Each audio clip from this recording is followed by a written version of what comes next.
and 30 seconds. Dia just a bit of a victory lap on this one. Her last wave, that left, was a 6. So that went into her top 2. She gets to the nose, stepping back beautifully. Follows this one to the left. Stepping up and back on her board. Really concise steps. She takes this one back for another 10 there. And is able to get a finish as well. And 5 seconds to go. It doesn't look like there's anyone. Oh, Sakura Nui, this is a second place getter. She grabs the rail of this one. So she'll look to, I don't know. Yeah, look, she's into the next round, so it's not really going to matter. Unfortunately, we're going to lose Haley and Kayla. So congratulations to Dia and Sakura. We'll just watch the end of this ride, and that's about it. So I believe we're heading off to a break, and we'll see you in a couple more heats.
Heat 3 of the round of 16. I'm joined by the famous and infamous, John Carby, our co-event director. And look how glassy that is, John. Good morning. Like I said, down on the beach earlier today. It's just a beautiful morning. It has remained that way. Daisy pulling off that thing because maybe there was someone on the wave. There was, so she's not wanting to get a non-priority interference. What does that mean, Jerry? That means there was no priority as yet. Someone had taken. She was taking the right-hander. Daisy was further out on the face of the wave, and so had she taken that wave, it was considered a right, and the girl or the person on the inside had right away. Yep. So what would have happened to Daisy if she had taken it? Do you know? I believe the non-priority, she loses half her score. Half her second score. Half her second score. See, there you go. You thought you were getting me. I know you know your business, Jerry. I know you know your business. You've been in the game a very long time. Now you're calling me old. You've been in the game a mild amount of time. Okay, who we got paddling for this one? We've got our surfer in white. Out there we have Sheila May Convicto, Daisy Valdez, Ashley Lopez, and Ginger Kaimi from Italy. Italy, yeah. Seen her dad around with her. That's pretty cool to see her like that. Oh, they've been hanging out together a lot. Yep, so dads and girls, we're big fans of it because we have a couple of young girls back home ourselves. We do. So this is the first longish wave ridden by Ashley. Do you know where Ashley's from? Ashley is a La Union girl. Same with Daisy. And Sheila May Convicto is a Shargale girl. Shargale, of course, yeah. Sheila May came in 4th in Korea, so she's definitely making her statement on the longboard community. And Ginger smashed her heat yesterday. She was just all over it. She knows what she's doing. She's only 11 years old. She won't receive ratings points for this because she's not from this area, but she's here for the experience, and experience she's getting. And she's giving some of the older girls a bit of experience as well because she's really solid on her feet and she's really experienced. I don't know that I've seen an 11-year-old so solid, although we have Mara Lopez. Mara's 12 only, right? Yep. So between those two, I imagine they're going to surf against each other a bazillion times in the next Well, when you start at 11 and 12 years old, for sure. Yeah. And it's great because we're in the round of 16. And is Mara coming up? Or did she get knocked out? No, there she's in the next heat, round of 16, heat number 4. We'll see Mara Lopez jumping in the green jersey. So both of our young competitors still in it. And you look at these girls and they're quite small and those boards are so big, yet she can turn it far better than I ever could. Yeah, absolutely. So, and there's every chance if they both get through, they could be surfing against each other relative to whether they come first or second. As in the quarterfinals, they could be surfing against each other. It could be the combined total lowest age ever. Which is, they'd be hitting some of the almost other next youngest competitors in the event with their combined age, which is pretty amazing. Yeah. What are we talking about? Who knows? What are we talking about? But what we are saying is that Ginger moved into the lead with that 4.50. I find it interesting. I was watching JR yesterday, and you know, when they take off, go straight to the 5, like fade and go straight to the 5 or the 10. It seems to be setting them up for pretty good scores, and that's what Ginger just did. I believe we're heading off to Camille to have a little chat with Dia, the winner of our last heat. Yes, thank you, Jerry. Good morning to everyone. Good morning, Baler and to Dea. Salamat pagi. Congratulations. You were telling me about how good the waves were out there, yeah? So how was it? Tell us more. It was so good today. The wave is fun. It's so glassy and no wind and really fun. Okay, so fun fact, Dea is actually a gold medalist in the 2019 SEA Games held in the Philippines in La Union. So you must be pretty happy to be back in the Philippines. Yeah, I'm so happy to be back here. Well, I think this is my 3rd time here. And yeah, I like the food here. I like tortang talong. Oh, yes, I like that too. Yeah, and the local is so nice here. The wave, everyone here is so good. Yeah, but I also had a quick chat with your brother, Danny Widianto, and he says he does miss some sambal because Filipinos' food isn't spicy enough. Do you feel the same? Yeah.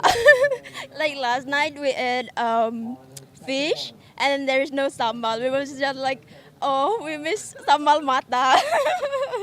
Yeah, same. All right, so maybe we'll try to look for some spices to spice your dishes up. But yeah, do you want to say a few words to anyone watching back home who was really rooting for you because you did so well? 7.0 was your highest score. Thank you. Yeah, I would like to say thank you to my sponsor, Drifter, Padrol, Makaifin, and to my mom and Bunda and Ayah, and everyone's watching, and all my friends. Terima kasih. Terima kasih, and congratulations. Good luck. You're moving on to the quarterfinals. Okay, let's see if the buffet has some spicy sambal for you. Okay, we're heading there now. Back to the live action. Thank you, Camille. Great interview down there with Dea, that last heat winner. Great thing with this regional format, no real culture shock, nothing too dramatic culture shock when it comes to food, people or cultures. They're sort of similar, even from Japanese, Taiwanese, Filipino. There's similarities in the cultures, food being a big one of them. So it definitely helps, I think. Yeah, I think the big one with Indo is, as she said, the spices. Here's Daisy up and riding. She... I think we're waiting for... Oh, this is a replay? I don't know. Nope, this is a replay. So she got a wave before. We're waiting for on a score still on the previous wave. It was a nice wave. We were sort of really watching nice that. wave, yeah. Watching that on the split screen there as Camille was interviewing Dea. And I'll wait for that number to drop in for Daisy. And then you'll see that situation start to come across the screen. Ashley Lopez, a 3.75 and a 5.0 for her waves. And I believe Jeth... How do you say? I'm going to get him to say his last name because I always get stuck up on his last name too. Pop that on your head. Jethy's joining us. He is the co-contest director with myself. Bustamante. Hello, good morning. Good morning, Jeth. Great to see you here. Good morning, Coach Sean. Good morning, Jerry. Pretty beautiful looking Baler this morning, isn't it? Yeah, glassy waves. Yep. You pretty happy with the way the event's going so far, with the waves and conditions and everything? Yeah, because they're giving us so much good waves here since the competition started.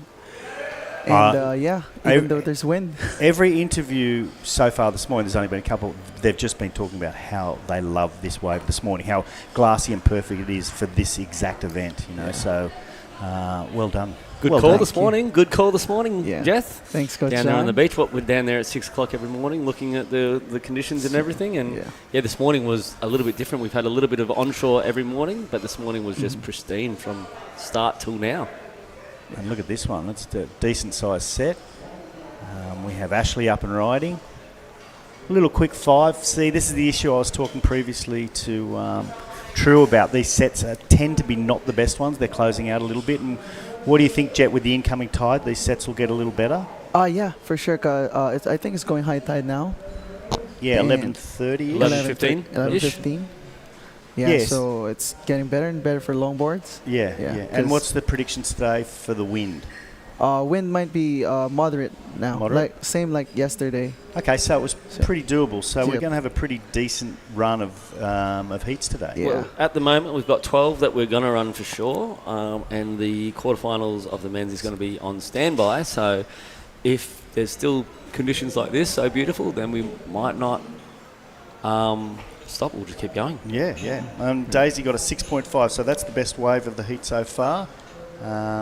They're waiting on just a minor score for her next one. We saw that, which won't be really going into her second score by the end of the heat, we would hope.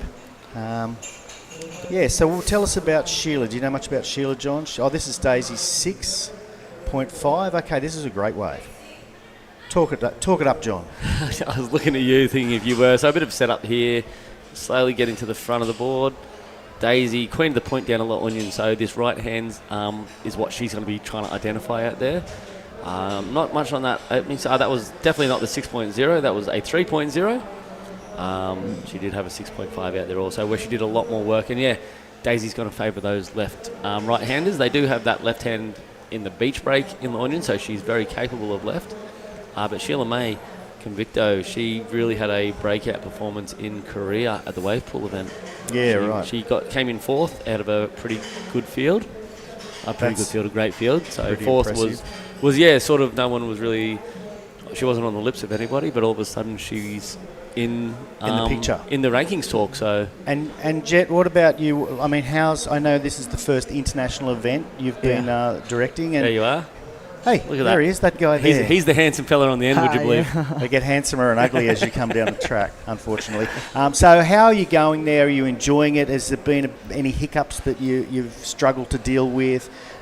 Because it is something relatively new. I know you've done national events, but what about this international event? How are you going? So it's a first international event, and of course, it's our first time. We don't know yet what's gonna happen, but still, it's been good. I mean, so far so good. Everyone's saying, so good. Yeah. And did you Everyone's have issues with? There's our young Italian surfer Ginger, who started off pretty well. Did you have any issues with the government or permits or other No. problems of any kind? No, No, everyone. actually, they really support us here. Like fully support our association, especially the surfing community here in ASRAI? Aurora. Yeah, ASRAI. So I'm Tell us grateful what for them. Tell us what ASRAI stands for. ASRAI is Association of Surf Riders in Aurora Incorporated. I think I got it backwards the other day. I said the Aurora Surf Riders Association Incorporated, so I mixed my A's around the wrong way. Yeah, it's okay. It was a good guess. It was a good guess. That was right. That was the first one before. And then Okay, we just changed it. Awesome. A mix up. And coming in, Jerry, you've done a lot of events prior. There has been no hiccups. We've been received wonderfully down here. It's been literally just smooth sailing all through, and I know from organising side of things it can be a lot of hiccups, but it's always good to know that when the people who are being received can't see them, you're doing a great job. Yeah, absolutely. So shout out to Lala also for the hard work you guys have done to make this happen, and also all the government agencies, mayors, congressmen, senators. We've got a long list of people who made this happen today. So, and not to mention UPSA, who certainly streamlined things for everyone. Yeah, it's good to have that. It's like a surfers association powering up with surf riders clubs. The system works. It's brilliant. You live close to where we're surfing today, Jet? Yeah, actually, I live right next where the competition proper is, which is Bays Inn. That's your resort next door? Yeah. So there's Costa Pacifica where we are, and then there's Bays Inn. Two beautiful close, and I'm jumping next door to get coffees. I had some chicken wings there the other day. Yeah. I bought a drumstick there yesterday. Yeah. And you got drumsticks. Jerry's happy with drumsticks. Oh wow. He's been hitting cornetos for the last few weeks. I've been your wanting a people. drumstick. Yeah. So. Didn't have any vanilla, so I got a chocolate, but I was pretty happy with it. So shout out to Bays Inn and get a drumstick. There's your beautiful beach. And what's the situation with Bays Inn? So you're the owner of Bays Inn, your family is, you're part of it, or? Actually, my family is the owner of Bays Inn. Yeah, so Bays Inn is the first beach resort here in Baler, Sabang Beach. What year did that go up? That was 1990. Oh, it's been, okay, it's a long time, all right. We've got a split peak situation going on at the moment. Surfing Red, Daisy Valdez and Mara Lopez. Getting to work. Mara doing great work. Ashley Lopez, sorry. Mara's in the next heat. Ashley is her older sister. Triple split screen. Let's put us in the corner. Come on, boys. Let's put us in the corner. We ask for it every time. Okay, so they don't like that. They don't like it. I don't think they're capable. Ginger's going to work down there too. She's been really patient. She's got a 4.5 and a 4.7. Great nose ride to finish this thing off. This may go into Ginger's top score. Very well, man. She, I know she was in a heat yesterday and she had, 12 or 13 waves. And you can tell by the way she flicks off and she just paddles hard. She's a young kid and she's not wasting any time. If you could bottle that energy, you'd make a fortune. Yeah, I need some of it. So Daisy's on a 6.5 and a 3.0, currently out in first, but now there's 3 waves to drop, and I think Daisy got another good number to throw away her 3. She did. So there's Bays Inn right there. Bays Inn right there. Okay, Look at that pool. Yeah. I didn't realise there was a pool above us when we're having drumsticks. Yeah, we haven't been invited to the pool yet, have we, John? Oh, we should have a swim? Swim there or something. Nice looking resort and a great vantage point from that top level. Yeah, and it's right next to Costa Pacifica on the left there. That's where we're staying. They were sponsoring a lot of this event. So, yeah, look, they're the 2 places to go. Bays Inn and Pacific, what is it? Costa Pacifica. Yeah, they're the 2 places you want to go. They're right in front of the best bank on the beach. Wow, it must have looked a bit unusual back in 1990 to have that big structure by itself there on the beach. And I guess that was crowded all day, every day, or it was a bit of a risky thing your parents or your family did, wondering if they would fill it every day. How did it go in 1990? Oh, no, actually, it's just they started in a restaurant, just a restaurant in front of the beach. And then they've built up on that since then. Yeah, because that was just newly renovated, but before it was just like a small restaurant and just It's great to see rooms. when places like that can adapt and grow as. And would you put it all down to surf tourism and beach culture that's helped this town grow? Yeah. So it's great that an event like the WSL comes to a place like this too to hopefully boost that further. And you can see the landscape is just pristine. It's just like a postcard. The mountains right there. It's just Sierra Madre. They call it Sierra Madre. Nice. How many times have you run up that mountain? Many times. Sierra Madre is the group of, or the range, or the one particular? Is it the range of mountains? The range of mountains. Yeah, we came over the Sierra Madre to get down here, right? To get down here, yeah. Yeah, so do you know, by any chance, how long the range goes for? Is it, does it go right across to the other side of Luzon, or does it go into the centre of Luzon? Or? Oh, it's just the central of Luzon. Yeah, okay. Right here. All right, so some scores have dropped in throughout that last exchange. Ashley Lopez seeming to get the best of that exchange with a 5.0. She's now in the lead. So that was a 5.6, a little bit far away from me. So a 5.6 and a 5.0. Ashley sitting out in front. Daisy Valdez is now in second. She got a 4 for her last effort. So now she needs a 4.1 to move into that first position. Ginger not bettering her score with a 4.15 for her last effort. So that did not go towards her top 2. She's going to have to get out and get a little bit busier because now she needs a 5.81. So she's going to have to throw her best score of this heat, which I believe she was up around those numbers yesterday. She had a lot of 5s and 4s and 5.5s yesterday. I think at one stage, she had like 12 waves in the heat. And That's I believe there were like 5 or 6 that were over 4.5, but just under 5.5. So, so she was super consistent, and that's how she got through. Here she is paddling. Oh, that's not her. That's Sheila May, is it? Yeah. That's Sheila May. Oh, it is her. It's both of them. So Sheila May is going right, and Ginger's going left. So Sheila May needs something big here because with 6 minutes to go, she's in fourth position. Sheila May's got one of those styles where those arms are up. You can see Ginger, her arms are quite low.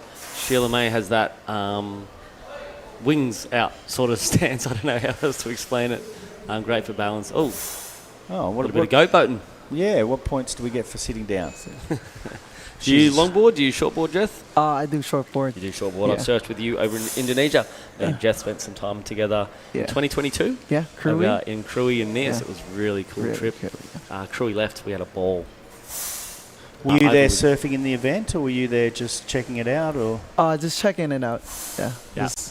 We were over there, and Gabs Batalonis was also there as our media dude. We had a ball over there.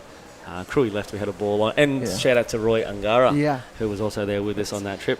That was super fun. Yeah, he was the one who invited me to go with him. Yeah. So that was fun. I met you guys after that. Yeah. So we had a ball. That was just a really fun trip. Big team. I think we had about 6 surfers, right? Yeah. And it was good because I didn't want to handle them by myself, so it was great that you guys were there. That's good. I think Fitzy, I'd love to say g'day to Fitzy. Yeah, Fitzy. He spent a little bit of time there in Cruy. Is that your phone vibrating, Jeff? There might be some shout-outs that people want you to do, so don't be shy to shout out to a couple of people. Looks like Ashley Lopez is She's good. stuck on the nose. I don't know how you can do that. That's worth about 10 points. That balance is incredible. I've never seen a pause wave before. Yeah. So a little glitch there at the moment. So we're just assuming that it's going out to you guys also. On our screen at the moment, we are a little bit frozen, and I can see the guys inside. They are frozen, and there she is. So, looks like she must have done a whole bunch of surfing, more than that initial freeze. She's in the lead anyway, so she's feeling fairly comfortable with 4 minutes, 20 seconds to go. There she's again. Can we get a replay of it? Thanks, boys. Amazing production crew. What's Tiradors? Our production crew. Yeah, dude, they've been on the national tour. They've been amazing throughout this event, throughout La Union, and throughout the national tour. So shout out to those guys. If you're looking for documentaries, anything, they do everything. They will work 28-hour days. They don't complain ever. Shout out to Leo and the crew. Love you guys, and all the credit and respect for you for what you guys do. 4 scores to lock in. Looks like Sheila May's scores starting to drop in. She's looking for a 5.91. Not quite getting there, 4.60. So she still needs that 5.91. So, Jet, what happens while we're waiting for these other scores to drop in? Are you organising the food for everything, like from start to finish? Or, because I know when I started doing the Shargo one, as an event director, it even went down to who had food and if there was a door working and blah, blah, blah. I mean, or are you just making the calls and making sure all the I's are dotted and the T's are crossed? I'm just making sure everything is... So Jeff chose the location, the bank that we'll be surfing on, way back going about 2 weeks ago when we come to the construction of the tower. Yep. Jeff was actually somewhere like Cloud 9, you know where you're surfing, and the tower's there. Jeff had the weight on his shoulders of picking which bank we were going to use and how we were going to set up the production and where we could sit and everything like that. And it came with logistical dramas, which they sorted through well. But also the part of having the UPSA coordinators on helps take those responsibilities out of the hands. So that's kind of what I was asking. So the event director can sort of focus on the event itself. The surfing itself, the competition proper. Speaking of the surfing itself, Daisy with a 4.5 has moved into the lead. So she's taken the lead from Ashley. She's sitting with second priority, so a 6.5 and a 4.5. That'll make her very happy with just over 2 minutes remaining. It's just making it a little harder. For the others, Sheila May now needs a 6 and Ginger needs a 5.9. 2 minutes to go, plenty of waves. And I just want to commend you on your bank selection. I was down there looking at it this morning. The bank's 2 rips on either side, pushing straight out to this perfect A-frame bank. You couldn't have picked better, Jeff. No, the bank is the best bank on the beach, and it's an awfully long beach. All right, Sheila May, great, locked in 5. That little... you can see the frustration on her face there because that was looking like a pretty nice wave. She just probably hung on a little too long, bit off a little more than she could chew, I think, sadly. So she hasn't got a lot of time. She'll certainly get back out the back and maybe have another crack. She might get one of these mids. As the tide fills in, there is opportunity. She's going to have to, I think. If Ginger doesn't get a hold of this one, she may well look at it. Nope. 1 minute 23. She's going to check out if that's just cost Ginger priority, which it didn't by the looks of things. So She's sitting out there at the moment, hoping the wave can come through and she can pull off a 5.90. Yeah, exciting times at the end of these heats, and like we've said it 20 times. It's amazing how much it changes right at the end, Jet. So you can hear some plates getting done in the background. We aren't doing dishes. No. We are looked after quite well. They're not making us work for our food. No, but I might close that door when I walk out next time. Yeah, not a bad thought there. So yeah, if you can hear the dishes, we are in Costa Pacifica, and they're quite close to the kitchen, so you can hear the dishes there. 40 seconds. Here we go.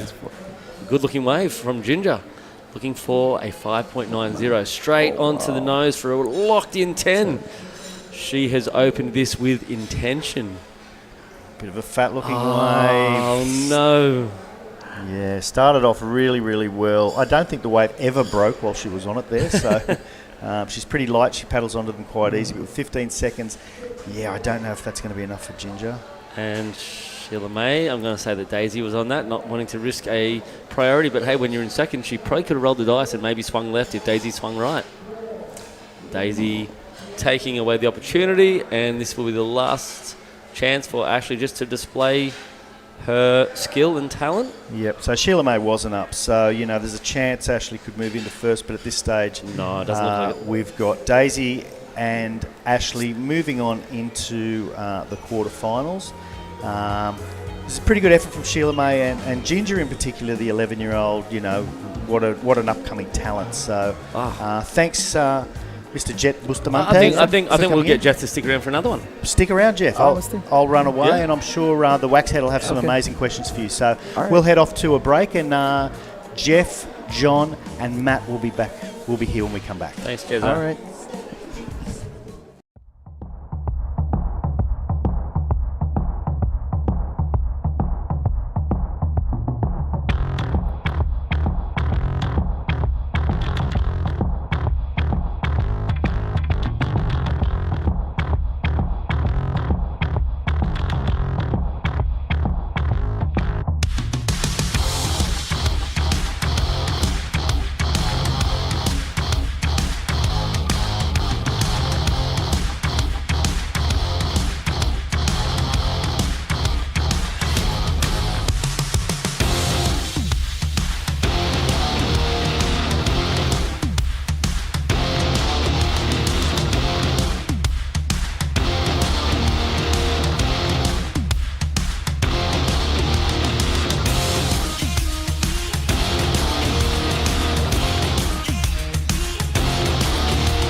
Back in the booth, we've got John Carby and local legend Jet joining us for the call. Straight into Kairi Inui, who's on a roll after her win in La Union. She's on a different board here. She's actually on a tour competitors board that she's borrowed, Marfa Reyes. And here goes Sujin Park, the Korean surfer in blue. And all surfers starting with a bang. I think that's been the order of the day today. Don't be too fussy with the waves because there's longer intervals. And Jet, you can talk to us a little bit about the conditions there. It was a high, low tide today. Yeah, it's going high, like 11:30 today. So I think it's getting better for longboards. So yeah, it's perfect. It is. We're into the half moon phase, are we? So we got high lows and low highs, as opposed to when you're in the full moon or the new moon. You'll get the super high tides and the super low tides, which is what we saw in the Union. And a lot of water. The Union's different. It is semi-diurnal tidal pattern over there, which only means 2 tides a day. So it's could possibly damage a board with a manoeuvre like that. Yeah, and your hip bone too. And hip bone. But yeah, we had such low tides at the Union, and then massive high tides. Yeah, but the interesting thing for me is that 2 tides a day weather pattern. Tide pattern. Usually East Coast Yeah, surfers. we have like four? 4 tides in a day. Yeah. Yep, and that one's known as a semi-diurnal because I looked into it once because the first time I ever come across it was when I went to La Union, and I was saying, why isn't the tide changing? We've been here for about 4 hours. It's like, because we haven't hit the alarm. It should be doing something by now. It was the first time I have experienced that as well, and it's interesting. There's places, other islands in the world, for example, Oahu, which is exposed to so much swell and wind, but tides are really not a major factor over there. They're very minimal. Tide, you don't even really talk about the tides. Yeah, over their in Hawaii. Masters going on at the moment. It's not a factor. They have a little bit of a low, and it gets, especially with the sand they have there at the moment. Yeah. You might notice a few more currents, but nothing that anyone's going to have to get out of the water for. The outer reefs, you can surf, and Waimea, you can surf right through high tide and low tide, and typically in other parts of the world, certain tides make other reefs pop up, and a higher tide will make them dissipate, and others are not rideable. They're not even surfable like Cloud 9. Yeah, there's a few up at Nias where a part of the reef up a little bit further called indicators will come out of the water, and you have to be a maniac to surf at a high tide. At low tide, it's about 3 foot out of the water. And Mara Lopez opening up there with 3.5. She's the 12-year-old out of La Union, and Kairi Nui just dropping a 6.75 for this one. Middle of the board takeoff, and she gets the nose carby. Yeah, and holding that for that amount of time is what the judges are loving. That commitment to the nose ride, putting the 10 on there. She's got those arms up, Matt. We can talk a little bit about that later. A lot of athletes have their arms by the sides. Others hold them quite high. I'll just pick your brain a little bit about what that's going to do for her. But as she gets to this one on the inside, getting a nice little foam climb, a little bit incomplete, so you could imagine she might have ticked over into that 7 realm if she had hit that foam climb at the end there. Yeah, I think the majority of points coming from that opening nose ride. That Steep. commitment, There's not many steep sections. Yeah. And some of the sets this morning, in fact, most of the sets this morning have been closing out, the biggest ones. So that one didn't. Yeah. She capitalised on it, and when there's risk, there's often reward. And she pulled that one off. Just the inside coming on top. But that's the best opening wave that I've seen all event this morning so far. That was nice. A lot of them have been warming up. Daisy hit pretty well on her opening ride. So she started strongly as well. So it's great to see Katie also stepping through. Daisy Valdez moving through in first place on. Did she win that last heat? Yes, she did. Yeah. So good start and a good finish for Daisy because she could then work on that backup score also. Which is so important for Daisy because she can get not nervous, but she tends to fall asleep in heats at times. Where she doesn't quite know what she's after as well. But experienced competitor. But Ashley Lopez, the older sister of Mara, out there in the water right now.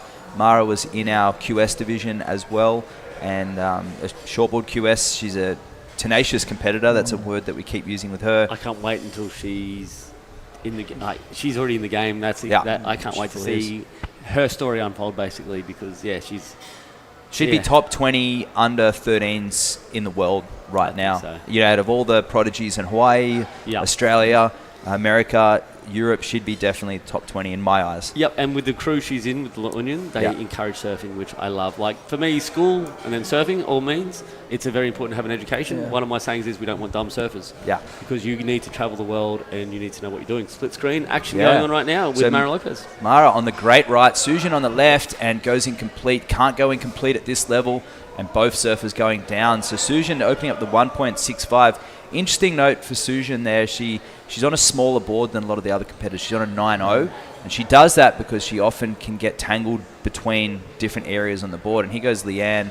See, she's turning from the middle there. Yeah. And if you're of smaller stature, it's very difficult to get any feeling out of the board. So you'll see Kaide, she'll step right back to the tail to do her turn. Watch this. See, right on the tail, and that's why she's able to get that turn. Where I looked at Sujan before, she's turning from the middle and is kind of not lifting the nose up to turn, not pivoting. She's getting stuck. And the judges are also looking at the full use of the board, right? They want to see you go to the tail for those more drawn out bottom turns, and they want to see you at the nose for all the exciting stuff. So it's like pickup. I find a lot of the women in particular get a little excited when they do a great five. They go back for the turn, but the turn's very rarely as crisp as the nose ride. And if you can combine it, you end up with a 6.75 like Kaide, or you end up with excellent waves like Natsumi and Hiroka. Yeah. You're using the whole length of the board without a dominant single feature, and that's the flow element moving up and down the board. If you're heavy on the tail, If you're heavy on the nose or heavy in the middle without using all those other elements, you won't go excellent. The Waxhead, Jet, John Carby, both these surfers have had a lot to do with surfing here in the Philippines. And Jet, tell us a little bit about Baler and what it means to have an event here. So we just had, if you can see my shirt, it's the birthplace of Philippine surfing. So they just passed the bill last year, August. So... Mara giving a little steeze to the judges. This is the attitude. What confidence in a 12-year-old to call out to the judges. Look at me. Yeah, they don't like that, though. They really don't. And she left a little bit of meat on the bone on that. She did. She kicked out of that wave, and there's another point on the end of that turn, so I might have a little word to her. I mean, it feels good, but the judges don't appreciate it. It's like claiming in a tube before you've completed it. Yeah. And it's a showmanship thing. So she gets the 5, gets the 10. And in context of the day, it's not the best hang 10, and it's a 5. So ironically, if she was to actually hold that nose ride and hold the 10, she's going to go potentially 7 or 8. Yeah. That'll be a mid 4 perhaps, or would they give it a 5? So she left 2 points left on that wave because she looked at the judges. I don't want to cue the fun, but it's... no, I'm a showman. Go, Mara, go, Mara. I wanted to get through the heat. I don't want her to lose because she claims. So. I wanted to get... And currently in second with a 5 and a 3-5. Kaidi with a 7-3-5 for that work on the tail that you were highlighting before. Speaking of highlights, Daisy Valdez, I believe, is down there with Camille right now. Queen of the point, and now also putting in a good campaign in Baler. Down to you, Camille. Okay, thank you. Yes, I am here with Daisy Valdez, who is moving up to the quarterfinals. Now, Ate Daisy, so you saw in the earlier heats that Natsumi and Hiroka, they're able to post scores in the 7.0 range, and Natsumi got an 8.65, and you'll be surfing against them eventually, and you'll need to be throwing away your 5s and 6s. What do you think you should do to push your scores further? I think everyone can get that score, just a wave selection, because now it's kind of hard to get a good wave, so you need to be wise to use your priority and be patient to wait for the right wave for you. Okay, excellent advice. Yes, patience almost always pays off, especially if you have these long 25-minute heats. Now, talk to me about your equipment. You were telling me you had to do a lot of fin adjustments. Yeah, I'm having a hard time. I don't have a good free surf. I was talking to one of the surfers yesterday in the lineup. She had the same free surf with me, so I adjust my fin. So I have a good massage last night, and after my massage, I decided to change my fin, and I surf early this morning, and the fin's really good on my board. Yes, because even the smallest changes, such as moving the fin further back or further front, can really affect your surfing, and all those little adjustments make a world of difference, especially in WSL events. So, Ate Daisy, do you want to say anything else? Shout out, thank you to sponsors. Yes, thank you to all my sponsors, Manong Ronald Singson, Good Surf, Samora Surf, Samora Surfboard, Ian Samora, Carla Samora, STG Global, and to James, thank you very much for always there to support. Okay, thank you, Ate Daisy, and maybe I'll get the number of your masseuse later. I also need a good massage. Oh yes, of course, the most important shout out. Yeah, shout outs kay Jeff. We miss you here, love you, and shout out to my son Tonton. Okay, thank you, and good luck in the quarters. Back to the live action. I love that. She was so serious throughout, and then when she mentioned her family, she went to bubbles and smiles. That's the Daisy I know and love. And talking about Daisy's heat strategy, that's that personality that she falls into mid-heat. It's that stern, like, overthinking situation. Yeah. And she is capable of excellent surfing, but I see her mid-heat when she's not leading, and things really, it's like a dark cloud comes over the heat and the tension really rises. If she can channel that light-hearted nature that she does possess on land, and also she's a real boss. She's a natural leader, and if she can possess that in a heat scenario and continue that momentum, she could go all the way in this event. Whenever we've travelled with them as a team, Daisy is always arty. She takes the mother role of the team. She organises the food. She does all this stuff for us. She's very awesome to have around, no matter what. In the surf, out of the surf. you're right. She is the boss. Yeah. But shout out to her boss, Jefferson Del Torre, also.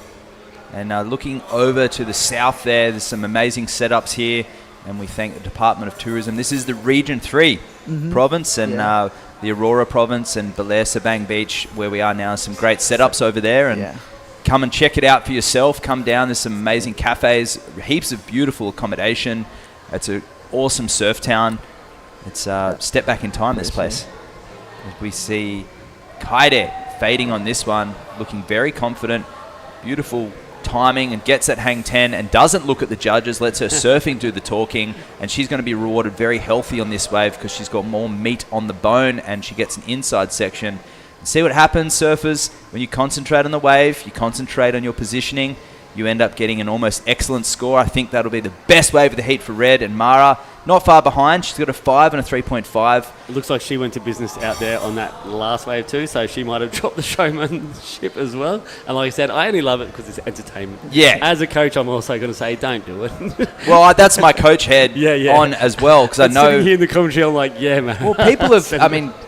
I know how hard it is for them and sacrifices people have made to help them get to these events. Yeah. So I personally find claiming really disrespectful. Yeah. When they're on the wave and not finished. Finished wave, no problems, do whatever you want. But on the wave, I'm a fan of a cutback after a barrel. Yeah. Split the difference, Jets. What side of the fence are you on? What?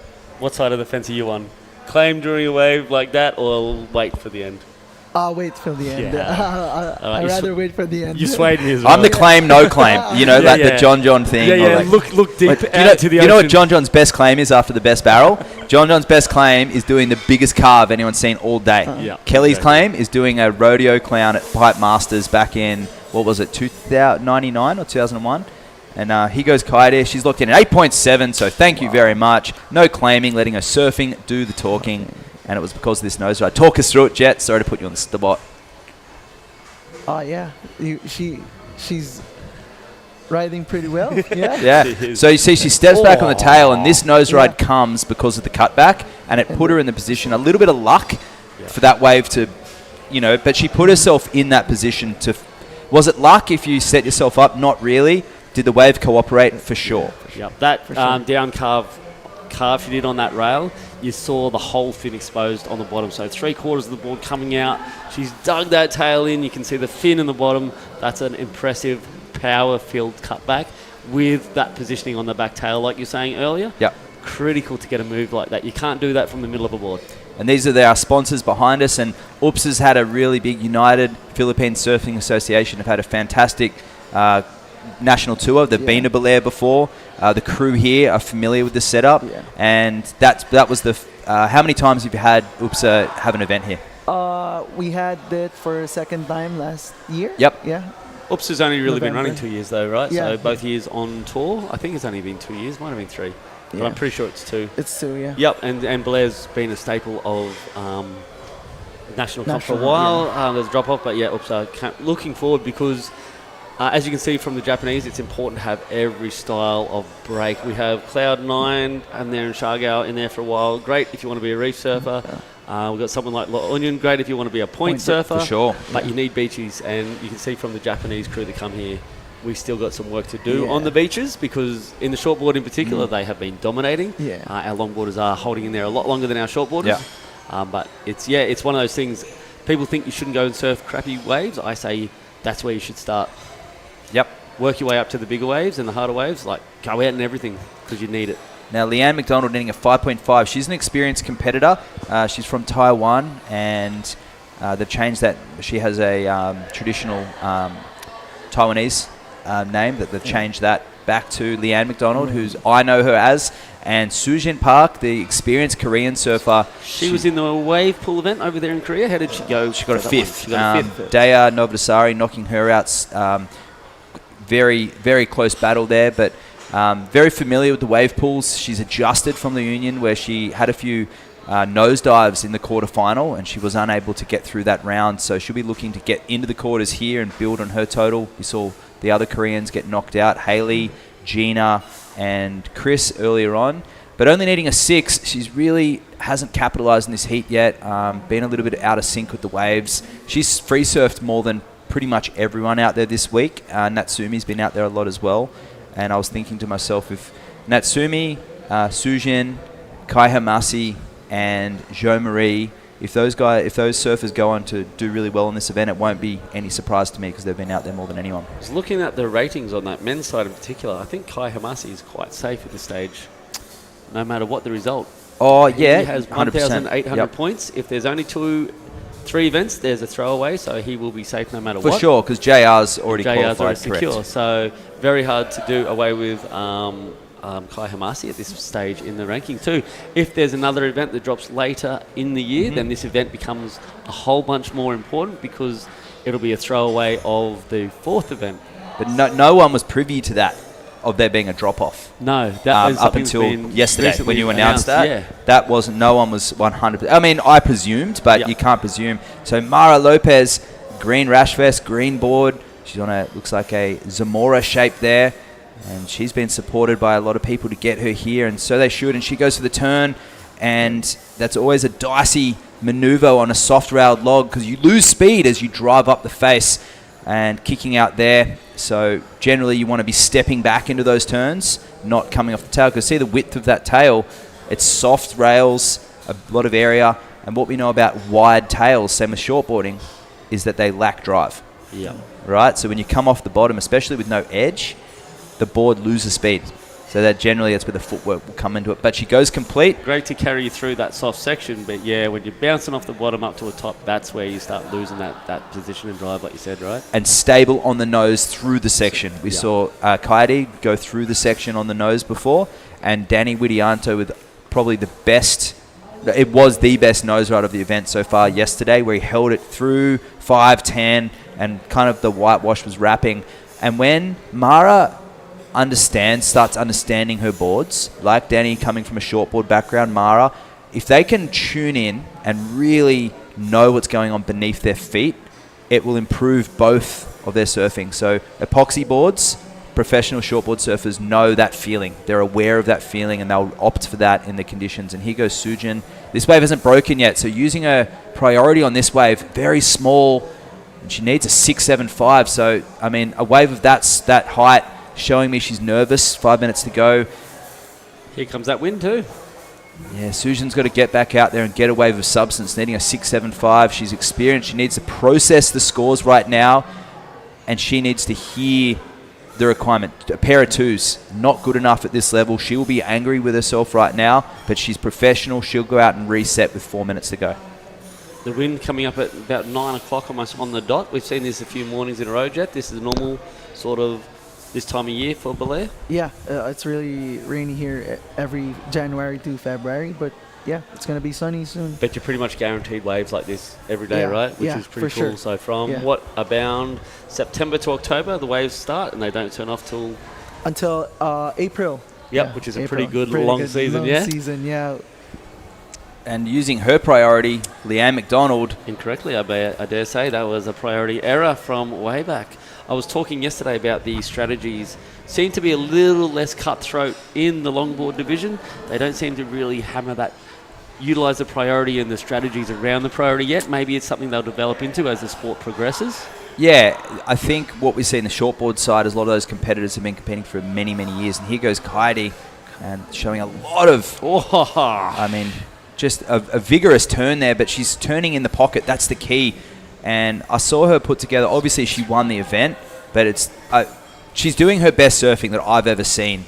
I mean, I would enjoy seeing this without the leg rope. I don't think she needs it. I feel like it'd be a more visually pleasing experience for all of us without the leash, but gorgeous surfing there from Kaidi Inui. I think that's going to go excellent again. And Sujin, see, she's in the middle of the board there and sort of steps to the middle again. So getting stuck between the positioning. Yeah. And sort of no man's land. Full no man's land. When you're in a longboard, that is absolute no man's land. You can't do a good turn. You can't do any nose walks from there. You're in between where you need to be. Great trimming place, but that's about all you want to do there, right? And it's not full forward trim. You can look up that hashtag on Instagram if you got your phone out. Hashtag full forward trim. And you'll see a guy there, Andy, at Sunset Beach, he's on a 10-foot brewer and he's about a foot or two from the nose at sunset on a 15-foot wave. That's called full forward trim. Sujin's back. She's back of the trim more point. Full back trim? Well, slow forward trim, backwards, reverse trim. And here goes Lopez. She's safely in second place, but needs a combo of scores to go to lead because a 7.35 and an 8.7 for Kaidi, and she's still got that score to drop. And I look forward to seeing where that'll go. I love that turn. That was my favourite longboard turn of the event so far. 100%. That was as a shortboarder. Can we get a replay of that one? You heard me make a noise. I think I talked with True at the last event. When you make that noise, usually it's something pretty impressive because you don't control that thing. Sujin, a 3.75 on her last wave. Needing a 5.5 now with a minute 15 to go. Second in priority, the Korean still has a chance because we'll see if Mara didn't better her score in her last wave. So I think back to that 5. I think back about the meat left on the bone of that wave, potentially gone 6 or 7 with a great nose ride, except she, just remember, the youngster looked back at the judges, claimed, you will not get points for claiming mid-wave, and she got a 5, and I hope that doesn't come back to haunt her. Here she goes, Sujin, using her second priority. She's opting for the left, needing a 5.5. It's going to have to be one of the best waves of her heat.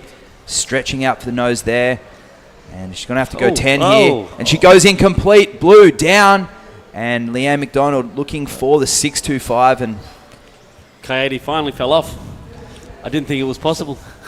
She dropped an 8.40. Second excellent score for this heat on that wave. And I did make a noise, and it was a good noise because she smoked that one. Wow. And Kaidi with one of the best performances I've seen of her career. I mean, it was nice. See they tangled in the leash there? Get it off in that next heat. What happens? We've got 11 seconds left. Maybe I'll talk about it on the next time we're in the booth together, Matt, because I am interested in the leash, leash thing. I mean, for these surfers, especially in Korea and Japan, legally they have to wear them in most of the surf spots. I understand that. In crowded lineups of beach breaks, you have to wear a leash, but this is the controlled zone. These are the potentially some of the best surfers in the world. And I understand it's a qualifying event, but it's tangling. It is hindering their performance in 1 feet waves that we have here today with very low energy. There's plenty of scores, and yeah, I'll continue the questioning on that line when we jump back in the booth together because I guess I want to throw a few other side of the coins at you. Yeah, for sure. So round of 16, heat 4 completed. We're going to go into the men's straight after the break. Kaidi Inui, the Japanese powerhouse, taking the win from the LU local Mara Lopez, who gets in with a really nice display there of surfing. So the youngest competitor to make it through to the quarterfinals. We're going to go to a break and be back for the men's round of 16 and JR Esquivel coming up next.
We are back. Heat 1 of round of 16. Rogelio Esquivel up against Chico Lopez, Benito Narita, and Rory Pan-Hai-Sin from Taiwan. So this is a powerhouse heat. The two natural footers with Benito and RJ.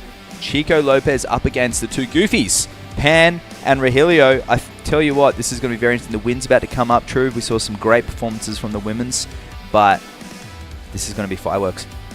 Yeah, I'm excited for this heat. JR, he is definitely a force to be reckoned with. He's here to make a statement against the rest of the Filipino competitors and also the Asian ones. And that's, if you want to beat the best, you got to beat. If you want to be the best, you got to beat the best, and that's JR right now. For sure. And starting off early is the cool, calm, collected Rory in green. Otherwise, he's listed as Pan High, and he's just a friendly face around the contest zone, and he's putting together a really nice performance of surfing here in Baler compared to what we saw in La Union. He kind of struggled a bit. The boards that he was riding didn't quite fit into the pocket, but here, that board's looking fantastic, True.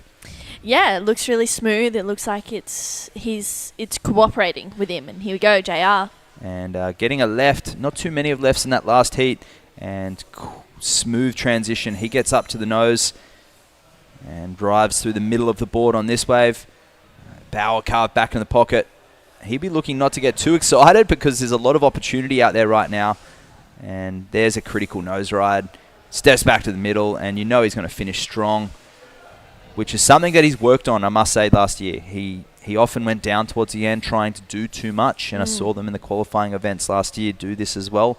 Your scoring is done in the outside section, critical. We saw in that last heat, Kaidi Inui with 2 excellent waves. She's actually nose riding and carving in the pocket, in and around the white water and that critical section, which is where you go excellent.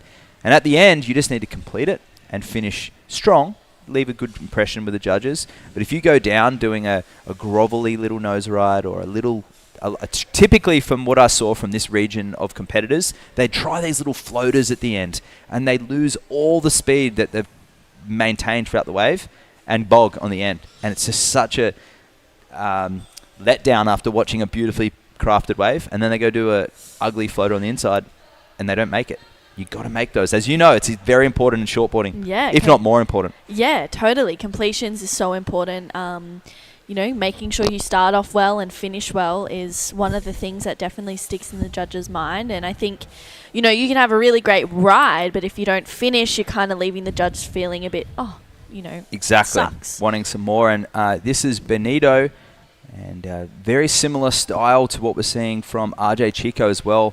These surfers similar in body shape, and Narita, he's on a board that's a little more of a performance-inspired log. It's a single fin, but it's I think it's got some edge in it. It's got some tail rocker, and he shuffles back to the tail to do a little floater there.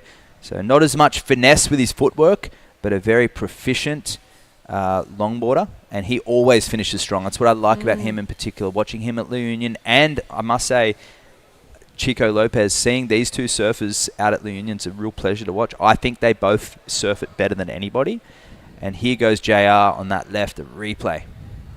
Yeah, this one locked in at a 7.25. He had some great footwork on this wave, a couple of really nice carves, and I was surprised. He read the wave really well, and I wasn't expecting it to wall up on the inside. I love how he took the low road here and gets a really critical nose ride there, toes over the nose as he steps back. And yeah, finding that nice carve to get a finish, a 7.25 to start off his campaign in this heat. He's making a statement.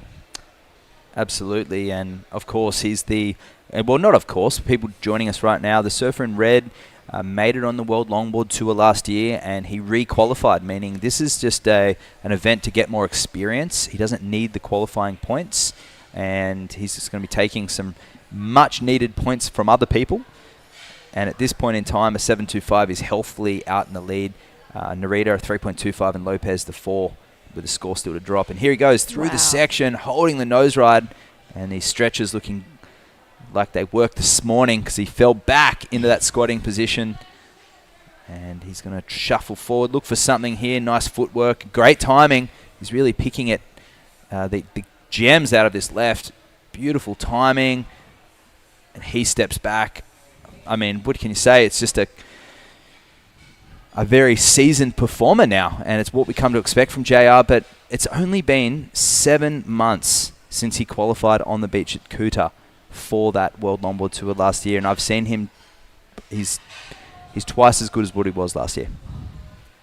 I love that. I love how, he's putting in the time, he's moving forward, he is wanting to get better, and I think being in this event, he definitely wants to, make it harder and, say, like, you have to compete with the likes of me on the tour. But I also think that this is a really smart competitive decision for JR in the sense that more time in the Rashi is super important. And I think leading on to a new WLT year, it's important for him to be comfortable in the Rashi and to make some really good heat decisions. And he just looks effortless out there, and I think, I'm excited to see him back on the longboard tour.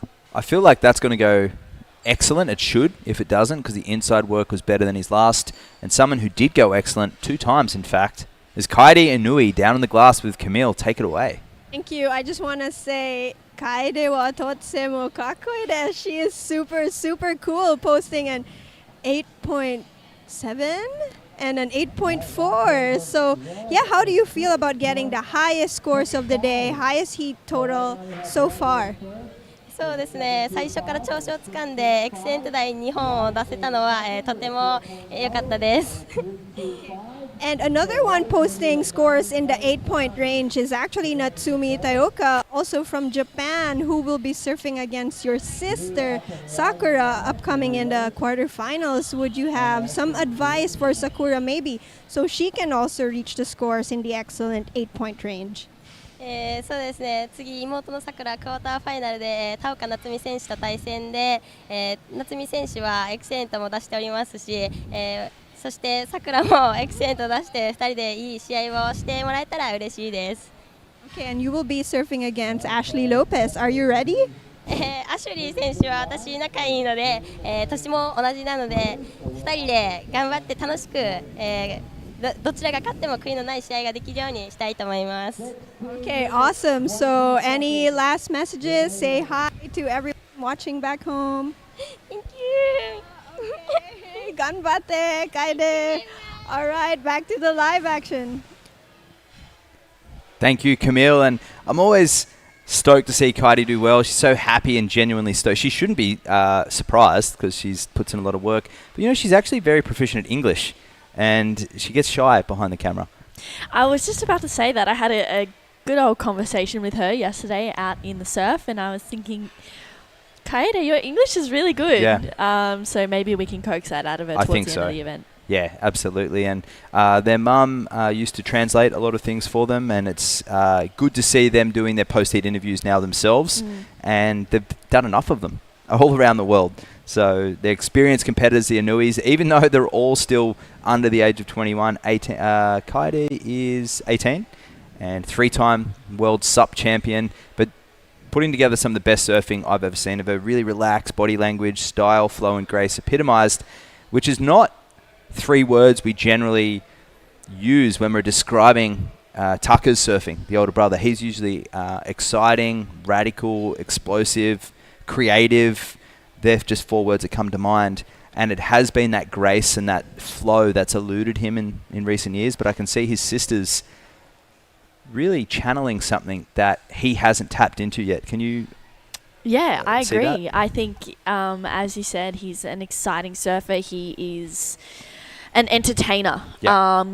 Whereas Kaede, she seems a little bit more refined. She seems like she's there with that kind of sole purpose to get good scores, whereas I think Tucker wants to create excitement. So hopefully he can blend the two together and really start to have that excitement but also that refined performance as well. And somebody out there who would be excited, and the people back home, a 7.35 for Lopez on his last exchange. We saw that in the inset.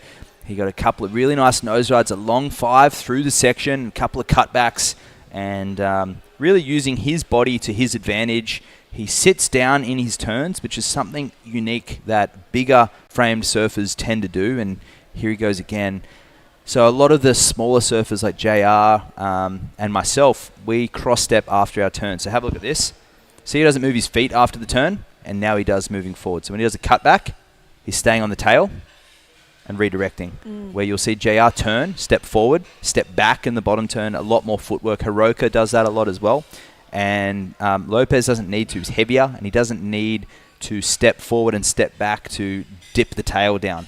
And they're the little subtleties that I pick up when I'm judging, but I'm not. I'm here commentating, and we have the beauty of talking about this and the time. Very little subtlety, very tiny little subtleties that for me make... I mean, if I'm inspired to watch somebody surfing, I'm going to watch the way Brad Gerlach holds his hands in shortboarding. I'm going to watch the way Tom Curran reads the wave, high lines, cocks his back knee. I'm going to watch the way Phil Edwards does his midboard trim, whether it's Sunset Beach, San Onofre, or the pass in Byron Bay. I'm going to look at the way Mickey Dora trims with his hips and his knees and wiggles his way through the section, tiny little cat-like steps. And I'm going to look at the way that Mikey Wright throws his body through turns and utilizes, each of those surfers utilize their body to their advantage. That's what I'm inspired by. Lopez, on the other hand, he's bigger framed. You can tell he comes from a power surfing style of surfing, and the judge is appreciating it because he's surfing to his body shape. He's surfing to his board. He's not putting a foot wrong, and he's getting a 7.35. So style is in the eyes of the beholder. In this case, the judges, the judging panel, 4 of them right now, seeing a 7.35, and I feel like it was. Well, I mean, it's the best wave of the heat. I disagree personally. I feel like Esquivel's wave was another point or two higher, but that's why we all have opinions. Yeah, surfing is a subjective sport. It's all based on opinions and what we like to see, but we've got that criteria set in place, and for the longboard, style, flow and grace is, the 3 pillars of the competitive surfing, and even just free surfing as well. I guess you want to be stylish, you want to look graceful while doing it, and also kind of flow in between your transitions and your turns, which that correlates between both longboarding and shortboarding as well. But I think, I like that Lopez and even Rory, they've both got 7s. They're pushing JR. They're pushing the boundaries. They are, they're not here to kind of get second. Yeah, no, 100%. And a 7.05 for Rory. He's using his footwork. He's a bigger guy, but he's being very delicate with his surfing. So on the other end of the spectrum, you see the heavier set Lopez sitting down through his turns and displacing water, but nose riding really deep in the pocket. And you see Rory Pan down there in green, needing a 5.11. He's got very soft feet for a bigger guy, but I know he's got a pretty big cutty on him too, but we'll see how he goes. See that delicate, petite footwork, smaller wave. Nice drop knee redirect there. So this is good. This is a critical little moment here. Gets in the section. Tiny wave, a little bit of a stumble there. And he said yesterday that board's a bit of a boat-like for him, and that's working so good in these conditions. So well done, Rory. That's a great backup. I feel like that will be the score, but I'm out of sync with what the judges are looking at right now. I'm seeing that 7.25 and a 6.65 of Esquivel's like an 8.25 perhaps and an 8. But they're dangling carrots in front of him. They want to see more, which is great. He is the champ, and he is coming into this as a favourite. Not that they've got that in their heads, but maybe the lefts just look a little softer because he's the only one who's gone left in this heat, true. And the right's looking like maybe a bit more critical. Yeah, maybe that's the case. I think, we've seen rights all morning. So I agree with you on that call. Maybe they're, hoping to see some rights, some more critical surfing. We saw him drop some huge scores over in La Union, which was a right there. So there's, he's comfortable on his backhand as well. And it is the beginning of the men's division. So the scale will change a little bit. And there's sort of a little bit of cutting, a little drop knee, snapping that one around. And now he gets to work, gets an upright 10 there, and gets a cross step back. And shuffling back there, a little drop knee redeck. So this is very... it's a consummate performance. It's very structured and regimented from Benito. And I see that in his surfing. He's a great performer, but it's those little subtleties that he doesn't have. It's that small wave approach, the little bits of footwork that we're seeing from, say, Hiroka Yoshikawa. It's the footwork and the adjustments, those little weight adjustments that traditional longboarding and in waves this small become really obvious. So Narita's with that style of surfing, that structured surfing, he needs a set wave. He needs to get a long hang 10 or a really deep hang 10 and a couple of big turns. Do you understand where I'm coming from, the perspective? You have the freeform creative guys like Tucker who can pull anything from anything. We have coming up next in the heat, we have Danny Widianto, Jo-Maria Boisa.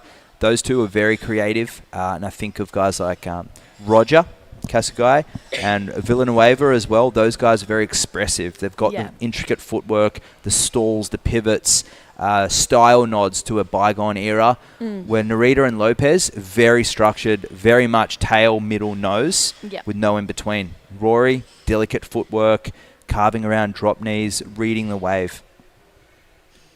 It's a competition. We have 25 minutes to figure it out. I love it. Yeah. No, I see where you're coming from, for sure. I guess you can kind of see...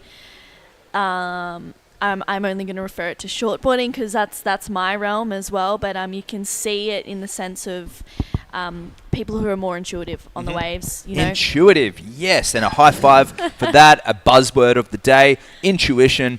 And here goes Narita, 5-10, driving through. That's a better nose ride. And here he's stepping back, and this one, nice carving. And there he gets the step forward straight after the turn and carries his momentum forward. So great moment there for Narita. It's almost like he's got that earpiece in his head. You see the speed that he got after that turn, although a little off tilt, and that's a lighter style log that he's got. But that footwork forward was enough to propel him and set him up for the next section, like Kaide Nui in the heat before.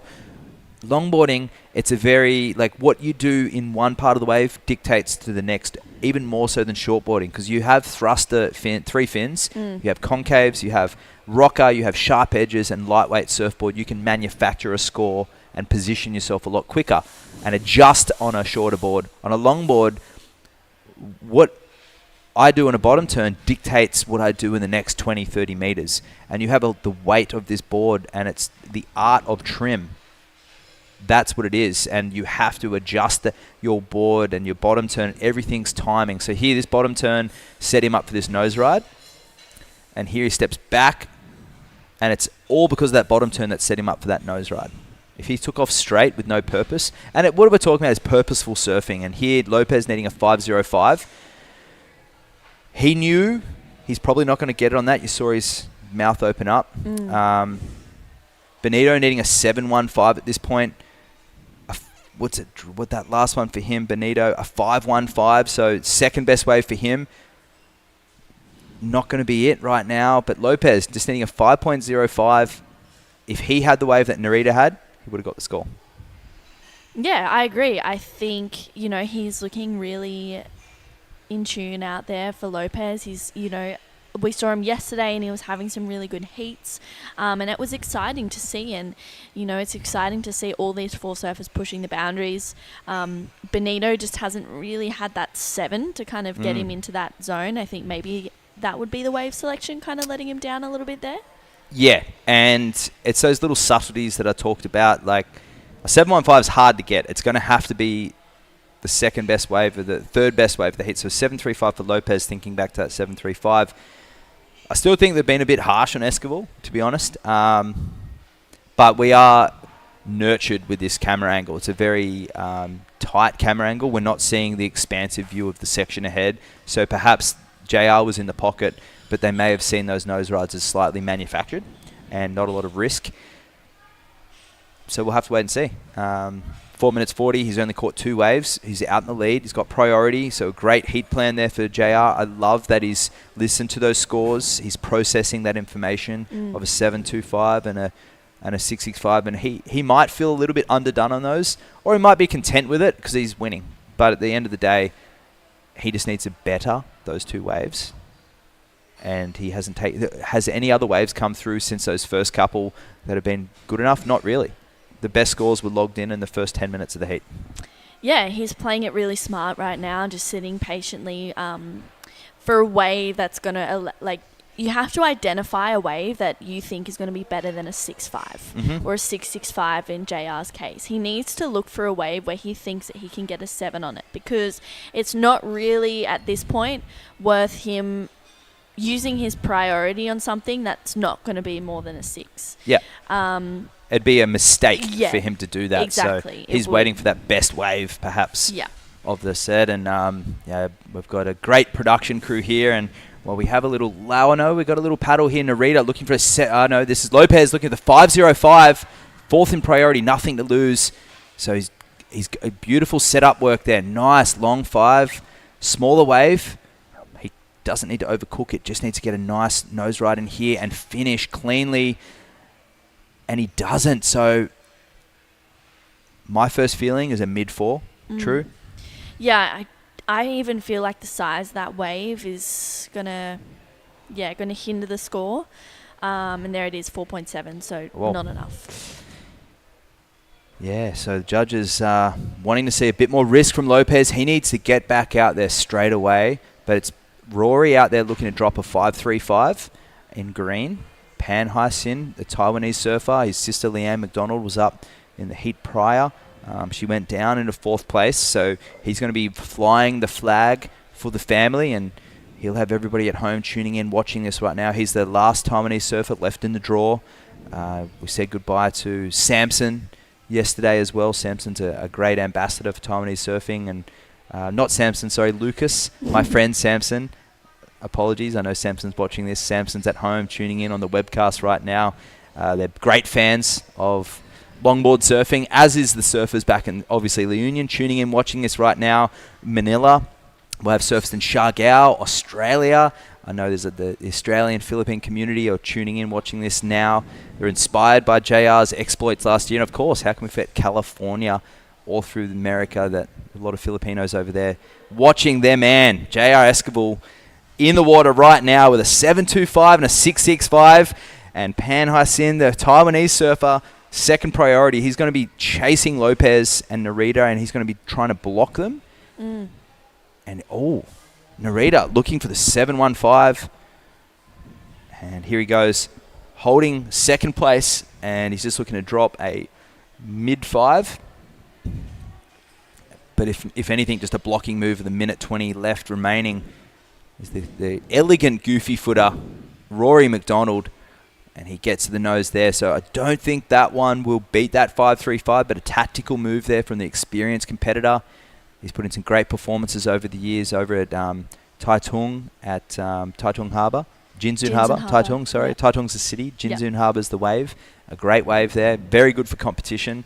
And just under a minute remaining, it's Esquivel out in the lead and Pan in second. Lopez still looking for that 5.05. I think back to that 3rd minute remaining, and a poor wave selection, but there's a few bumps in the horizon.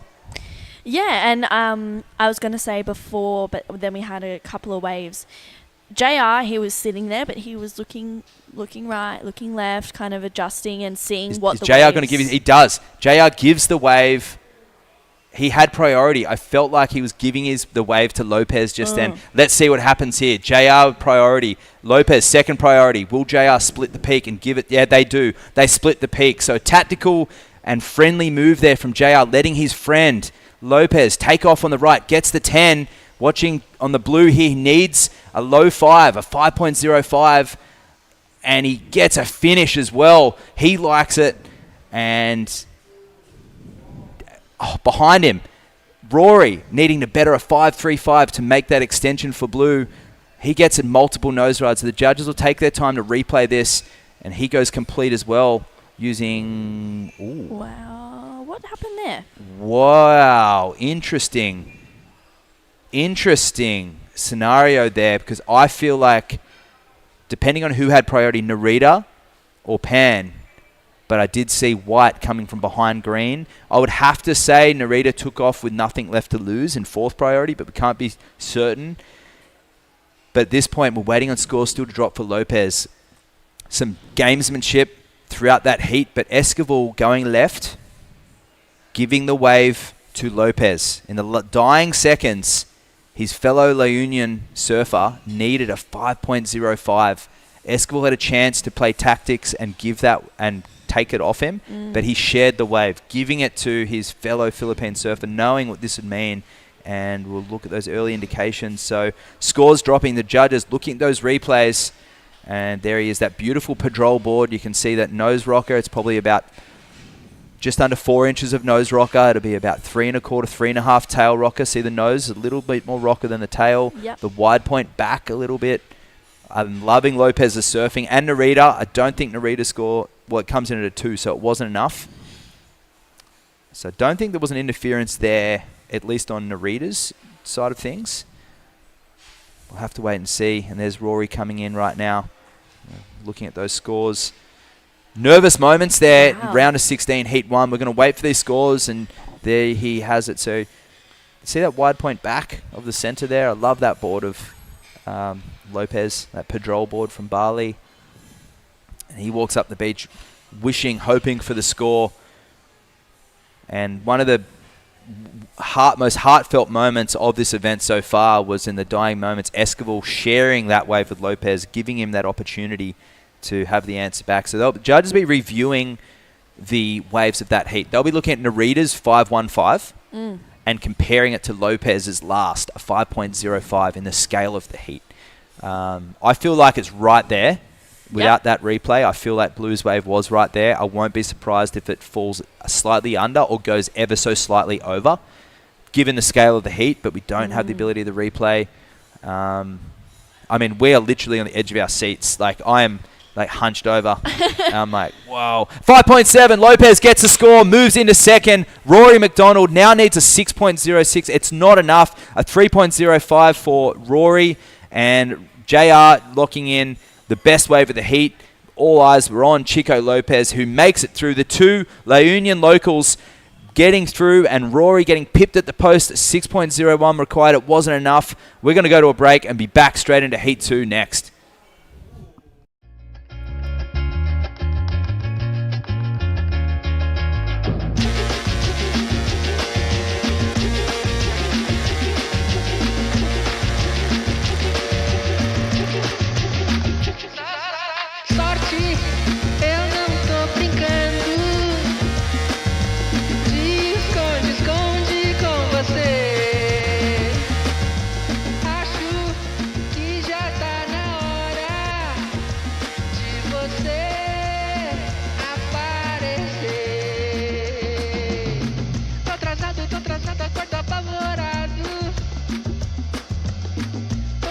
Todo dia perco meu horário.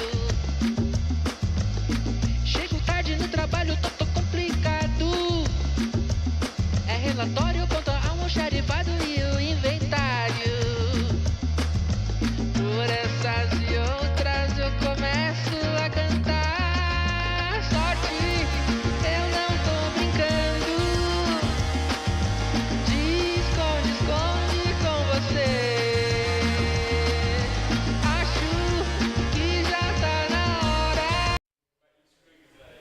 Welcome back to the Baler International Pro. This is Heat 2 of the round of 16. Danny Widianto up and riding on this one, finishing off on the sand. He's taking on Masaya Tsukamoto, Jo Marie Ebueza, and Shohei Akimoto as well. Two Japanese surfers, a Filipino and an Indonesian. We saw JR Esquivel take out that last heat. RJ Chico Lopez moving on through in the last pretty much 20 seconds. I'm True Starling, joined in the booth with Jerry Deegan.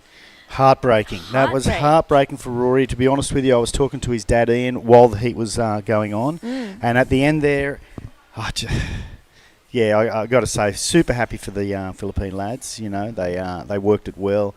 Heartbreaking for Rory, who had his... he had a plan, he had a strategy before he went out there that his dad and I were talking about. It's a secret strategy, which I won't mention now, but... yeah, it's a shame it worked all the way up until even after the 25 minutes. So, super interesting. But, yeah, that's... Rory won't be heartbroken, but he'll be disappointed. You know, he's pretty chilled. He's pretty relaxed about it all. But it's just a kind of crappy way to lose right at the end there. Yeah, it's hard when you try and you're sitting in second pretty much the whole heat. But Danny Widianto, live scores 7.5 for his first wave. That's a really great way to start off this heat with 22 minutes. And here we go. Tell us what he did, True. Yeah, so he walked straight up to the nose. Wow, locking in for a while on that 5. And driving through this one. Thank you, John Carby, delivering some water. And, yeah, Danny just finding a little bit of an inside connection. He just looks really in tune. He looks like he's comfortable out there. I mean, I love that he's got two different approaches on a longboard and a shortboard. I feel like we see two different surfers. Wow, gets a 10 on the inside. So 7.5 to start off for Danny Widianto as he finishes off nicely. Right on the beach. Sorry, I semi-threw you under the bus there, and exactly as you started to call it, Johnny Carby walked right in front of you. Yes. He did that on purpose. Yep. Throwing me off. Throwing you off. Okay, so who we got? We got Masaya Tsukamoto. Oh, and we have Danny on another. So we have the split screen there. We got Masaya going left and Danny going right. And we'll have a chat, have a look at Messiah's. And just coming into the inside, it's a bit choppy and bumpy in there now. The wind started to fluff up just a little bit. But he's making the most of it. Oh, well, you can call Danny. We'll call them together. You call one, yeah. one in one ear, one in the other ear. But Danny is in control, and I think that'll be a fairly decent score there from Messiah as well to start off his little campaign of round 16 heat 2. I think we're going to head straight to the wax head with our previous winner, JR. The pride of the Philippines, JR Esquivel, taking out that heat convincingly. How does it feel to get through to the quarterfinals and your fellow La Union local, Lopez, making it through as well? I'm super happy, and yeah, I'm happy for him to made it on the quarterfinals because it's his first time to be in the quarters. So yeah, I'm super stoked for him. And just before we get back onto you, those dying moments, the last 20 seconds of the heat, you waited all heat. You waited 15 minutes for another left. Great wave selection. At the last minute, instead of playing tactics and using your priority, I see you split the peak. Chico goes right, you go left. Was that purposeful? Yeah, I was like, he's asking for that wave, and I'm looking for better score, and yeah, I think the left one is more offer, so I decided to give him the right, and I'll go left. And yeah, I'm super stoked he made it. Well, if you didn't improve on your score, I would say that was a tactical error, but you actually did improve that score. It was your best wave of the heat. And I actually thought, apart from that being one of the most heartfelt moments I've seen in my whole trip to the Philippines, I feel the judges were keeping your scores down a little bit. Were you feeling the same? I think so, but I feel had wobble on my waves, especially on the inside section because there's a lot of like bumpy. And yeah, but still okay. Made it to the next round, and yeah, we'll try to level up my skills, and we'll try to get better waves. And anyone at home, of course, tuning in, California, Australia, all in other parts of Asia, your fans, what do you want to say to them right now? First of all, I would like to thank to my sponsors, Philippines, Surftown La Union, Alima, Cemento Surf Hardware, Salad Stoke, Kuya Errol, and to all the people who is watching, thank you so much, and to my girlfriend, Reina, and to Koda. And yeah, let's do it on the next round again. All right. We're going to go back to live action. Speak to you guys shortly.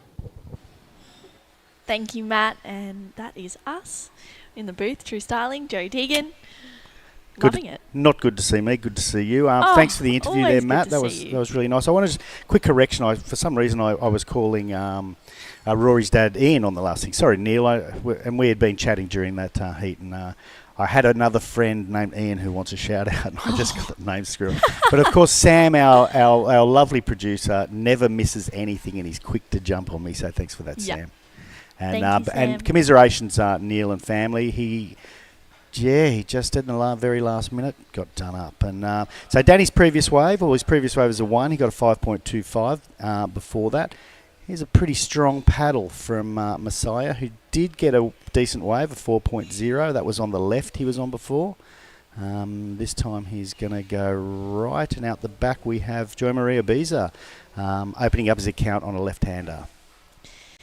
Yeah, Joe Marie taking this one through. Nice carve. Waiting for it. It's a little bit lumpy. It looks like a little bit of a wobble in the waves at the moment. It's not as clean and clear, but Joe Marie gets a nice nose ride, and out the back is Shohei Akimoto.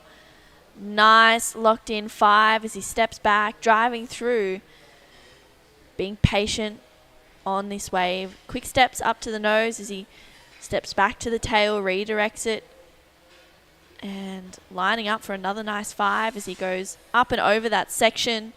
Will he get another little nose ride? He does, gets the 10, driving through this one as well. So Shohei getting a nice ride as well, wiggling through to the inside. You can see him just going from rail to rail. Rail all the way to the beach, so the judges should like that. We're waiting on a couple of scores here. We're waiting on Joe Marie's first wave, I believe. And then, of course, for Shohei. And that's the Esplanade or the Promenade, and that's Bays Inn on the left. So that goes. It's beautiful to walk along there. You know, dark sand. It's not a white sand beach, but it's dark sand, which makes it pretty hot in summer as you walk across it. But just beautiful. It's clean. There's no rubbish lying around. I'm a big fan of this beach. Big fan of the, they call it the Esplanade or the Promenade. I can't remember what they call it. I say the Esplanade because that's the one in Cronulla. And a quick shout out to Ian, who I did mention before, and of course Eric Meredith, who's watching there from landlocked Canberra. There was a message there from him. He's wishing he could be here. Hey Ezra and Sykesy, if you're watching, thanks for the message. Here's your shout out, and hopefully we can catch up soon. You can get back in the ocean. I know Canberra's pretty hot in summer and pretty cold in winter. So thanks for the call out, Ezra. Canberra. I haven't been there since I've only been there once, and I went to university in Canberra, actually. Wow. Met my lovely wife at university in Canberra. Love that. 3 decades ago. Yeah, so that was... I didn't want to go to Canberra, to be honest, originally, but then I've just met wonderful people, met my wife, barely studied, never used the degree anyway. Went from Canberra straight to the Philippines almost, actually, and so that kind of worked out pretty good. yeah, it worked out perfectly. Well, 14 or just under 15 minutes to go. That last wave of Messiah at 2.35. Joe Marie's first wave 4.75. Last wave of Shohei 5.9. So Danny Widianto holding the lead. He's up and riding right now. Quick steps to the nose. Locks in for a 10. Holding it through the whitewash. This wave getting a little bit tricky. A couple of lines rolling through.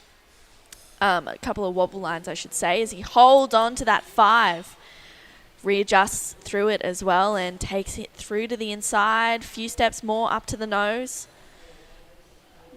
Couple of really, not too many, but nice locked in nose rides on that wave. Yeah, Danny's pretty much dominated every heat he's been in up to now, and at this stage he's certainly dominating this one as well. I'm getting some really cool messages from Camille, our interviewer on the beach most of the time. Firstly, she's letting us know that we talked before about the Sierra Madre, which is the mountain range, which we can see there. That's where it starts. And we didn't know how long it went for, so she said it goes for 540 kilometres. Wow. So it goes from here sort of to the west and a little bit to the north. So thanks for that, Camille. And she also said in that last heat, RJ came in, and you know, I think in the golf these days, the winner, they come in and they pour champagne or water over them. And she sent me a lovely picture. I can't show you guys out there, but his family have come out to congratulate him on that second place by throwing a slushy all over his head. I love that. Well, Shohei hoping to contain second place, but that wave doesn't do too much. He kicks out. And waiting on this last score for Danny Widianto. Yeah, it was a pretty nice wave, so I think he'll be rewarded well. And there it is, it's a 6.50. So he moves Motors further into the lead, actually, which means Shohei needs an 8.10 to move into first place. Messiah only needs a 4.16 to move into second, or an advancing position, and Joe Marie only needs a 3.41. Again, halfway through already. Every time I sit with you, it seems like those first 12 and a half minutes just zip away in about 5 minutes. While it's a bit slow out there, I'll have a bit of a thank fest to the people that have made this thing happen, and that's the Tingong Party list. It's ASRO, which is the local board riding association, UPSA, which is the United Philippine Surfing Association, which is kind of the governing body for the national event and most of the international events. The Department of Tourism Region 3 and the Director of Region 3 Department of Tourism, Richard Danos, thank you very much. The Philippine Sports Commission and the Philippine Olympic Committee, Bagong Filipinas. House Speaker Martin Romualdez, who I'm told confidently is really the man who holds the purse strings and has been just wonderful in keeping that purse open. And here we go. Danny's up and riding again, and so is Joe Marie. And now Joe Marie only needs a 3.1. I think I was looking at my paperwork then and didn't see the start of the wave. It's a bit of a foamy whitewater wave, which never looks quite as good. But he's got some speed up and he's got his feet on the nose. Quick 10. He's going to finish it off with a little closeout Rio. So he gave a little fist pump there. He really likes that. That's good to see.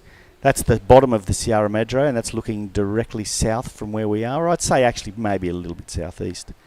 The local government of Baler, Senator Sonny Angara, Congressman Ramel Angara, and Mayor Rhett Angara. These guys are, the local politicians in each different tier of the area, and they dominate the area.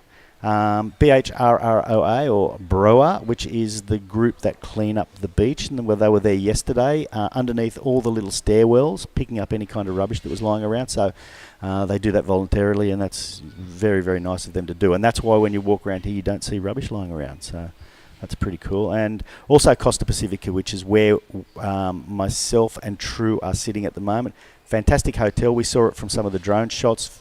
Cool pool out the front. Actually, one length of the pool, it's an L shape, but one length of that pool is 31.5 metres. So it's longer than your average 25 metre pool, sort of indoor pool at home that you would do laps in. So I've been doing a few laps each day, and I get to the 25 metres and I look up and think, oh, okay, I've got another 6.5 metres. So I'm priding myself on doing, 10 or so laps, but it's not much, but it's something. But it's an epic pool and an epic resort, and that's it there. So the drone is just heading straight to the resort there. You can see the judging tower there, True, with the blue roof there and the lawn, and just you can see the angled roofs on the left. Just to the right, there's a square roof, and we are sitting right in there. Yeah. We sure are, and we're very lucky to be here at Costa Rica. We can literally wake up and walk straight to the beach. Oh, sorry, Costa Rica. Costa Pacifica. And Shohei, this is live action.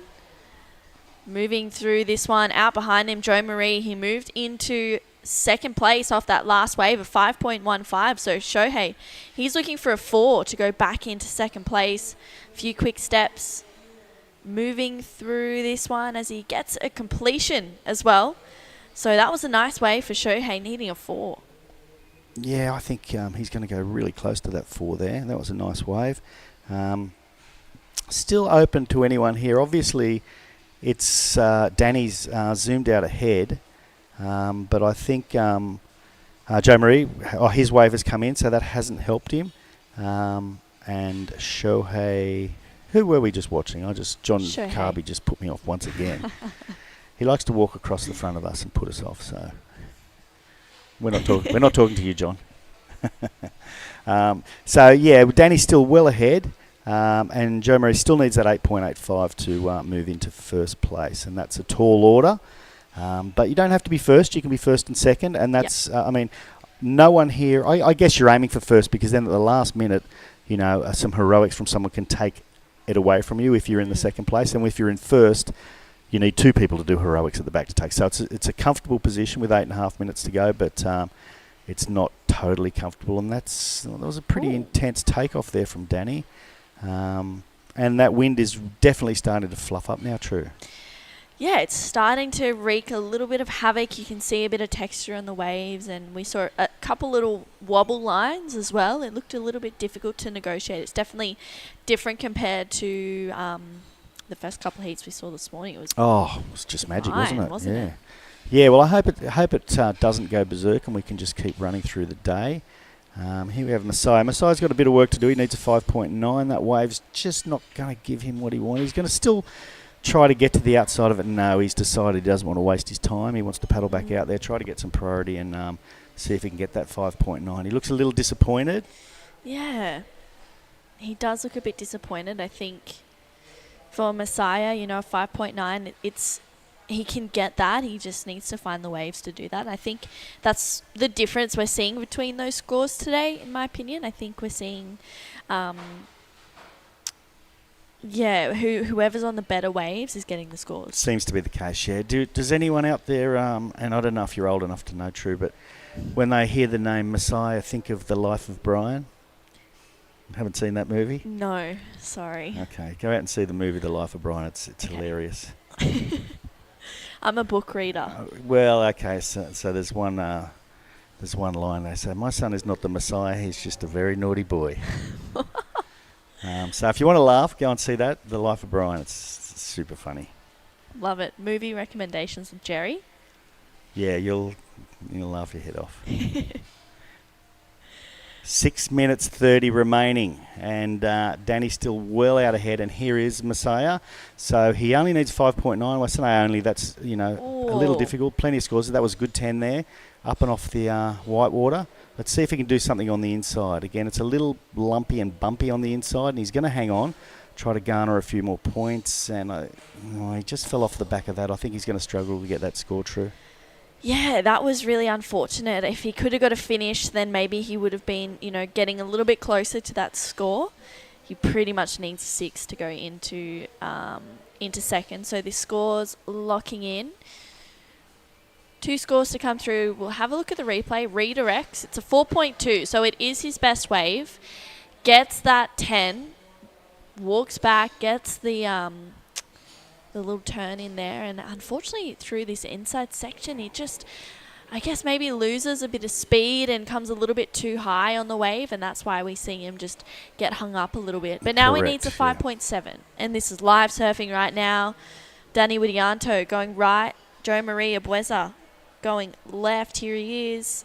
Puts it up there. Wow. Doesn't get a finish. No, it really sucked up there, which you don't see here very often. He went for it, that's for sure. He's got no leash on.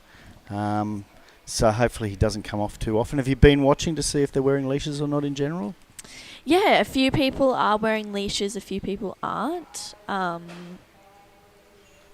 don't know. I think it's whatever you feel comfortable with. In the end of the day, if you feel like you need to wear a leash in a heat to control the fact that you don't swim, then you do that. If you don't want to wear a leash, you don't want to wear a leash. Well, yeah, and I guess some guys feel, or some of the guys and girls feel like maybe they're not going to fall off or they can control their board when they do fall off.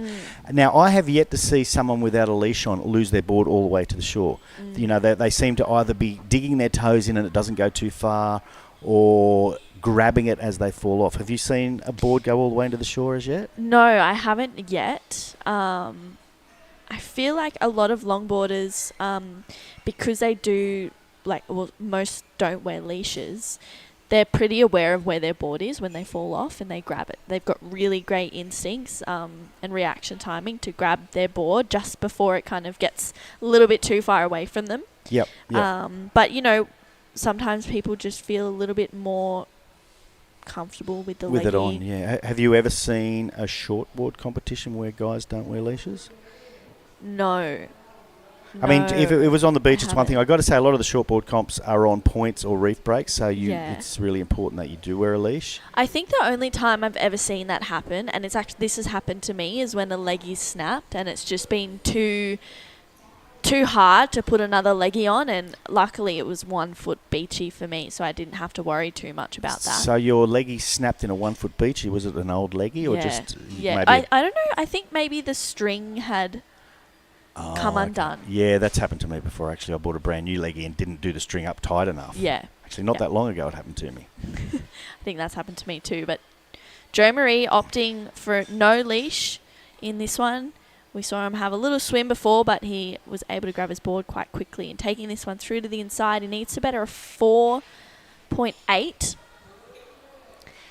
So we'll have a score to lock in and 3 minutes to go. Shohei Akimoto has the priority, needing a 4.05, and Messiah chasing a 5.75. Yeah, I'd like to be sitting where Danny's sitting. I mean, he's, like I said, he's been super comfortable in every heat he's been in. He's got the skills and he's got the surf smarts as well. He knows where to be and which waves to get onto. So, and that's saying something from an Indonesian who, is often surfing. Well, I guess he surfs the beach break there. I mean, it's a hard beach break to get waves on if you're there in the middle of Kuta, by the way. It's difficult to get waves. Yeah. I certainly wasn't given any waves when I was out there last time. Here's Messiah. It's a pretty crummy looking wave and his shoulders are slumped. But he's lovely colour coordinated there, the blue and the blue. So you don't get any points for that, sadly. No, sadly not. Yeah, that wave the conditions have really, they've changed quite a lot. It's become a little bit trickier. I don't think there's too much wind coming up right now. Maybe it's just tidal, the tide's getting quite high. There's a little breeze on it, but yeah, it just seems to have gotten messy somehow on the inside. So this could be Shohei's last hurrah. He only needs a 4.05, so he's on his way to it, that's for sure. If he can finish this off, I'm going to think that maybe he's going to get there. So is he going to be able to do something else on the inside here, or is he done and dusted? He's going to be on the beach pretty soon here. Well, he's just going to follow it through, and okay, he did finish it off, so he's going to go close to moving into second place there. Messiah's giving it another blast. He knows his time is just about done. Kind of a fat wave, but he got no choice but to go. Yeah, well, he was able to get down that section, but that wave doesn't offer much more with a minute to go. Scores are coming through. Looks like he's going to get it. Shohei Akimoto, 5.4, moves into second place. Jo Marie Ebueza now needing a 6.15 to go into second. That last wave of Messiah, 2.75. He needs a 7.1. Jo Marie up and riding with 35 seconds to go. Wow, gets a stand tall 10. And you can see Shohei watching on from the beach. Will Jo Marie get anything more on the inside right now? It was a great 10, but he needs something, doesn't he? He does. A 6.15 is a healthy number. He needs to do something pretty special.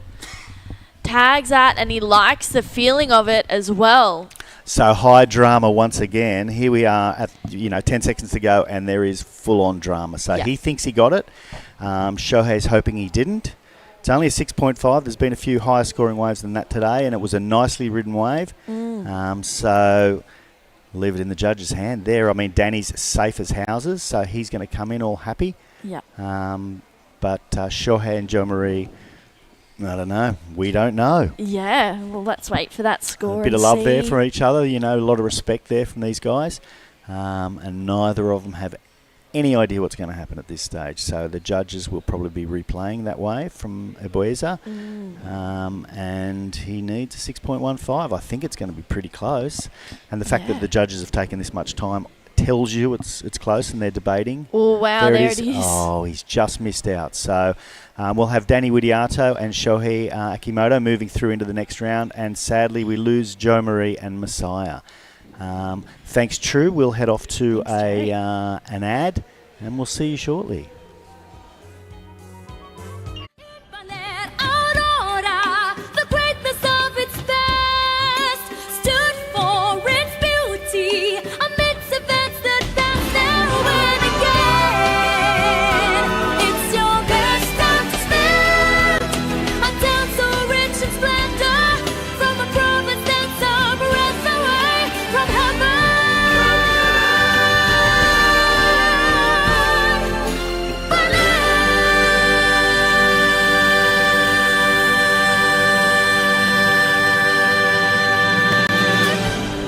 The WSL Baler Pro 2024 is sanctioned by the World Surf League and organised by United Philippine Surfing Association in collaboration with the Municipal Government of Baler and the Association of Surf Riders in Aurora, Inc.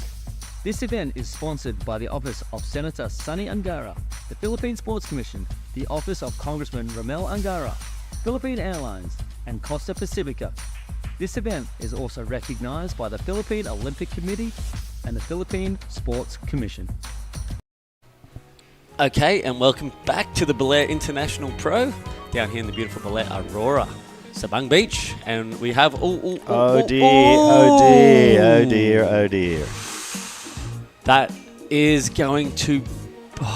Well, Crisanto was definitely trying to not go, but the fact he might have been better off going and letting the judges decide whether it was a left or a right, because in the long run, whether he actually hit, was that Roger? That was Roger. Whether he actually hit Roger, I think. It's going to play a part, I think. Yeah, we'll see a replay. Was Roger just playing a game there? So Roger's up, and I believe he taps the board there, so there's a good chance that is going to be a non-priority interference from Cristianto. Yeah. That's a horrible way to start. Like, literally, we were seconds into that, and that is how. Who's that? That was Messiah, who came fourth in the last. He's out, but he's still having fun by the looks of things. So, yeah, I don't know what they're going to do there, from my mind. No, I mean, is it possible to see that again? I'm just wondering, it was their contact, because that was a bit of a soccer dive, I thought. And I'm not saying he would do that, but... So he's pulled back. It might have been his leash catching it around. I don't know. Well, we'll leave that one up to the judges, John. That's high drama. We had high drama at the end of the last heat, and we've got high drama at the start of this next heat. I'd like to get the opinion of my good friend Eric Meredith, who was the reunion longboard champ, I think back in 92. I know he's watching there. Yep. Living in Canberra now, sadly, but Send me a message, Ezra, and tell me what you think happened there. Yeah, and I haven't seen anything pop up, and here we are, that surfer who was, I know, this is Justin Aguiza. Nice long 5, so we'll get back to business as usual. It appears that, there we are, there is an interference call on our surfer in blue, Crisanto Lanuva, so just that little error on that opening exchange. I believe that will be a non-priority interference. Roger falling over there. Was it a soccer dive? I don't know if Roger's... No, Roger's not that kind of guy. So. No, and just having somebody there can 100% sort of mess with your... there's our last heat winner, Danny, going down for his interview. But yeah, that's a... Well, it's a shame. It's a shame. It's a terrible way to have a start. Doesn't mean your heat's over. You get a 9 and you get another 9 and you've got a 9 and a 4.5. So so it's definitely, so the first score will go through. The second score will be halved. Correct. So we've got first interference I think we've seen almost this entire... In the longboards. Now, if it had been a shortboard situation exactly the same, it would have been easy to pull that shortboard back and you wouldn't have got in the way. But if he had made contact, and you'd have to assume... He did. Well, he did enough to interfere, and that's... Yeah. So I know that Roger wouldn't love that being the case, but it is what it is. Well, we'll know. And again, Roger's not that guy. We know Roger, so, if it turns into a punch-out on the beach at the end of the day, we'll know it was. Here we go again. So there's an angle. So he might have tapped the end of his tail, but just having somebody so... close in your space as you're trying to get to work on that board. There's a lot of things happening there. Yeah, and not knowing if he's going to hit you so or what. It might have been just enough to get him off balance anyway. So 100% an interference. It was like he interfered with him, basically. You have to draw the line there. Yes, I hear. So here's Crisanto. So, he's behind the 8 ball here. A pretty nice wave here. So let's see him get a really big score. Oh, he just dropped his nose into the water. A bit the weight... Oh, sorry, I was just a bit confused there. He just got his nose in the water there and wasn't able to finish that one. And I believe we have Camille with Danny out there on the glass. So go for it, Camille. Thank you, Jerry. Yes, one of the most exciting surfers to watch is no other than Danny with Yanto with the flow. You were telling me you had a hard heat out there. Why is that? Because the wave windy little bit and not many wave coming and... Yeah, hard hit too, Masaya, Jomari, and Sohei, good hit. Yeah. And the judges are given a run for their money because down to the last minute, the scores are popping up there and we see some high drama. Who would expect that it's actually in the longboarding where you see most of these dramatic moments when you thought you were safe, suddenly someone gets a better score. So how do you keep your composure out there? You come across as someone very calm always, very confident. How do you quiet your mind? I just keep confident to me, keep focus, just not looking the people get wave and yeah. Okay, so your sister told me that her favorite Filipino food is tortang talong. What about you? Beef sisig. Sisig, but... Beef sisig. Oh, beef sisig. But you're still missing the sambal, yeah? Yes. Okay, so yes, Danny, would you like to close this off with a message for people watching you back home and all over the world?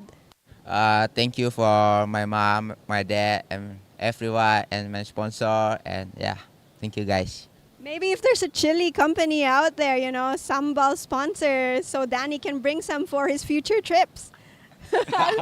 Thank you and good luck. Back to the live action. Okay, thanks Camille, much appreciated. Here we have Roger on his 4th wave already. Highest score only being 1.5, so that will certainly eclipse that wave.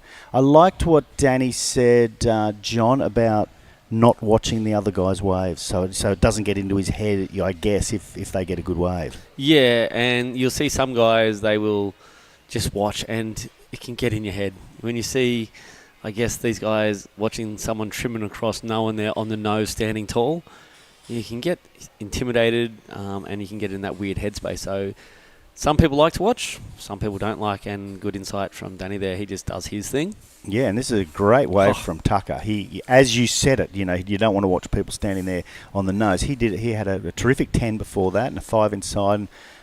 Two really good waves here. Cristianto up and riding, very important score for him coming through. So he's in a little bit tricky of a position, and he is surfing his heart out there. He knows there's a lot on the line now. And that's, I think we're waiting for two waves for Cristianto. Shout out to my mate Vinny Marcos down there on the beach with his wonderful girlfriend Mel. Doesn't even know the drone just buzzed by his face there. Great avid supporter of surfing, and there's also a skate event going on down here at the moment, so good to see young love down on the beach in Baler. We'll have a chat to Vinny later. Yeah, at some point he's going to come in. I'll see if I can rip him in here now.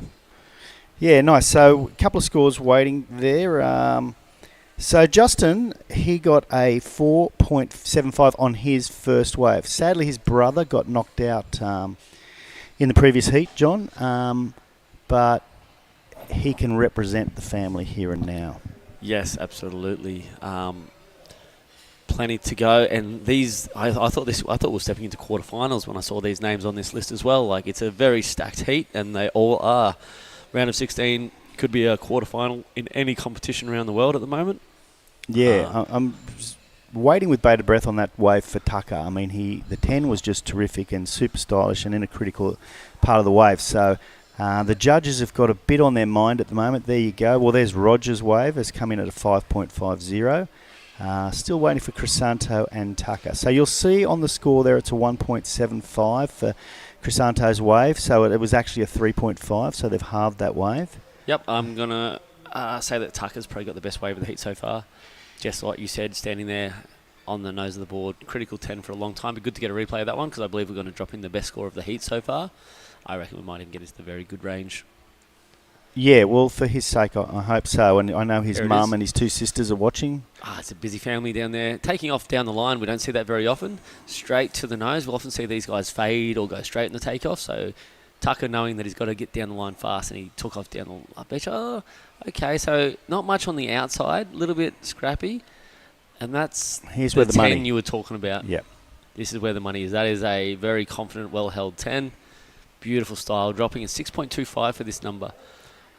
So that was all in that 10. And then he gets a nice little 5 and another 10 there. Getting the completion on that one. Little cross step. Dynamic. Live action with Justin Ebuiza, brother of Joe Marie. Who is in the lead and got a 5 for his previous wave, which we had been waiting for. So a couple of mid-range scores there, and we didn't see the start of that because we did watch that terrific replay from Tucker.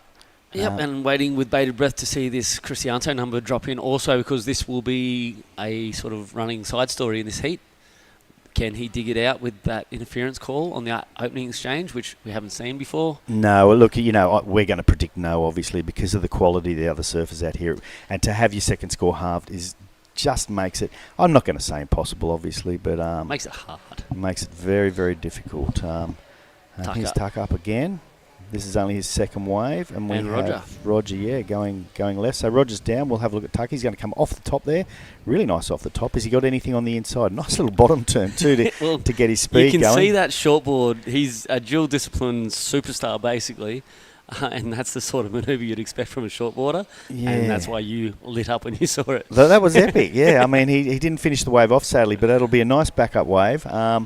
Yeah, the Rio was epic, and then when he just carried his speed, he got down. Oh, here's the wave we didn't see from Justin. It starts with a little 5, another little tap up there, bit of white water to get through, and he knows there's something on the inside. Not actually that much. Another even better 5, not held long, but held in a critical part of the wave. Just trying to get across that white water. Nice little turn back down, and then he's going to walk up one more time. So. Nice, and we got onto it about here. So, we saw a little bit on the inside here. Yeah. Bit of cross-stepping up the front there and, trying to milk it for as much as it can give him. And I think that'll be a pretty okay score. There is one to drop in for, a few of the guys here. Surfer in blue, there we go. Cristianto dropping in a 6.25 and getting himself into second position at the moment. I know it's going to change with these, I believe. Tucker's wave is going to definitely eclipse that. He only needs 175, that Rio alone. And there's Mark Aguirre. He is waxing up and preparing for his next heat. Roger again, up and riding. his sixth wave. He only needs to throw away 1.9, and I don't know that he's going to be able to do that. So Roger's a little out of sorts. Maybe that original interference Messed with him. Messed with him as well, yeah. I mean, no one wants to see it. It doesn't help anyone. Well, I say it doesn't help anyone. It actually does help the other three surfers. It helps me a lot in one particular event, which was unfortunate. But no one, it's not a, I don't know, a win's a win. But then there's some people, and Roger's got a big heart and he loves everybody. So it's also something that he would never want on anyone. But that said, he is a competitor, so he's going to take advantage of the rules. Yeah, look, in the long run, you're sitting out the back thinking, essentially, it's me against two others instead of three others. So, I mean, it makes... I guess it could make you relax a little more. I guess not, because, you know, if Crisanto then went and got a 10 and he then had his 6 halved and he's sitting on a 13 or so total and actually still got through, then, you know, they'd be kind of devastated, and that would not be taking advantage of the situation. Yeah, because, there's a lot in it. Like, there's the surfing game and then there's the strategy game and the rules game. So... And here's Roger again. He's surfing a lot of waves, which didn't work for everyone yesterday, the loads and loads of wave deal, but this one looks pretty nice. Certainly got rid of his 2.1 already there. This wave running pace perfectly down the line there. A little cross step, little drop knee turn, sorry, on the tail. Ooh. Somehow took my headset off. Not surprised. Thanks, Jerry. Roger getting to work and Jerry doing some of his best. That was a good wave from Roger, and that's going to go up close to, if not better than his 5.5. So he only needs a 5.21 to move into second place, and that will relegate Crisanto back to fourth. I think regardless, Cristiano's heading back to fourth, so he needs a really big score. Had a little paddle for that one on third priority. No point not having a paddle then. We've got about 10 minutes to go, John. The rock's out in the background to the right of the screen there. That's where Cementos or Cobra Reef is, or around that spot. You're giving it all away, are you? Oh, I don't think there's any secrets there well, anymore. Getting through the mangroves is one of the biggest secrets there is, as you know firsthand. Yeah. I think my feet are still angry at me with a few little cuts on the bottom of my feet. Never following you again. I have a sixth sense for these things, I believe was the words that came out of your mouth as we were wandering through the I just wasn't using the first 5 senses. So that was a 7 from Roger. So that takes him directly to the lead. Do not pass go, directly to the lead. So 7 and a 5.5. This is the replay of that one, John. Really nice 10 to start with, and held for a while, back to a 5. I think you've already called it beautifully before, so... we'll just enjoy this one because the judges loved it. The best wave of the heat so far. Yep, and it was just a well-paced wave, and Roger taking complete advantage. He's caught 7 waves, so he's been pulling the trigger on everything. He's going for eventually something's going to be good, and eventually something was good. It wasn't the case yesterday, and I know the Wax Head had a bit of an issue with everyone taking too many waves and just sort of paddling for everything, and it turned into we had a heat that had about 35 waves, which is really difficult for the judges and everyone else involved. It is, but it's also a part of the game. It's part of the game. You can do whatever you want out there, yeah. And it can be awfully tricky out there, and Roger's going again. And Roger might just love staying busy, which is another thing. This might be what fuels him. Different strategies for different people, yeah. And, So, interesting strategy from Roger, because he's our current heat leader, and he's our current wave count leader also. This is Justin Ebenezer on his last wave, 3.40. Might have missed this one. A nice little nose tap. I'd love to see Justin just follow the other boys. That's a bit longer into a nice quality 10. Nice wave from Justin here. This one must be his 5.7, I believe. It's his 4.85. I'm being corrected by amazing Sam. Just not quite pacing down the line as good as Roger did on that previous ride. And looks like Crisanto also in a bit of trouble. So you can see there his requirement is a massive 8.08. And if you're looking at the screen and you can't quite figure out that maths, it's because his second wave is going to be halved. So... if he drops that 8, then his 6, as Jerry said before, will be halved. So Yeah, and this is replay, and this is really devastating for him as he's sitting equal fourth on the rankings, and this is essentially his last chance to get to first, and that's there's more at stake than what we first thought when that seemed like a simple interference. So he's not going to move further up the ratings, and he's got Take, who is directly behind him, who's sitting 6 on the ranks. And that doesn't go from 4th to 6th, it's to equal 4th, so the next one is 6. So this is a big issue for these guys out here, and I think Take's probably licking his chops there. Pretty, again, not happy with how it went, but probably relatively happy with the fact that he's only got to really beat Justin, which is not necessarily any kind of foregone conclusion, but it just makes his odds a little better. It does. I believe it was me and you sort of looking through those rankings yesterday. If we continue these 3 events, the rankings are basically set with JR qualifying straight up, being current world number 8, and there's a good chance he may also win this event and come through with 2,000 points and be number 1 seeded anyway. And then on the other end of it is our current rankings leader, Kai Hamasi, who is number 1 with 1,800, which means he has a first place in Korea and a second place in La Union. Yes. If there's only 3 events, they'll throw away 1 event. Their poor event will leave. So if Kai Hamasi wins this, he'll finish with 2,000 points. If he comes second in this, it'll be he's equal to second, so he'll throw away a second place, which is pretty amazing. Yeah, and he's going to be hard to run down, or he basically isn't. But, I tell you, Tucker and Roger are sitting on the same. They're both sitting on 6. So, funnily enough, we've got equal 4th, which was Danny in the previous couple of heats, or in the last heat. He's on 4th. Equal 4th is Crisanto. Then Tucker and Roger are both on equal 6th. So, this means a lot. I guess that they're probably not going to get to the big show necessarily. No. But it means a lot as far as ranking points for next season. Also, to tell their sponsors, so the sponsors know where they're coming in the Asian region. Yep. Yeah, good result and a bit of cash. Bragging rights, cash as well, by the way, of course. Cash. Yeah. Obviously not cash anymore. WSL's moved into the transparent bank transfer. And here are Roger and Tucker, both ripping it up. They are. These boys going. This is, Roger. Tucker is. Oh my gosh. For a while there, and I know Matt loves to chat about it. This longboarding got a bit like shortboarding. The boards were really light. There wasn't rules and regulations as to how long they can be. Tucker rides that massive longboard, and there's a bit of a switch foot. Tucker rides that massive longboard. Yeah, like it's a super light, old school or, 90s sort of longboard. And he's just throwing that around. Now, we talk about flow, style and grace. I guess radicalness is maybe part of it. And you can see, and you can tell our background. Like I love how my knowledge of longboarding's increased, and now I know a lot more about longboarding. But I see those manoeuvres, and I'm like, yes, longboarding rocks. But traditionalists may be a little bit more like that's too radical.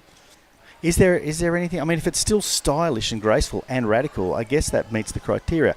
And it makes me wonder if Tucker runs through and wins this thing with those kind of manoeuvres as well as the other great, hang tens and all the rest of it. Can it change the way people look at their next round? They think, I've got to get a little radical because that helped Tucker the last time. Yep, and Roger Suga has that hot dog style, which is more traditional. So, but then Tucker's doing things that are like, whoa, and I'm interested to see their scores to drop off across both these guys. Unfortunately, Roger did fall off towards the end of his, but Tucker maintained it, and I liked it. And he did it also a lot of 5s, 10s, but the radical stuff was in the middle of it. So I haven't seen anyone do a grab rail carve like that. No, Tucker's only had 2 waves too. He's been very patient, whereas Roger's now sitting on 9 waves. Yep, but he's also starting to build his. He started on 1s, jumped up to a 5, dropped back down into some smaller numbers, and then through a 7, a 3, and a 5.25 for his last wave. So he's definitely getting his rhythm, albeit over a lot more waves than someone like Tucker. Absolutely, and Justin's dropped to 3.3 is not going to help him. Okay, there's our answer on... Oh no, Tucker hasn't dropped. There it is. The judges exactly where we are. They love the way he styled through that wave. Yep, so there you go. I guess people are watching and thinking, I need to do a couple of tucker moves next time around. But I guess if it was jerky and crabby, they wouldn't like it. But it included all the elements, or at least two of the elements there, I think. That's my saying. Real men crab walk to the nose, Jerry. But as we can see, there's a couple of real men out there and they know how to surf. Absolutely. and they're starting to run away with it. I mean, of course, Crisanto has been behind the 8 ball since the start. Seems like a long time ago now. 9-3-8 now. That is almost in combination. Another 0.7 of a point on Roger's score and he's out of this game. Yeah. And Justin only needs a 6.81. It seems like a lot, but we just saw a 7.50. So Justin's super keen. That's not going to be it, unfortunately. So he's going to run out of time pretty soon. 1 minute 30. It's going to take him, 40 seconds or so to paddle back out, as long as he doesn't get caught inside. So at this stage, Roger, who's up and riding now, nice little 10, hung onto it for a little while there. And he's out of there. He probably wants, maybe it's shut down there. We couldn't see down the line. He wants to get back out there and make sure will he? Justin doesn't With get 1 any minute priority. and 10 seconds, will he be able to make any difference out there at this stage with priority out there with a guy who needs almost the unachievable? We haven't seen a 9.38 drop yet. No, we haven't. So and then there's Tucker out there in second. He's not going to give up, I don't think, anything, even with a commanding lead like that. So no, and Justin's almost going to have to stay wide, turn around, take anything that comes his way, because he can't go over to where the guys are. He doesn't have priority. He's only got 42 seconds. So I think staying wide is clever, and he just needs to turn around and take anything that comes his way. And essentially, he's the only one that can rock the boat at the top. I mean, it seems unlikely that Crisanto can get that big score. He's going to have a go here. It's his last hurrah. It's a very small wave. It's lining up for him. He's a quick 10. Yeah, no, that's all she wrote. So the only one that can affect who goes through here is Justin. We can't see what's going on over there on the out wide. Oh, heels on the nose. That was epic. That was a committed heels on the nose, and then he literally did his leg rope over his head. I haven't seen that one yet. I've seen guys step over it. I've never seen anyone throw it over their head. So that was epic. That was epic. That was clear heels over the nose of the board too. That's an incredible, and he held it. He held it. That was unreal. I liked it again. Tucker showing that he. We'll wait for that score. I mean, they're going to. They're going to have to score this one. Yeah. So, super keen to see what the judges think about that. I don't know myself, but I liked it, and it was radical too at the end. Well, we liked the last one, and he dropped a 7.50. So, he hasn't hurt himself again, has he? Maybe he just doesn't want to get sand. He's at a cut.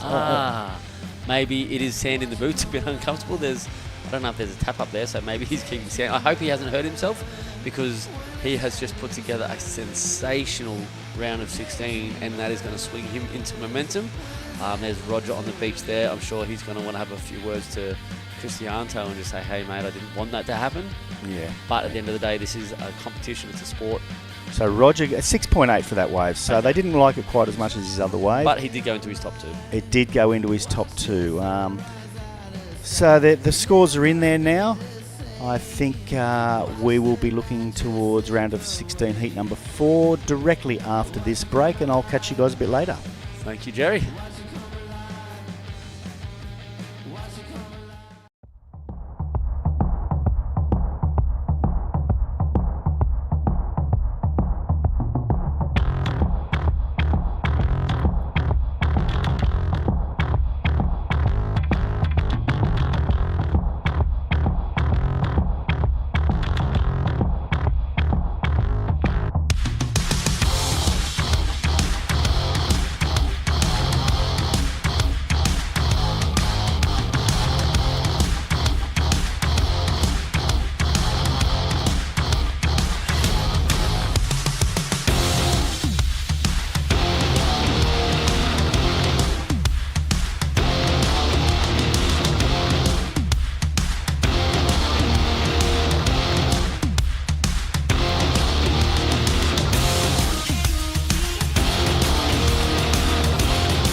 Welcome back. Round of 16, Heat 4. The Waxhead back in the booth replacing Jerry and with John Carby. He needs no introduction, but we will anyway. We got Mark Aguilar, the local boy, out in the water with June Esquivel, the younger brother of JR, Kai Hamasi, ratings leader, and Shernel Rakil. Esther Neil. Yep, tricky name. Lots of consonants in there, but out of Zambales.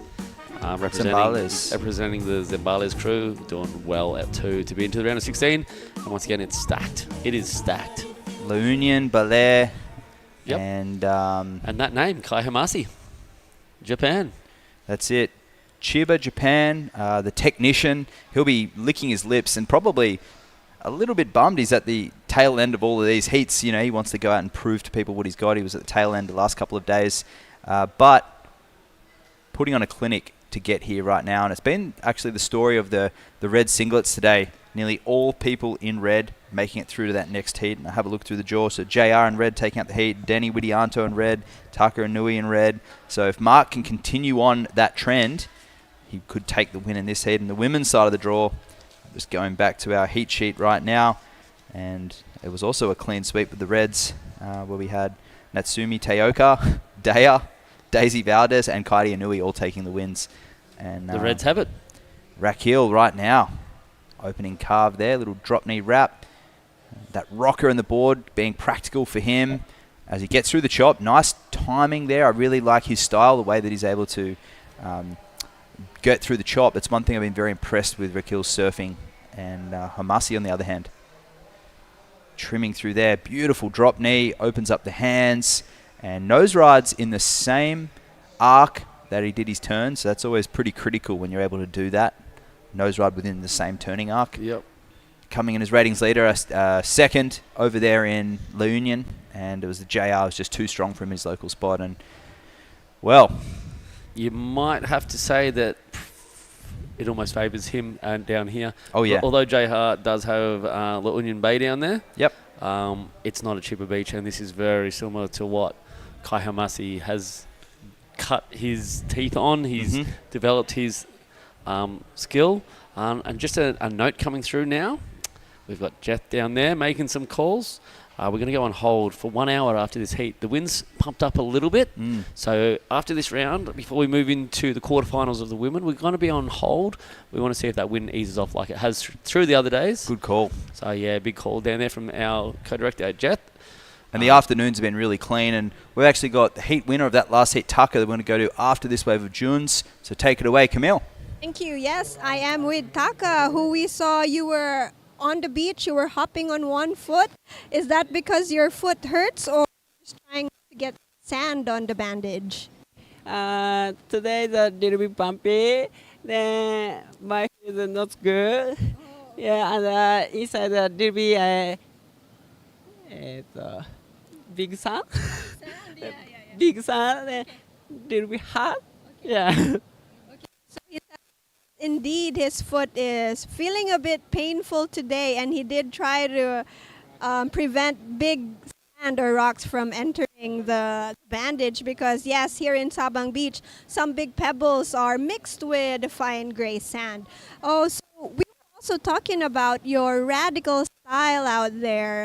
You're adding elements of progression, like the hang heels and the way you do your turns. It's more than what we see with like traditional longboarders, more like Roger. So who do you look up to? Who influences your style? Who did you enjoy watching, as you were growing up and learning how to longboard? Who are your influences?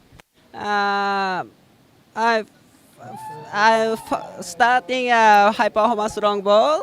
Yeah, my favorite surfer, Harry Ingruby. Then I change the criteria. Then both like Tara Warren or Colin Colpinto style. Then I try to mix surfing. Yeah, so audience is very happy. And the judges too. Yeah, so I try to every happy time. Yeah. So you kind of a style master, like a DJ, mixing different beats. So you're marching to your own drum as well. So anything you want to add? You also want to say a shout out, good luck to your sisters who, like you, all three Inois are surfing in the quarterfinals. Thank you very much. Hopefully, siblings join the Longboard City Tour this year. Then next, my sister, I professional coaching. Yeah, I try to next round.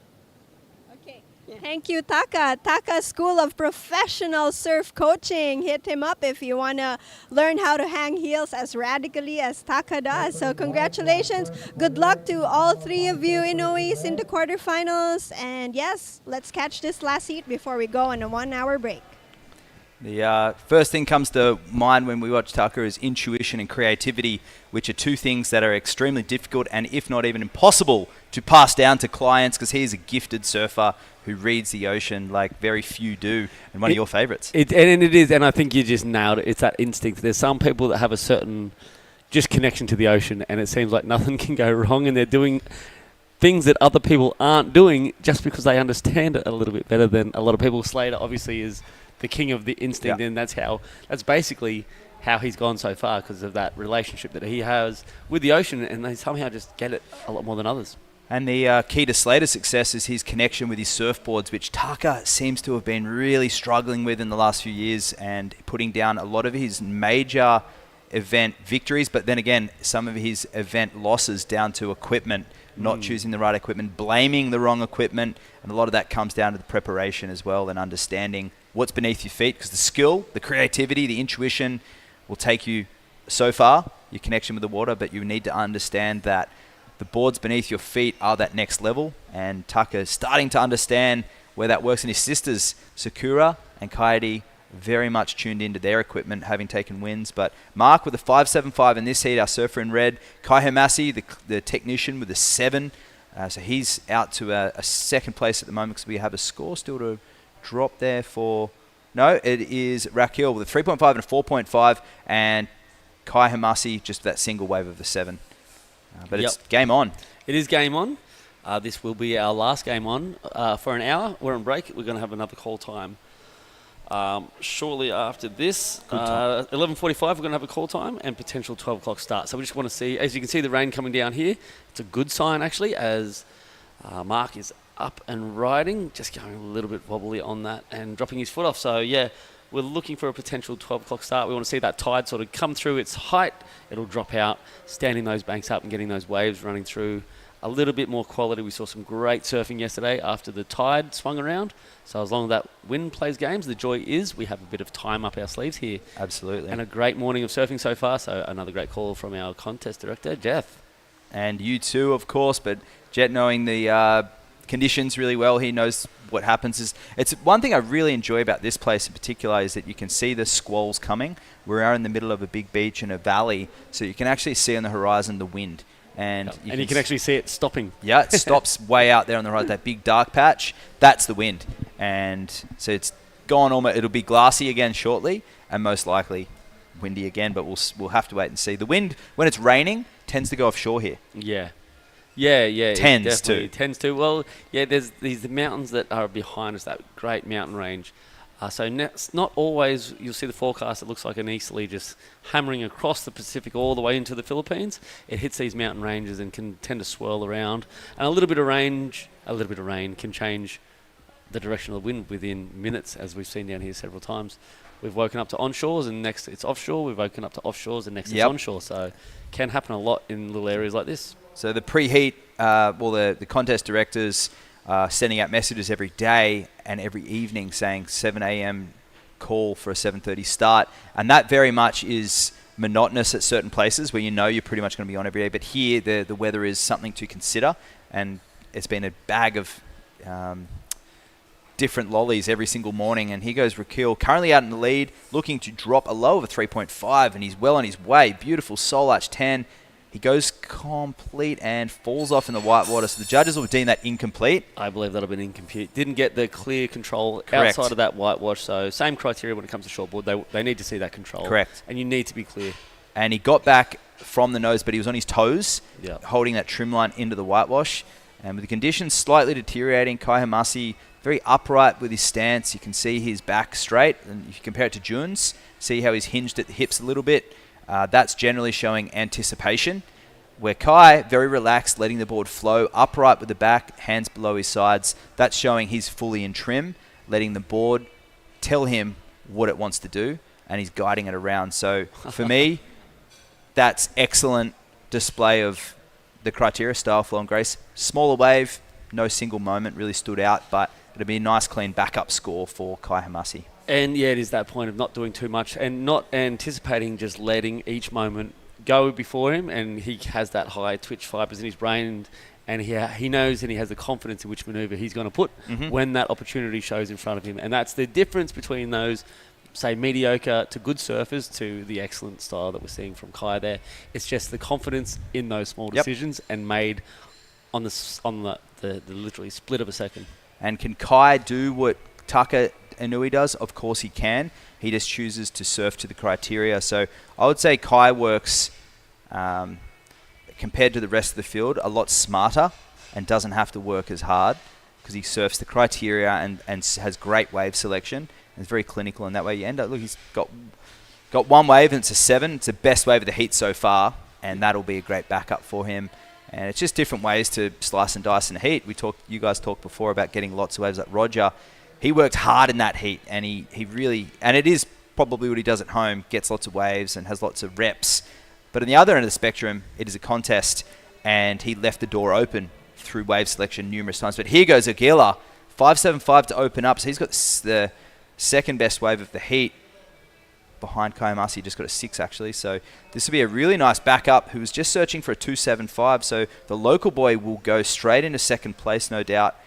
And June Esquivel, the younger brother of JR, he scored a 3.75 on his wave. And there's a lot of these surfers are very tense. You see them around the contest site, they're happy, they're smiling. But when you actually give them a pat on the shoulders and that, you realize actually they're holding a lot of stress in their shoulders. A lot of them aren't used to stretching, cross-training, the exercise regime that I know JR and Roger do. Yep, yeah, I know they've got a hill behind them, and it's a great, it's a off-road track run up the mountain.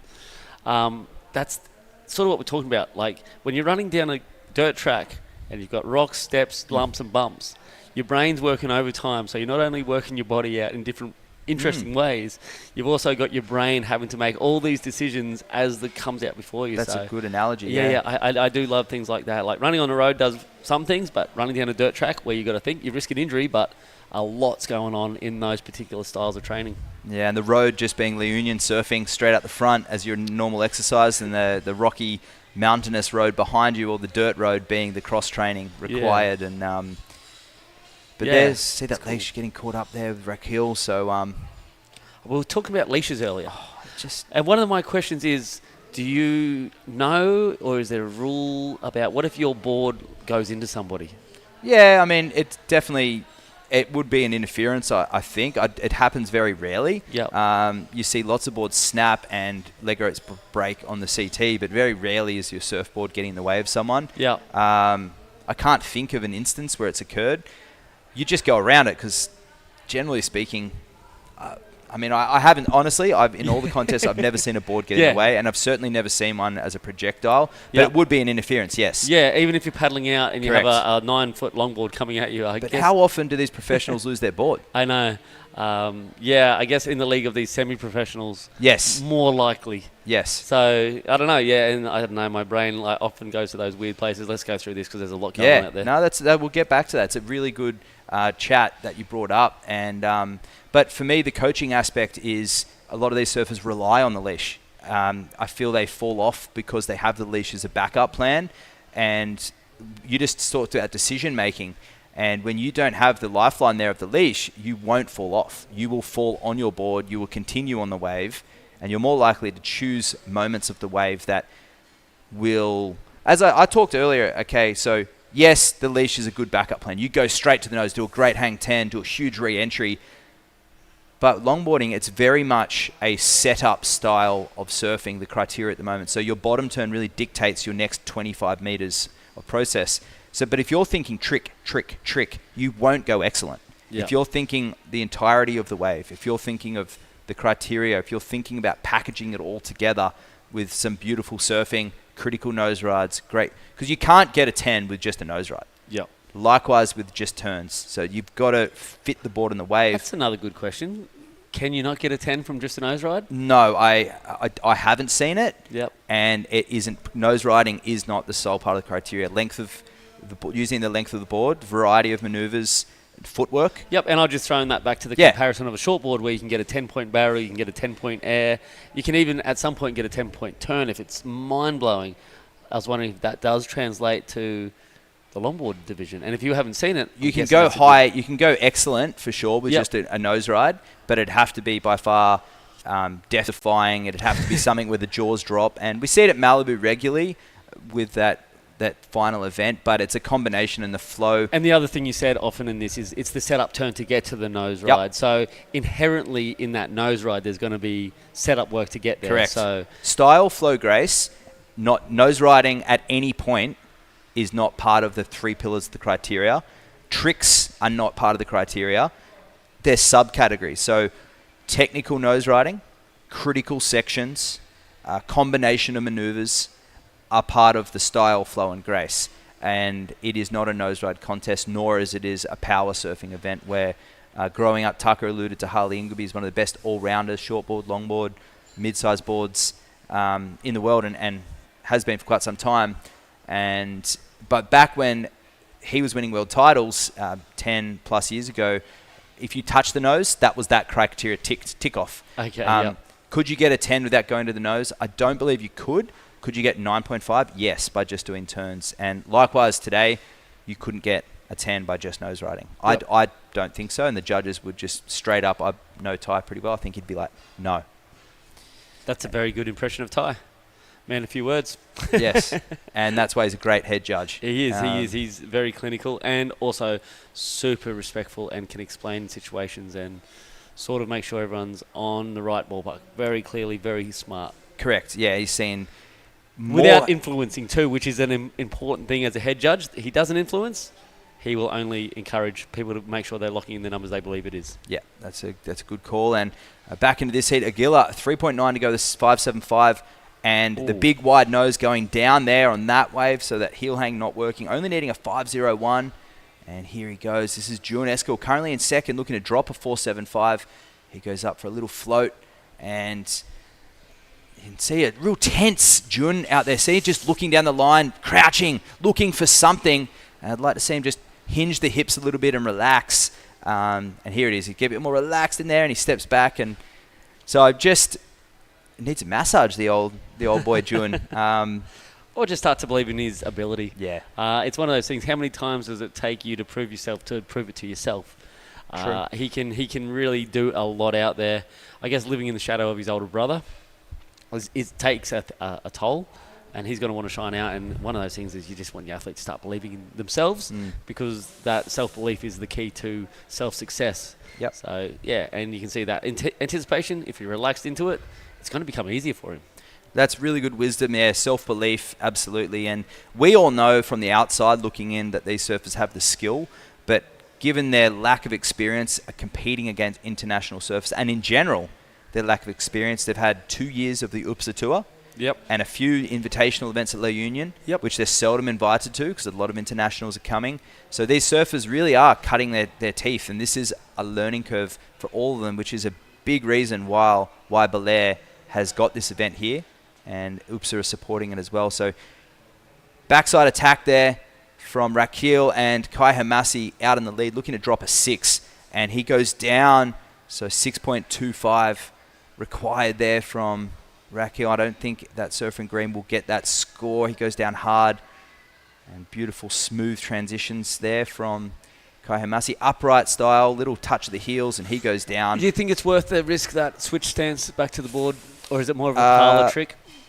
Yeah, it's definitely a trick. I think it scores better than the lazy cross step turn. Yep. Only because it is just a little bit of variety Yeah, as and we that's said with the one, cross yeah. step. If you're watching longboard all day and you can bring any sort of point Correct. of difference, you're going to inherently, subconsciously impress a judge. I think that score was 6.2. So he knew it was really close to that 6. So if he could have made that, it might have gone 6.5. Yep. If he'd have just stepped back And that's regularly. what you mean, the clinician, he knows, he wants to go above it, right? Correct. He knew it was on par. So if he could add that element, it might have gone 6.5, maybe 7. But 3 minutes to go, he'll go back and try and regain priority. But currently in second place at 4.75. Staying busy, Jun. Yeah. He's on every second wave out there. He's feeling it. So this is a nice one for him there. Good combination. He's got very nice timing with his footwork. I've been watching him at Lu Union, and he does. He actually really impressed me there at Lu Union. I didn't know he was as competent as what he was. I knew that he was solid and good, but in his own right, he deserves to be here in the round of 16 and currently in that progressing position. And Aguilar, he really impressed me this morning and yesterday as well. Like, just to see his professionalism and the way that he's using his heat structure. Yesterday, he put together a real clinic. And I didn't know, I'd never seen him before in real life. I'd watched him on the regional tour here in Baler. Yep. And yeah, he's definitely, for me, a real surprise packet. 5.01, we'll see where that one falls. Yeah, it's getting towards the pointy end of the heat now, very much so. Everyone up and riding, apart from Kai, who already locked priority. his scores in. And yeah, he's out there, as you said, with priority. And he may wait it out there, but he may swing again just to prepare himself for that quarterfinal. You can see they're panning over, and we're just talking about what an opportunity is for these surfers to have the international.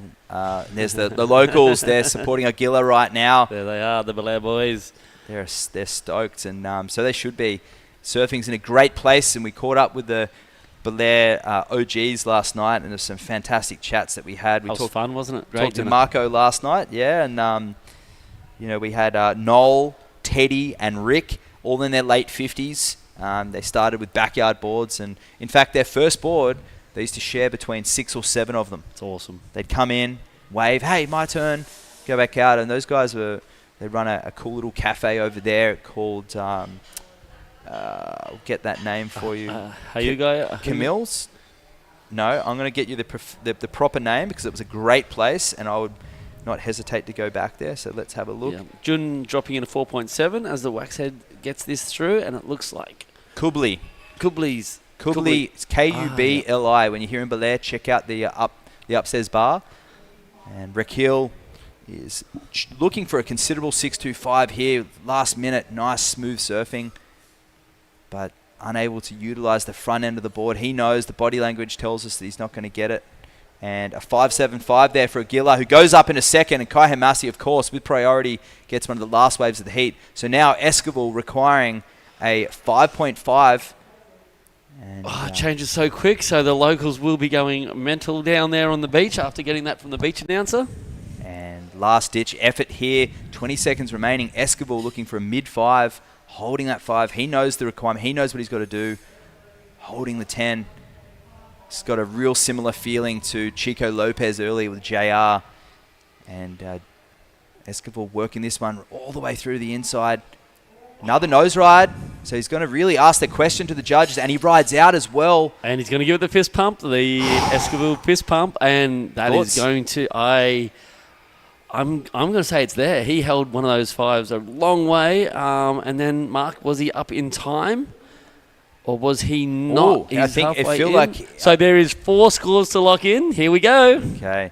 Here we go. Looking to drop a 5.75 was Aguilar, currently in second place. He was up and riding, stepped off from the sand. A great battle, and it's what we love to see, coming right down to the wire. Safely is Kai Hamasi. We know that. He's had... That was his 4th wave and 5th wave, and I'm sure it'll be... it looks like it's going to be the best wave of the heat so far. 7.4 for Hamasi. He takes the win. And we weren't even watching. No. So, I mean, it's... And I didn't presume he was going to get the win, but yeah, a 7.4 and a 7. So he's, bang, straight out into the lead. It's now coming down to Esquivel, who will... Okay, so Jun Esquivel needing a 5.5, right? Mm-hmm. And then... if he gets the requirement, Mark was on a wave behind him, so that will either mean he needs a new requirement or he's going to be safe. Here we go. Call it out, Matt. Esquivel waiting here. So we got the 4 judges. They'll take the medium of the scores. They'll drop the top and the bottom and average it out. So it'll be Hamasi, that's 7.4. Esquivel on the beach. You can see Mara Lopez down there. I can see Esquivel down on his haunches there. I can see Eboiza down there as well. Roger. So the commentator won't call this out until he knows what's happened also. So there's a good chance on the screen we're going to see the number come in. That's not necessarily going to ensure victory for Jun. Good advertising there for Alima. Justin Eboiza holding up that Alima towel. A great brand there from La Union. A collector, actually a combination of Chargau and La Union. Yep. So this is exciting. Yep. Shout out to Archie and Luke from La Union there. So yeah, there's a lot to wait for right now, and we're going to see a number on the screen, but it's not necessarily what it's going to finish as. So remember that these guys are going to be sitting there and waiting, and the judges right now are looking up at the drone. That's so classic, and everyone at home's like laughing right now. But there's a good chance he's praying right now. Yeah, and I'm thinking of the waves that he's ridden. It's so many, like he's throwing away 3.7 by 335, 4.7. So some. I compare it to Hermasi, where all of his waves were keepers, thrown away 6s and a 6.2. Yeah. And some lessons still. If he gets through, there's still some lessons to be learnt, win or lose, for these surfers. And this is why it's so important to have these events here. And go back and watch your heat. Go back and see what happened. It's free go coaching. back and go through it. And you've got commentators talking about it. You can understand stuff. Well, you're the coach of the shortboard Philippines team, and I've been helping a lot of these guys in the background, especially JR through the year as well. Yeah. And these surfers are getting this professionalism. They're getting these analysis of their scores and getting to watch it back. And we thank the Philippine Sports Commission, Philippine Olympic Committee, who are tuning in, watching this right now. The Department of Tourism, this is the Region 3, the director, Richard Danos, a great speech the other night. UPSA, the United Philippine Surfing Association, into their 3rd year now. And Tingog Party List, Costa Pacifica for hosting us here. The Mayor, Red Angara, Congressman Ramel Angara, Senator Sonny Angara for having us here, Bagong Pilipinas, and of course everybody for hosting us. And we're going on hold after this, so this means the judges can take their time. They can almost go through every number and make sure that... There we go, 5.85. Okay. It was enough to get him up in a second, but waiting for Mark Aguilar, the local boy from Baler, now looking for a 6.10. We didn't see the wave. If there's a chance of getting that replay of Red's last wave, which I don't know if we had the camera angles on it, because 3 other surfers were up and riding. So Aguilar locks in. Unfortunately, not enough. A 4-point ride. So it is La Union who scrapes by. Chico Lopez with an almost identical situation scrapes in earlier, and Jun Esquivel upsetting the local Mark Aguilar. He goes down, and unfortunately for him, it'll be the end of his Baler campaign. He's going to head to Mark right now and give him a big wrap around the shoulders and say that was amazing for sure. What a great honour. I respect it. Esquivel boys have that culture of pure class, and there they are. There we are. Baler and La Union embracing, and they'll come up against each other on the domestic tour as well. And the round of 16 at Heat 4 completed. We're going to go on a 1-hour hold, and we'll be back shortly for the women's quarterfinals, maybe. Don't go anywhere. See you at 11:45. Yeah.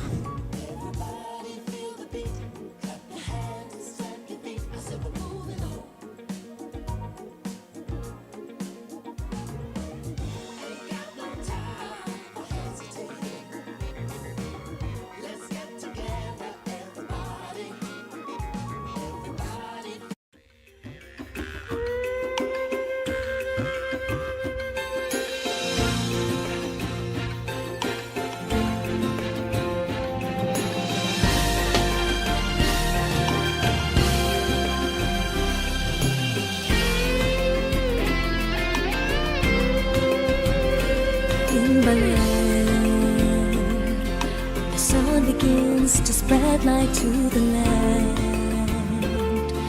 reflecting brightly on the beach's sand, a captivating modern paradise, an enchantment that is right before your eyes. Mountains high, the forest seems to reach out to the sky. Just watch the birds of every color fly and marvel from such a lossy sight as this living nature sparkle through the light. This is my land, and this is where freedom was fought by men who stood their ground with greatness. A chance to see our history, like we're going back to what it used to be. In Baler, Aurora, the greatness of its past stood for its beauty of its events that pass now and again. It's your best time to stand, a town so rich in splendor, from a province that's a breath away from heaven. Off the shore, you find all of the colors in the the fishes and the plants and many more. And back into the land, the mountains, the exotic life that thrives the forest floor. This is my land, and here is where the sun begins to shine and spread light to the whole land.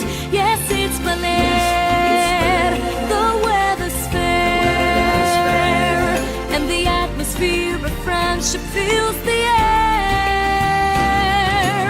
In Baler, Aurora, the greatness of its past stood for its beauty of its events that pass now and again. It's your best time to stand, a town so rich in splendor. It's a place that's almost heaven. The blue sky and blue sea,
só perco meu horário. Chego tarde no trabalho, tô complicado. É relatório, conta almoxarifado e o inventário. Por essas e outras eu começo a cantar. Sorte, eu não tô brincando. De esconde com você. Acho que já tá na hora. The WSL Baler Pro 2024 is sanctioned by the World Surf League and organized by United Philippine Surfing Association in collaboration with the municipal government of Baler and the Association of Surf Riders in Aurora, Inc. This event is sponsored by the Office of Senator Sonny Angara, the Philippine Sports Commission, the Office of Congressman Romel Angara, Philippine Airlines, and Costa Pacifica. This event is also recognized by the Philippine Olympic Committee and the Philippine Sports Commission.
Hello, and welcome back. I've just been for a little dip in the ocean, a little surf for the competitors, and I can assure you, True, that the waves are still really good. Peak of high tide was 5 minutes ago. Waves continued right through. Matt Chinoski, also known as the Waxhead.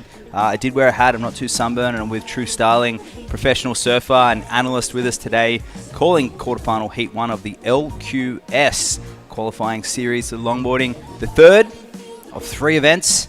And out in the water, the ratings leader, Natsumi Teioka, taking on Sakura Inui. Yeah, this is going to be a really good heat, I feel like. Sakura, she's 15 years old, so she's still pretty young. And, you know, to see her in this quarterfinal is exciting against, as you said, the ratings leader, Natsumi Teioka. Leadings rater? I know. What's going on? The with leadings rater. I like that. It kind of sounds good. If you didn't correct yourself, I wouldn't have even realised. So yeah. It sounds good. I keep keep rolling. getting myself on that. The leadings rater. Leadings, yeah. What is wrong? But yeah, as you said, it looks fun that we had a bit of a hold for an hour, but still fun waves. And 23 minutes, 30 seconds remaining, 25-minute heats. You can see that rip running out on the right-hand side of the screen.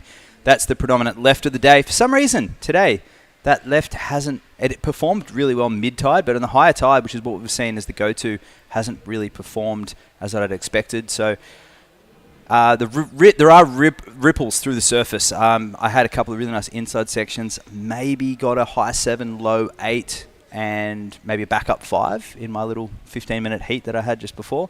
So there's good scoring waves out there. Love it. It's good to get that information, especially knowing, you know, being out there and figuring out what's going on. Is it still is it a little bit slower, or is it just... It's smaller.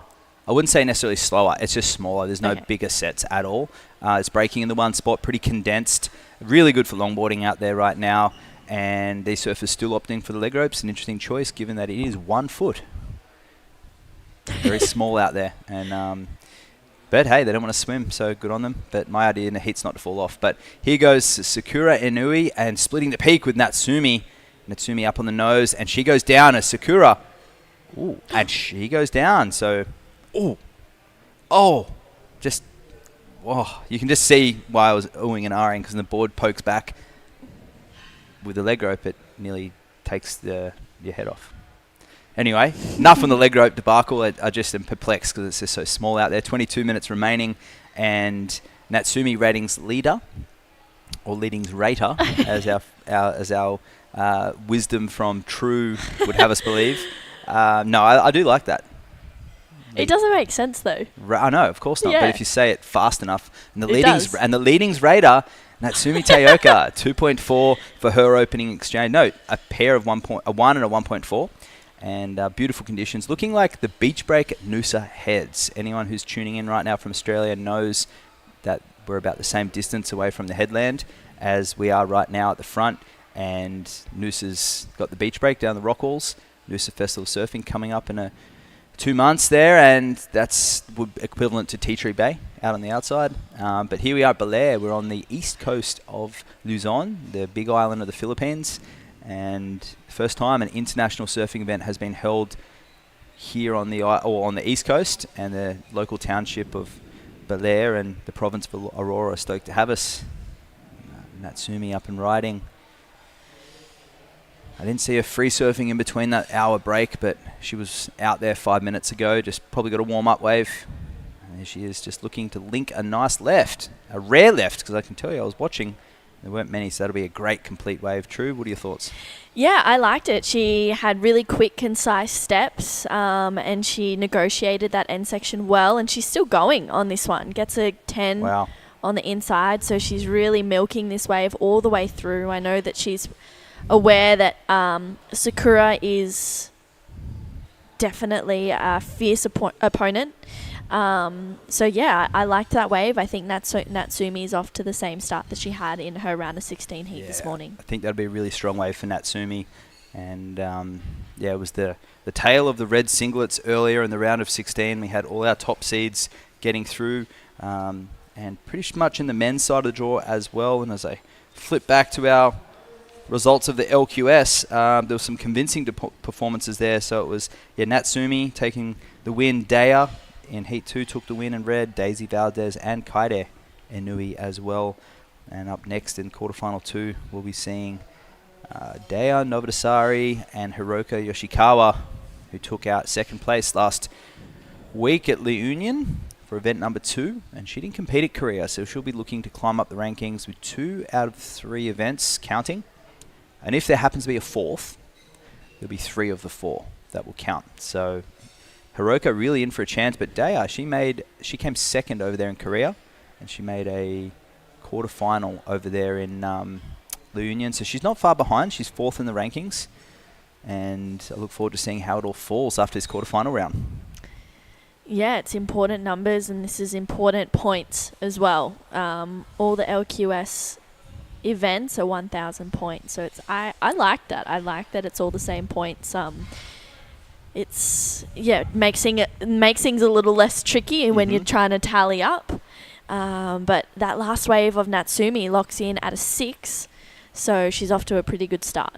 Yep, great veteran move there from Natsumi. She's been free surfing more than anybody out there lately, and I said earlier, with the heat between her and Hiroka, they are the 2 dominant Asian competitors on the female side of the draw, and as far as I'm concerned, the leaders in professional longboarding in the Asia region, the best of all time, both of those surfers. So very dominant, and here goes Sakura, and she'll be looking to climb into that discussion of the greatest of all time when we talk about the Asia region as well, with her and her sister. She's very young, 16 years of age, and competing longboards, shortboards, stand-up paddleboards as well, and she's been known to surf the foil boards as well. So we talk about the Inuis a lot. We hear those names in the short and longboard side of the draw, but they are fierce competitors, and they're all supporting each other, with Coach Tucker out there in between the break. Of course he was, trading waves with them both, and they're very enigmatic characters and always got a great smile. And they're always smiling and laughing and having fun. Yeah, they are, and there's only one. So very few sports in the world where you can share in mutual camaraderie with brother, sister, dad, grandparents, all smiling, laughing, and that's why we love surfing. One of the reasons why. And he goes Sakura, second priority. Ooh, wow! Critical nose ride, gets down, and she is fighting it and makes no intention of getting back. But if she could get back from that, maybe sliding back, that could have been a fantastic score. Yeah, she was definitely on her way for Sakura, holding it in some critical sections. But yeah, it was just unfortunate she didn't really get in front of that. But the intention was there. And if you guys are tuning in live, watching us on YouTube, tell us who your favorite surfer is right now, Natsumi or Sakura. And if you're from Japan tuning in, show some support, show some love, and who you're going for in the quarterfinal rounds. And here is Natsumi, ratings leader at the moment. She's leading the heat as well with a 6 and a 1.4. This is certainly going to eclipse that 1.4, maybe even that 6 with a nice 10. As she works her way through to the inside, hits it up the lip and rides out. So a very professional performance there on that wave, and she can see a little smile on her face. She's liking it as well. Yeah, she's enjoying her time out there, and she was the one to beat this morning. Her and Kaede were, they were looking fierce in regards to the points and the heat totals, and I feel like a smiling Natsumi is a dangerous Natsumi. Yeah, feeling light right now and cross-stepping her way into the next round, most likely with 6, and I think that's going to be a 7.5. So the judges agreeing, can see her legs kicking as she hears that score. She's very. You can see her ride the waves of emotion in a heat, and whether she's surfing Big Bells Beach or I think back to Chengong, a big left-hander in Taiwan, where the 2019 World Championships were held, she just absolutely charged, and she really wears her heart on her sleeve, and she's happy and she's always smiling, but she is a tenacious competitor as well. Yeah, and it's important if you want to get to the top. You have to be tenacious. You've got to be fierce. You need to lay everything on the line, and Natsumi's doing that. And I like seeing that. I like seeing that version of her. But Sakura, she's sitting comboed right now. A 3.51 will get her outside of that, but I think she's got the ability to get in the 6s and 7s. She just needs to find a space where she can, maintain that. If Sakura could come back from the nose ride before, that would have been a great score. And that board allowing her to get critical on the nose, but she just couldn't. She held onto it. She just needed to step back. And she'll look back on the video footage of that and see that as a missed opportunity. It would have been a great score. And we've seen her do it countless times. So I'm hoping she can find something to answer back. She's in combination situation, and she really just needs a pair of 7s right now to take the lead with 13.5 requirement. And we'd like to take this moment to thank the local government of Baler for having us here. You can see the beautiful beachfront there. That's Costa Pacific. That's our hotel right at the front, the judge's tent with the blue roof on it right there. And you can see the pool just behind us, the glistening blue pool. And that's a blue pool on top of the judge's tent as well. What? No, it just looks like it. Have a look at it. I just want to see a reaction. Looks like it. Very big blue pool, but nope. So that's the Costa Pacifica. That's the hotel. Some great food, maybe some of the best coffee in the area, looking over the Baler Township. And we do thank the Department of Tourism Region 3 Director Richard Danos, Mayor Red Angara, Congressman Ramel Angara, and Senator Sunny Angara for having us here. UPSA, United Philippine Surfing Association, in collaboration with the Department of Tourism, Sports Commission, and Philippine Olympic Committee for having us here. Bagong Pilipinas and the Tingong Party List, all collaborating to have us here right now to lay the platform for Philippines professional longboard surfing. And we will see some surfers coming up in the male side and the female side of the draw, with Ashley Lopez lining up. She'll be there with Daisy Valdez as well in quarterfinal number 3. So all eyes on that one. Natsumi's just going to town now, putting on an absolute clinic. 12 minutes 50 remaining. Beautiful. The sun did come out in that last hour. True. What did you get up to in that break? I actually spent a bit of time in the aircon. I went and had a chat with Tai Surati for a little bit. And then, it was a bit of umming and ahhing as whether to, call it on hold or call it off for the day. And I think it was good that we had it on hold to kind of just let that weird little wobble die out, let the sun come out. And, look at these. It's pristine conditions out there. It's beautifully clean. There's not much wind, if any, and it's really fun. Yeah, beautiful sunny day out there compared to the gloomy, almost rainy conditions that we've had throughout the... Well, I mean, it's been 4 seasons in one day, really, and it's been a little tricky to get sleep at night. I had the aircon on, turn it off, the fans on, door open, but beautiful, clean wave there for Sakura. Nice carve. She really has to build some momentum here, and just to get a nice, clean wave to reduce that requirement. She's in combo, and this will do it. She can complete nicely. It'll get her out of combination situation and more. And she goes down. You got to make that at those levels. That she was on her way to maybe not the best wave of the heat, but something to rival. I think that's 6 from Natsumi, and it'll still be a good number. You've got to ride out of those maneuvers if you want to challenge in a quarterfinal. Yeah, that was important for Sakura to ride out and get a completion on that one. We know how important completions are, and that was just really unfortunate. It just seemed like, I don't know, maybe a bit of a mistake at the end. Yeah, I look forward to seeing the replay of that one. That'll be interesting just to identify why. There's a few reasons in the back of my head, but it all happened so quickly. We'll diverge. So have a look at this. Do you mind if I take it away? Go for it. All right, so beautiful little entry there. And those big wide noses are stable, and they turn it there. But here she gets back up to the nose. Now she gets on the nose, holds that, and it was a 3.75 this wave came in at. Now it's all coming down to this section. Critical. Eyes up, steps back, and unfortunately the perils of having a really wide nose like that is that when you nosedive, it goes hard, and there's a lot of area to catch. So that board looking great on the nose. When she stepped back, just nose diving, which every longboarder out there listening in right now has had that happen to them before. Her eyesight was good, her line was really good. But there is a little thing you can do. You can step back to the middle previously instead of holding the nose right as long, and you can tap it off the top. You can sort of get a 2-for-1 type of combo. But Sakura looking to get the strong nose right to finish and going down in the steep section. 10 minutes remaining. Out of combo though. That's a good start.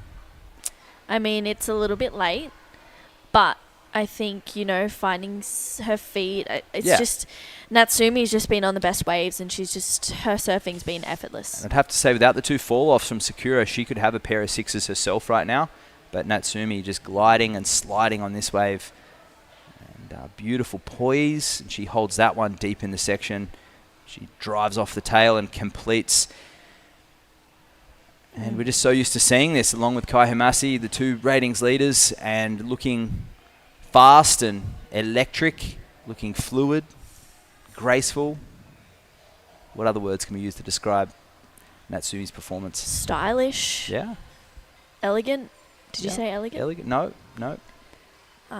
Yeah, I think she's a really elegant surfer. She's got that, I don't know, she's just... touching a heel there. She got an injury there on the heel as well. The other day she had urchins for the Union. She stepped on those, and in the final coming out, she needed some urgent attention. But I feel like if we get a replay of that wave as well, I feel like that one may be between, if not eclipse it, but let's have a look at the replay. I'm not going to look down at the scores. I'm just going to call it. So she comes from behind the section. Bigger wave, nice 5. So clean, fluid surfing now. Holds that through the section here. So that's the best nose ride of the heat so far. And she finishes strong. So if Sakura didn't fall in her wave, I feel like hers would have been a 7. And I'm going to say that this is an 8.2. Let's look down. An 8.05. Yeah, pretty close. Well, Sakura gets a finish. That's the first one that she's had, but you can just see maybe a little bit of defeat there. She's back in a combination situation. Yep, so 15.55 combo there for Sakura. Let's have a look. She turns around late. She can maybe even hear that score yelled out for Natsumi. A beautiful looking right. That's a critical nose ride there, holding it through the section, so really nice poise for herself. And I can tell you, Sakura would usually have gone for a 10 there, but being a little bit hesitant, being behind in this heat and falling off a few times, she just wants to get the completion. Good style, hands by the side, and let's see what she gets done on the inside. And she finishes and kicks out. So that'll be a nice backup wave there for Sakura. I feel like it'll get her out of combination. And I just think back to those two mistakes, those two nosedives earlier on, that really could have changed the confidence. You can see her slowly paddling out at 5.65, so it does get her out of combo, but she needs a 9.9. Natsumi running away with this heat right now. And, she was knocked off the World Tour last year. She had some great performances, but didn't get into that top 10, which is what you need to be in the rankings, I believe. Nice fade. Gets to the nose again. Here she goes to the middle, trimming through this section there. Gets nice and low. You can see her hands out there so the board doesn't kick up. And finding another nose ride through here. Ooh. Wow, these rights looking phenomenal. Starting off on the lefts, but going back to the rights, and which is where she got those good scores beforehand. Nudging excellent, I think, again, True? Yeah, that was a really nice wave. She, it was well paced. She didn't try and overdo it.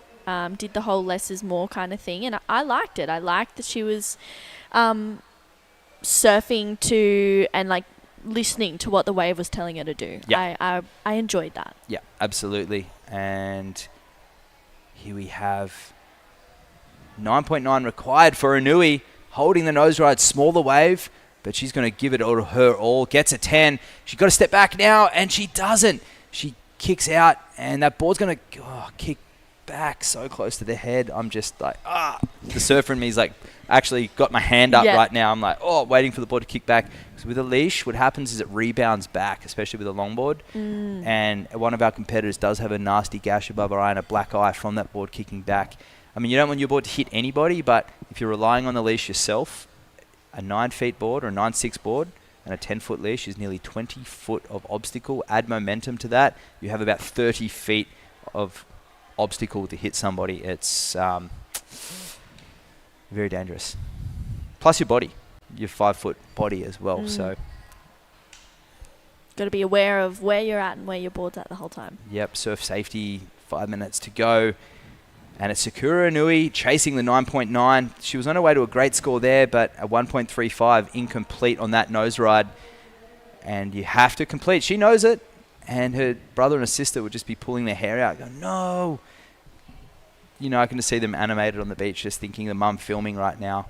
And but really what they need is less filming and more completion of waves. Yes, yeah, that's the thing that's really got Sakura in this heat is her completion. The surfing's been there. She's been, you know, putting down some critical nose rides, but it's just the completion that's letting her down. And I feel like Wave selection's been there too. yeah, everything's been there. It's just finding a finish. Yeah.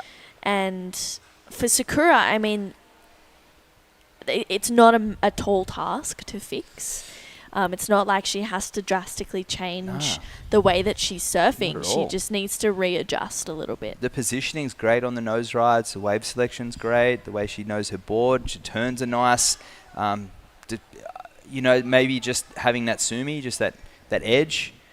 Statistically speaking, she's likely never beaten that sumi before, and that could be playing on her right now. You can see her head down. She does have priority though. She's 3 minutes 40. She does have a chance. I just wish, well, I can't speak Japanese, but I just wish I could be out there and say, you've got 3 minutes, there's still a chance. You know, you might be able to get that 9.9, but she could easily just go and get one of those fives complete. She got a 5.65 incomplete before, so you just feel like she could go 7 and 7 real quick. Still wouldn't be enough, but it would still reduce that requirement. And the beautiful lineup of Sabang Beach and Baler. You got a surf in yesterday? I did. I had a surf yesterday afternoon after the event. There was a fun little rip bowly right kind of on the inside. Yeah, that so I you got a was good nice left too at the beginning. Yeah, there was a Racks. couple. Yeah, it was a good good fun. Thank probably you. a low 6, I think. Oh, thank you. Yeah. It was good fun. I was enjoying surfing a little rip bowl. I haven't done that for a while.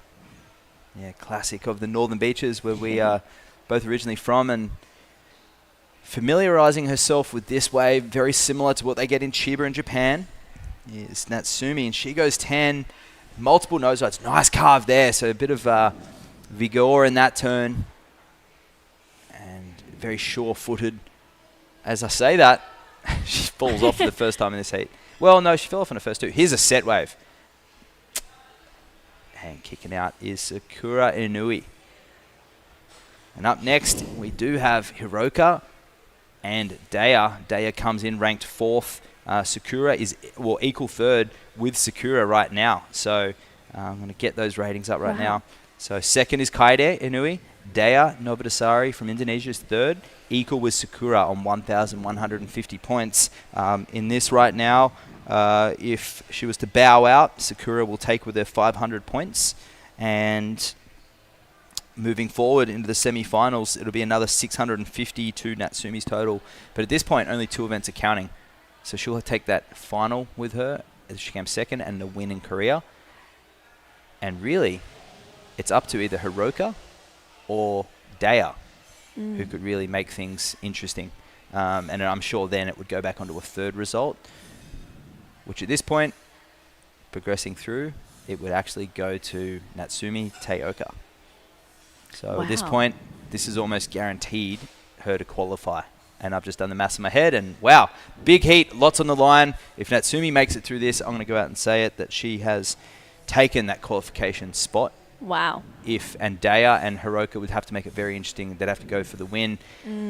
But anyway, there could still be a 4th event. Sakura, man, that leg rope, dangerous. That's what happens. So just watching the board flick up through the back, it's you can wear one for sure, but it's at your own risk. And I'm saying right now it's more dangerous to have one. The way that her board's shooting back at her, I'm like, are you doing that too? Yeah, a little bit. It's moments when it comes out, I'm like, I hope it doesn't, it doesn't get there. And 10-inch fin and 8 kilo board. Dangerous. Last 30 seconds, Natsumi locked in a 7.9 on her last wave to go the 8.05. 20 seconds remaining. What's going through Sakura's head right now? She's back in combination. And for Sakura, I think she needs... she has to be pretty honest with herself, because it's the surfing that's... She's doing well. It's just the completions and finding that finish that's let her down. It's just unfortunate, because Natsumi has just had one of those heats where she can't do anything wrong. Yeah. And unfortunately, Sakura, maybe, she's 15 years old, so she's so young, and she needs to take this as a win herself. Her surfing's there. She's really put herself out there. It's just that finish that's kind of let her down. Yeah, and Natsumi, convincing performance. The Japanese surfer, the ratings leader, looks to have qualified into the World Championship Longboard Tour at this point. We'll have to get confirmation on that, but she gets a convincing win, a 15.95 heat total, defeating Inui 9.4. So we say goodbye to Sakura, and a great season for her so far. But Natsumi moving forward, that's going to be a keeper result, and we'll see you very shortly for quarterfinal Heat 2.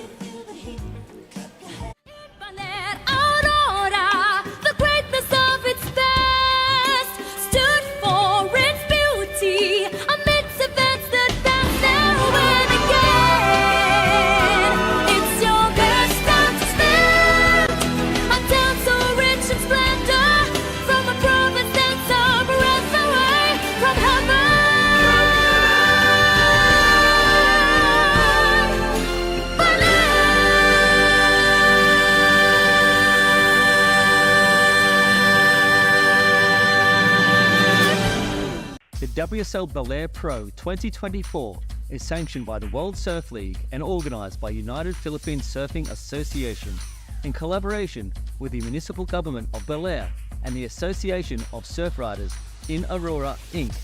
This event is sponsored by the Office of Senator Sonny Angara, the Philippine Sports Commission, the Office of Congressman Ramel Angara, Philippine Airlines, and Costa Pacifica. This event is also recognised by the Philippine Olympic Committee and the Philippine Sports Commission. Welcome back to the Baler International Pro quarterfinal number 2, Hiroka Yoshikawa and Dia Novitasari. And I'm joined with Jerry Deegan. Jerry, woohoo! Great to be yay! here. Great to be here, of course.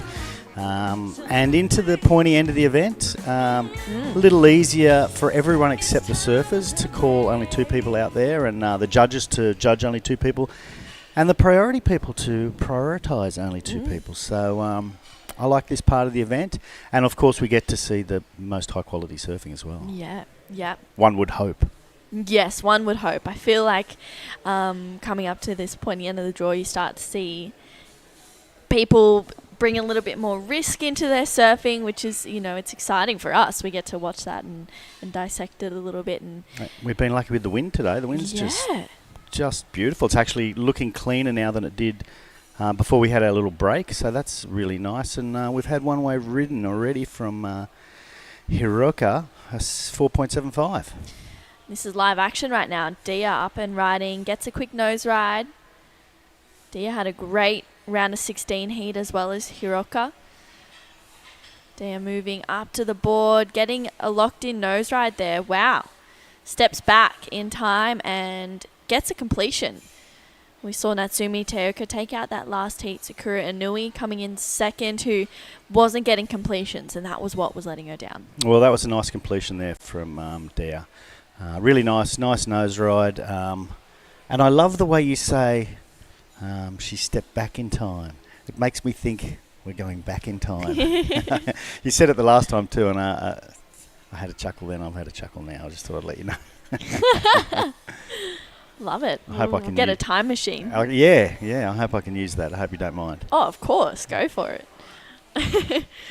Well, scores to come through for Dia, who smashed her last heat, actually. Yeah. She was the winner. We saw her interview. And they talked, I think Camille talked about the food she likes to eat in here, and the fact that they didn't get any sambal, which is their spicy sauce. And I think she liked, they call it something different up here, but it's talong torta, which is what she loves. And that's something you would love. It's an eggplant torta, so it's got some...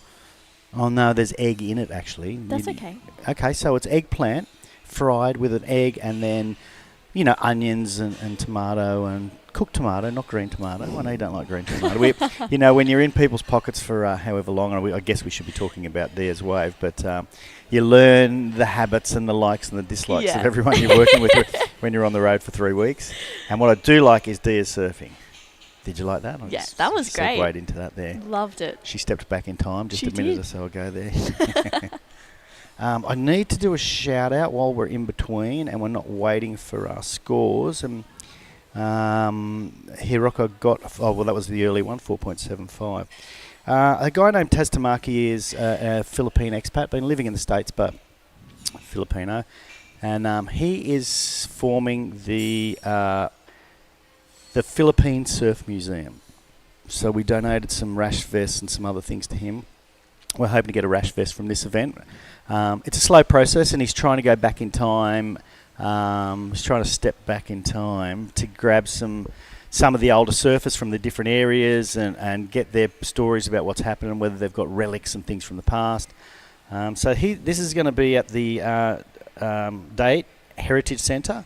That's in Camarines Norte, which is southwest of here. And I'll finish that up in a minute. Dia's just walking around on a board a little bit there. She's found a little connection. Oh, she hasn't. I should have said nothing there anyway. So, yeah, it's in Camarines Norte, and that's where they plan to... they've got a building already, and they plan to fill it with Philippine surf memorabilia and relics and information and images. So good luck, Taz. And if we can help you at all, let us know. I'll try to get you a rash vest from this event. If UPSA and the guys will let me take one, I'm sure they will. I think we're going to Camille to have a chat with Natsumi. Yes, thank you, Jerry. We are live and back with Natsumi Taoka, who is now soaring into the semifinals, as usual. Does it ever get tired for you? Like all this, I have to surf so many heats, and finally I'm almost there. I'm at this, final finish line. How do you keep up? Yeah, I'm waiting the heat for 4 days. I'm so excited, the heat, and then finally today is on for the round of 16 and quarterfinal. And the wave is changing all the time, but I'm lucky I found a good one, like both right and left. So I'm so happy to made it. Do you plan in advance if you're going left or right, or what is your preference most of the time? I think it's depend on the waves, but I like the left side, so I'm a little bit focused on the left this last heat. And you got one of your best scores by going on the left this time. So did you do anything for your 1 hour break before we went back? Did you get to eat? Did you free surf? How did you mindset? Yeah, I was so hungry, so I really want to finish the earlier. But I just drink water, no food, and just focus on I just watching the wave for an hour. Yeah, ready for the competition. Yeah. Okay, that's good. Here, so do you want to say any special shout out there? Any message you want to say? いつも応援ありがとうございます。クォーターファイナルも8ポイントを出せることができました。次のヒートも一つ一つ落ち着いて自分らしいサーフィンが楽しみたいと思います。引き続き応援よろしくお願いします。And to all the Japanese surfers that I get a chance to talk to, I also say otsukare-sama desu. Thank you for your hard work. Okay, back to the live heats. Thank you, Camille. And straight into live action, Hiroko Yoshikawa gets a nice nose ride there, and out behind her, Dia Novitasari. Both women are just finding some really nice rides. Hiroko finishing this one off, and Dia kicking out as well. Looks like we'll wrap up the day with the women's quarterfinals. The men are off officially. Okay. That allows us a bit of time to go for a surf, maybe? Yeah, absolutely. We'll be out there. Yeah, out there with 400 other people trying to get a wave. I might have to borrow a longboard, sit out as far as I can and just plough through them. Yeah. Okay, so that's interesting. That's the news for today. So I guess it's another 7 o'clock call for a 7:30 start tomorrow morning. Yeah, I'd say so. So 2 more heats after this one, and then we'll have the semi-finals sorted. We've got in the next heat Daisy Valdez and Mara Lopez, both La Union local Interesting. surfers. Nice to know. Even though we're going to lose one, that we will have a Filipina there in the semi-finals. So that's a good sign or a good thing for the fans there, and the La Union fans in particular, by the way. Yeah. Daisy's husband, Jeff, is actually from here. I'm not sure if they met here or met there, but he's an actual Baler local, which I only found out just when we came here and realised that Yeah, he's from here. So I always thought he was from La Union. So he's a La Union transplant. Love that. Yeah. A Union transplant. Yeah, yeah. Ring in, as sorts, you know. Or as we call it in Australia, a blow-in. A blow-in. Oh, well, I wasn't going to say that, yeah. Yeah, well, you're a local somewhere. I'm sure you picked on the blow-ins. They come in on the bus or the whatever.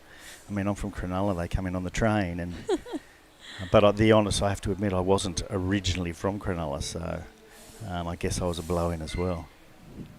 I was from... We all are at some point. Originally, we lived on the Gold Coast, so my friends that follow the State of Origin, the rugby league, you know, I probably could have picked either team.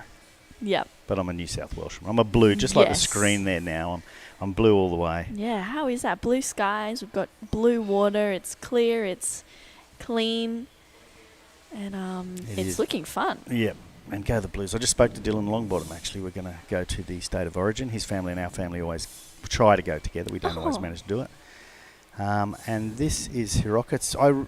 They used one of the images of Hiroka in La Union, which was a beautiful image because she had a blue cozy on and a blue shirt and a blue surfboard at that stage, and they kept using that same image the whole time. It was just a really nice image.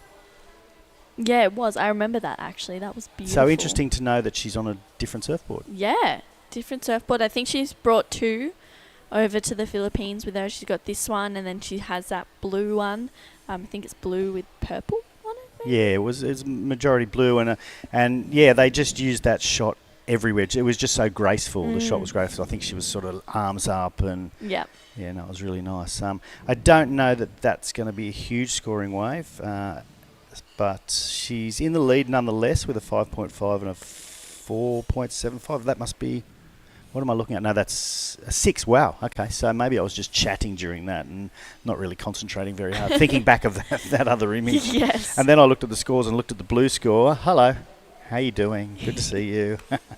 So I said before, Beauty and the Beast. What is it? Beauty, one of the others. Anyway, so True and Jerry here. We're calling your Heat 2 of the quarterfinals of the women's longboard. And we sure are. Enjoying ourselves. Yeah. Yeah, Always have a good time chatting with you, Jerry. Yeah, absolutely, absolutely. And again, like we said, it's been towards the end of this week. It'll be 3 weeks. We're all been sort of cooped up together, but it hasn't been frustrating. It hasn't been annoying. No one's punched anyone yet. Yep. So I think we'll survive it. We can do it again, maybe in Shargow. I would love that. I would love that. I feel like I'll just be heading back there anyway. Yeah. Why wouldn't you? Well, live action, Dia up and riding. Nice cross-stepping here.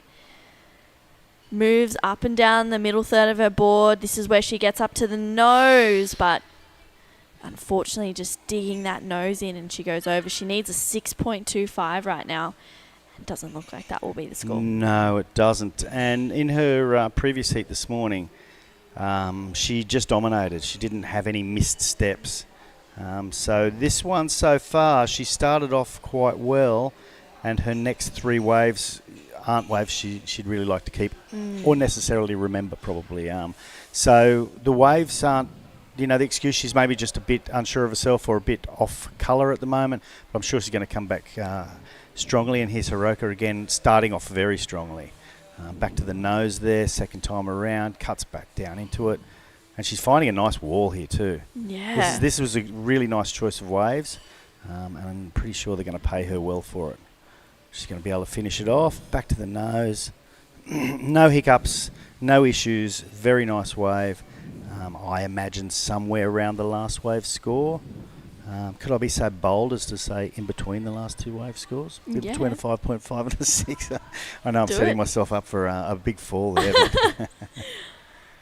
But yeah, it was a nice wave, and it'll certainly go close to being a scoring wave for her. She just was so graceful on that one. And like I said, there were no hiccups in any way, shape or form, and I think the judges will notice that.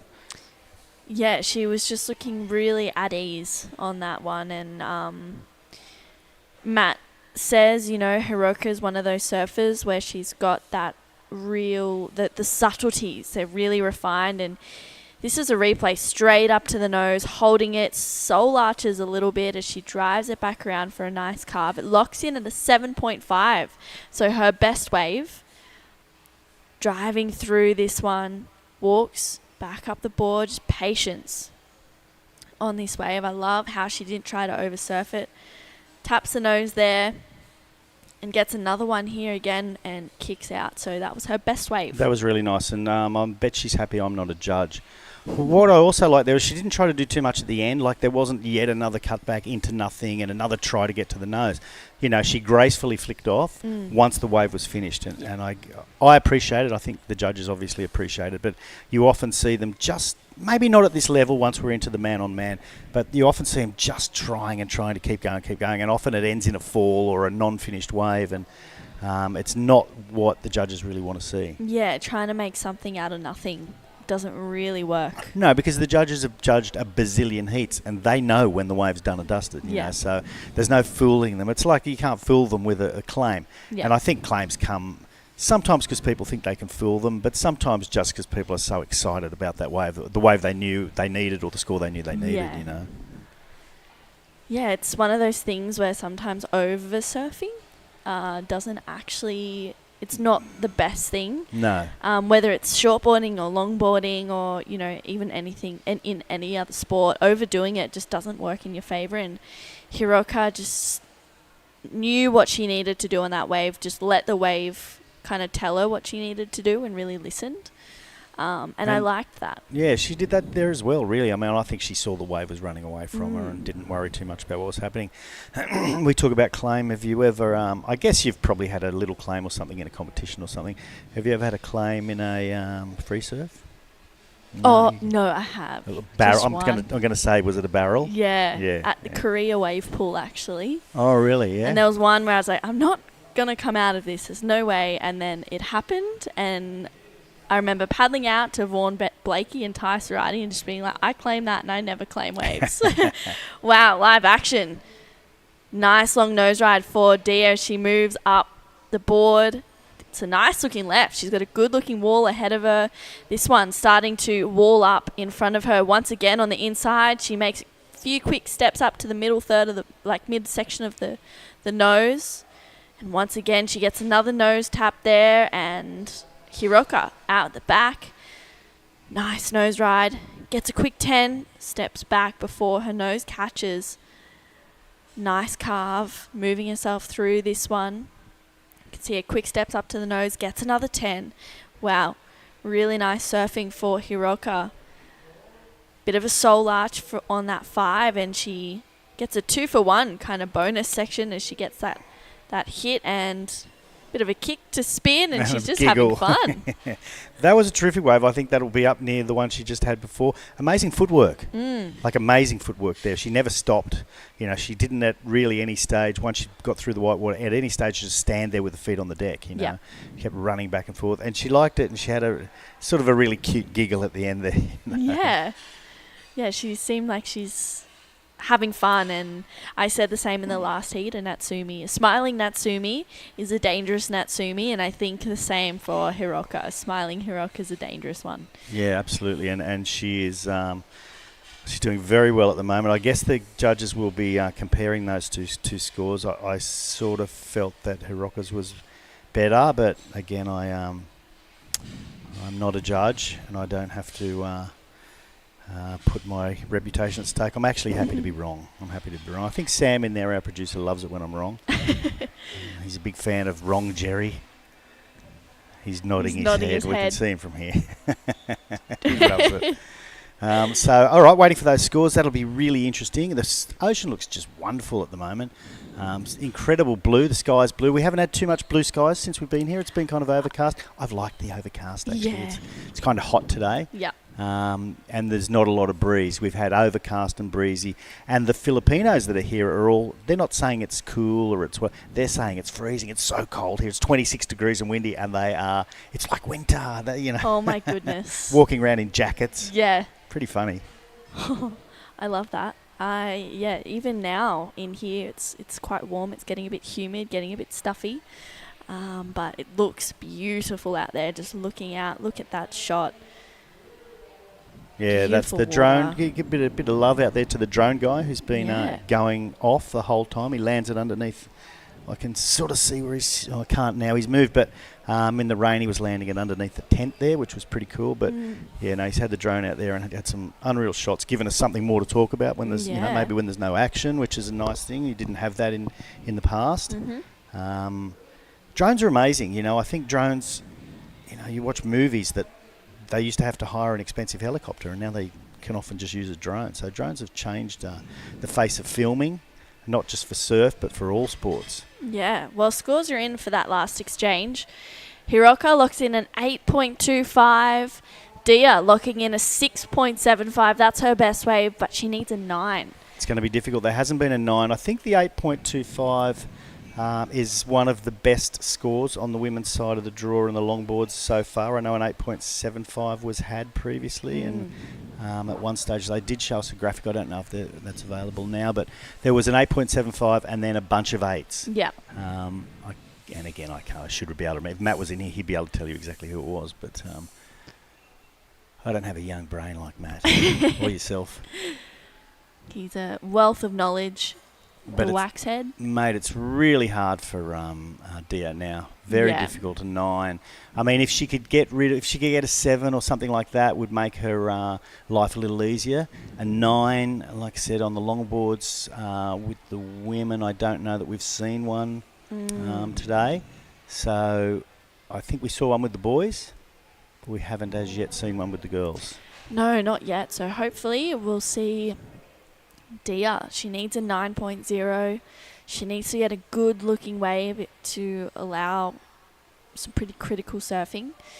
But Hiroka, she's just looking really in tune out there. She's throwing away a 6 and a 5.5. So they're two pretty good scores to throw away. But that 7.5 and an 8.25 for Hiroka looking really good. The two La Union surfers, Daisy Valdez and Mara Lopez, coming up for quarterfinal number 3. This is live action. Hiroka taking off on her backhand, gets the 10, goes back to the 5. Beautiful quick steps back to the nose. You can just see her crossing back. She moves up the board again, getting that quick tap for a 5. Gets a turn in there, and you can see her just looking out maybe to see if Dia's on something, but Hiroka, once again, having some fun. She's always smiling. Yeah, she's super relaxed. I imagine Dia's not so relaxed now. Dia's in a tough spot now. She let that one go. She's going to sit out there. And essentially, I think she needs to wait for a decent-sized wave. One she knows is not going to close out, because I don't think if there's a lot of downtime, or I do think if there's a lot of downtime, you're not going to get a 9. So she needs to pick the right wave. She's got 2 minutes and 30 seconds to do it in, which is plenty of time. If say the period is about 8 seconds or whatever it is, I haven't had a look, but approximately somewhere around that. I mean, I won't do the math, but that's a lot of waves, 20 waves or whatever. So, yeah, there's a chance that it can happen for her. Yeah, there is a chance. She just needs to maintain that composure 2 minutes. Yeah, not panic, not take the first thing that comes her way, but then be very uber aware of how much time she has. Yeah. And I can hear the beach announcers yelling out 2 minutes. So, bit of a lump there. I don't know. With the drone, it's really hard to tell if it's a lump or if it isn't a lump. To me, it looks like maybe the one behind could be her chance, and she's having a spin around. Yep, she's going to go for it, I think. Stroking hard, so she's going for it, because if she doesn't get it, she'll lose her priority. She's going to go right on her backhand, moves forward, gets a quick 10.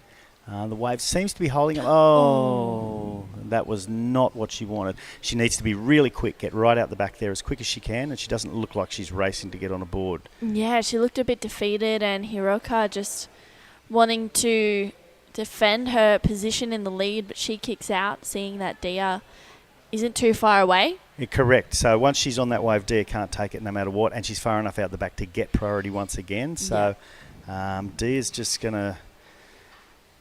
She's going to go this one if she can. She can't, and I think Hiroka will definitely have to go this wave, and she does. Yeah, Hiroka stepping up the board, locks in for a 5, gets a 10, back to 5. Beautiful calves here for the Japanese surfer. Getting low and stretched out on this really low 5. Back up to the nose. Dia out behind her, still looking for a 9. Locks in for a moment there.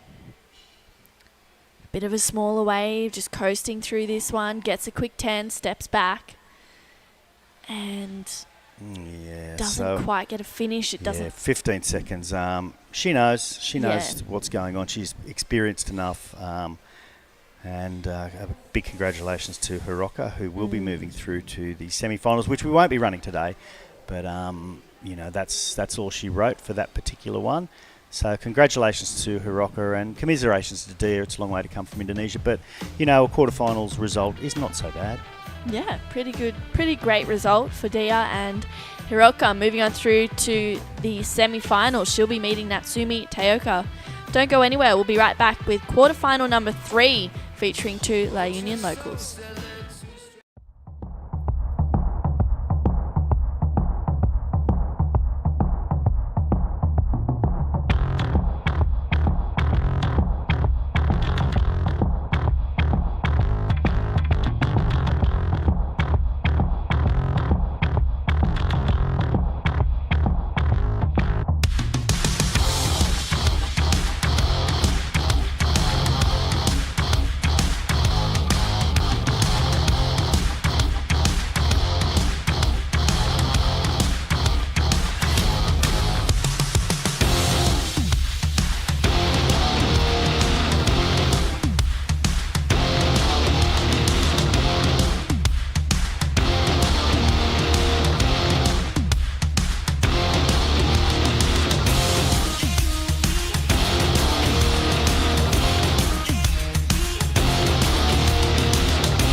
Welcome back. We are in quarterfinal number 3. We have 2 Filipinas surfing here. We have Daisy Valdez and Mara Lopez. And where are they from, John? They are La Union, I believe. They may be related. It feels that way a lot in the Philippines. I don't want to throw it out there. But Well, they both have a Z at the end of their name, so chances are they're Daisy.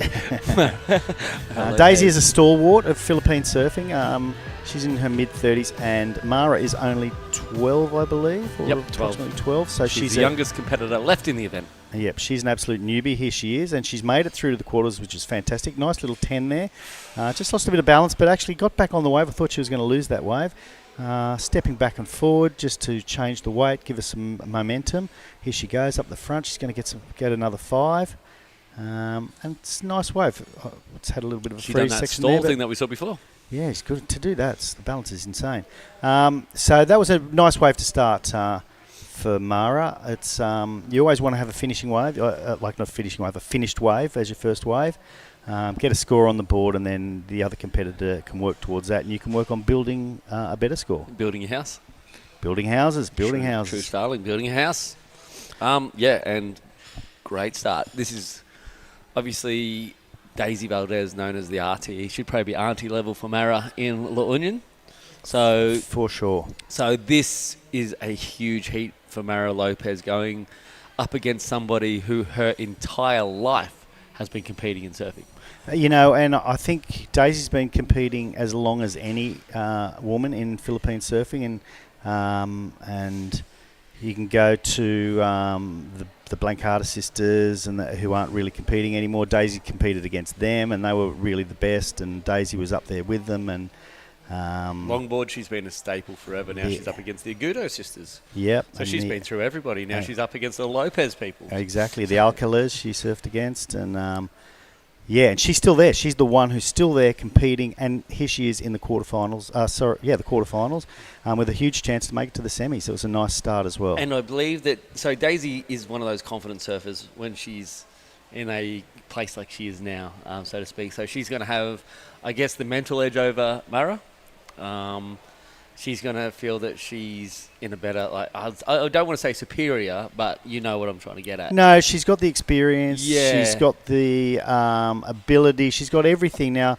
But she actually has the confidence. And she's out there against one of the young kids where she's from. She knows that she's beat her, and she knows that she's taught her, and she knows that, you know, she is someone that Mara looks up to. And by superior, I don't mean any arrogance or any No. negligent. I mean that she's going to have the mental edge over this for sure. Yeah. I mean, it's one thing coming up against a foreigner you don't know, maybe one of the Japanese, but it's another thing coming up against the person that you've looked up to, you know, your whole life. Yeah, who's been setting the bar for your particular in your hometown brand of surfing. Yeah. So it's super cool. And who was that in that last heat, Jerry? In the last heat?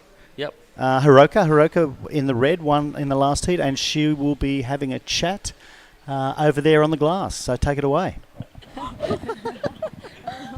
Okay, and we're just having a quick laugh here because Hiroka's mentioning to me it's the first time I'm actually interviewing her, because usually the waxhead would want to have a word with you, right? But yes, congratulations, you're moving on to the semifinals. And how was that heat previously? How are you feeling? Just the usual stuff. Tell me about it.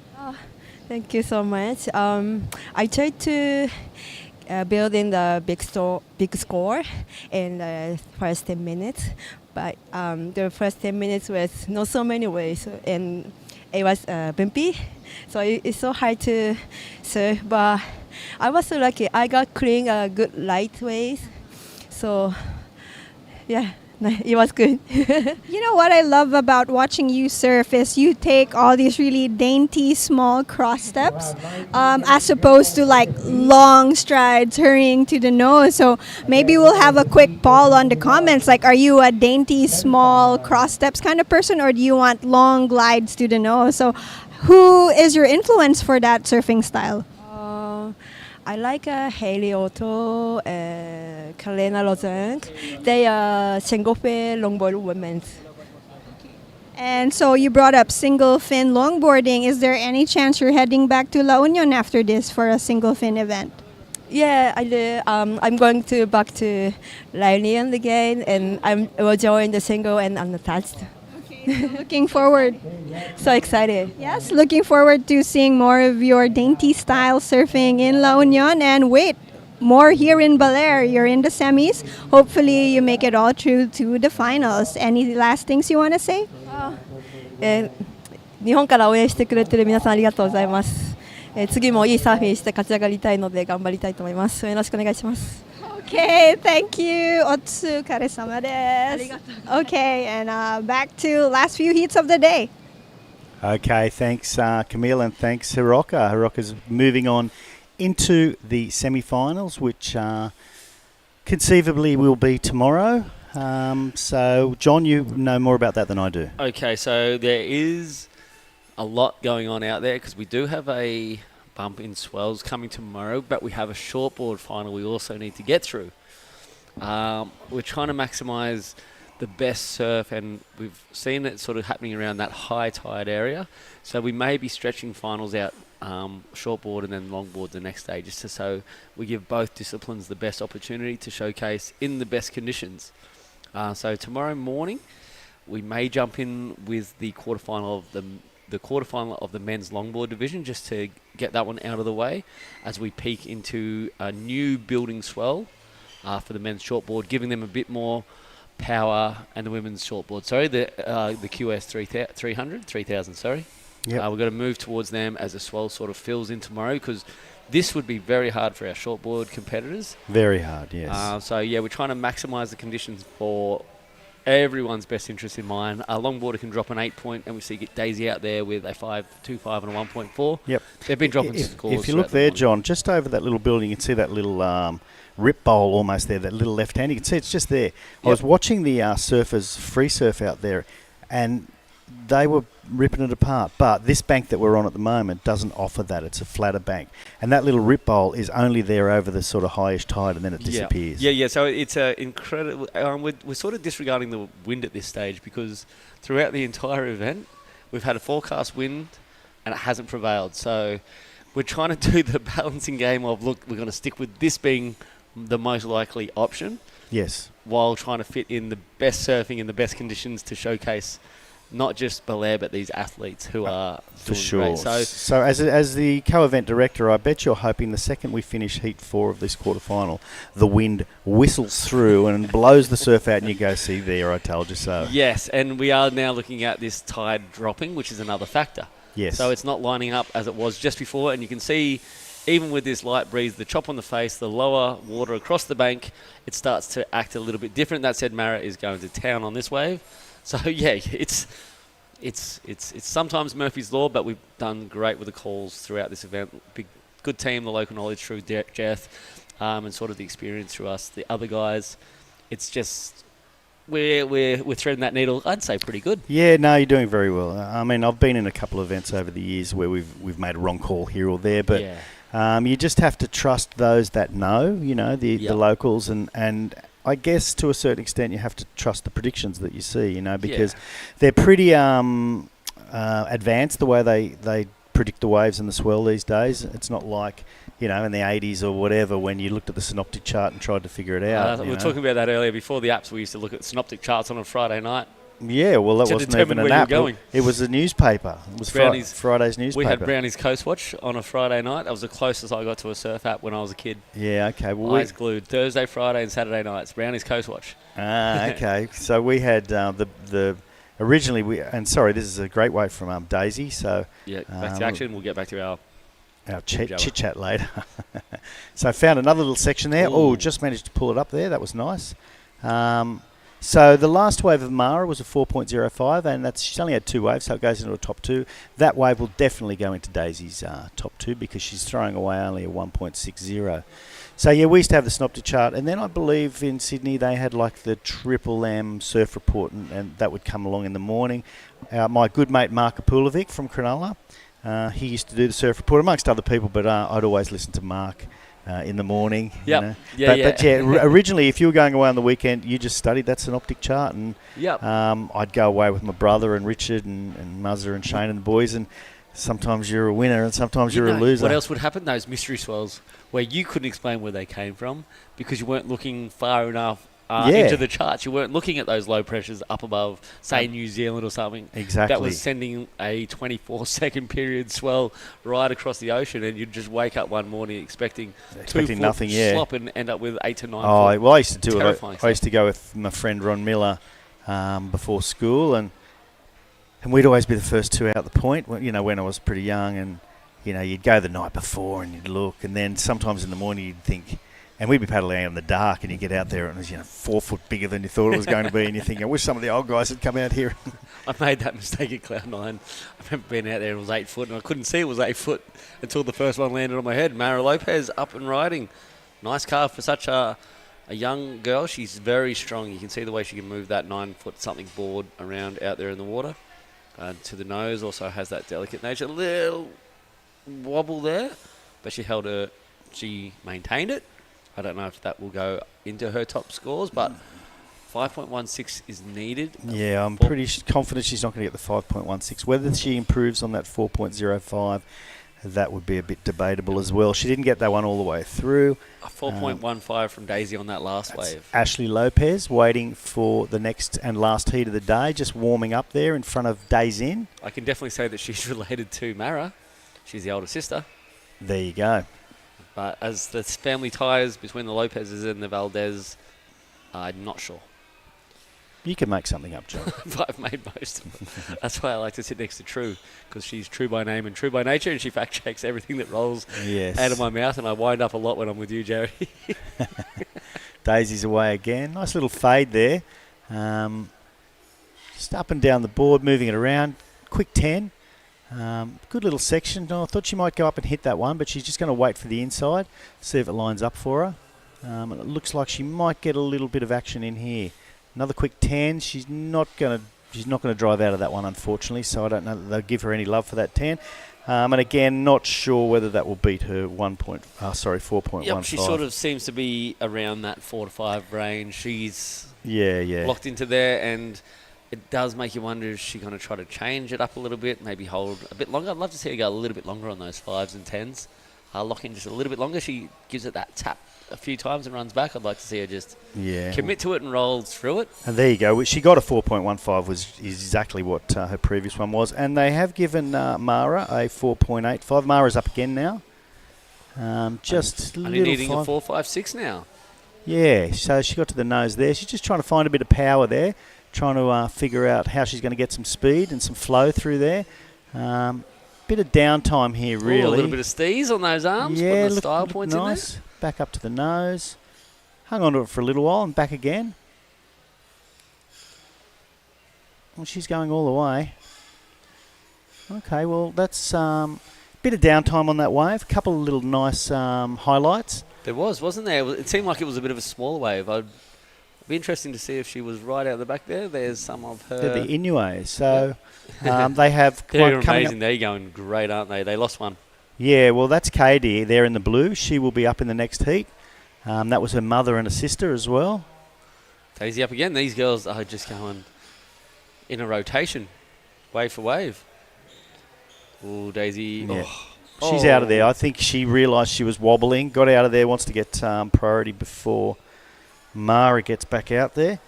While we've got a little break, we'll go again to our the people we need to thank. These are the people that make this thing happen, John.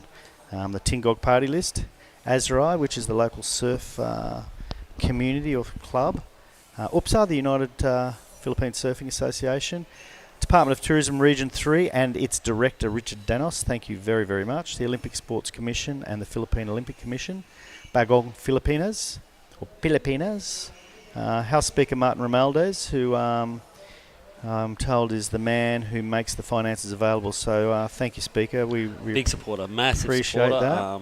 The local government of Baler and the family, the family dynasty, Senator Sonny Angara, Congressman Ramel Angara, and Mayor Rhett Angara. Thank you, guys.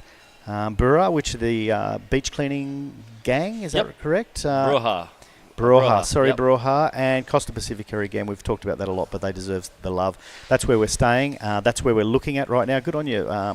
Those editing and producing in there. You knew we were going to go there, and that's what you're showing exactly now. So that's Costa Pacifica with the beautiful pool in the front. That's our judging tower right in front of you there, and the beach here at Baler. Jerry's in that penthouse suite. You can see there just in the left-hand shot of the screen. You can see my windows are open. You can see, actually, you could see my... Just FYI, Jerry. Well, it's funny. The place is emptying out because everyone comes here for the weekend. So I just watched so many people check out today. So it'll be relatively quiet in here tonight. Daisy's having a bit of a paddle there under priority. She's not going to hang around. She's just going to try to keep scoring. Yep, numbers dropping in for Mara, up 4.50 for that last one. So she's got to get out of that little area too.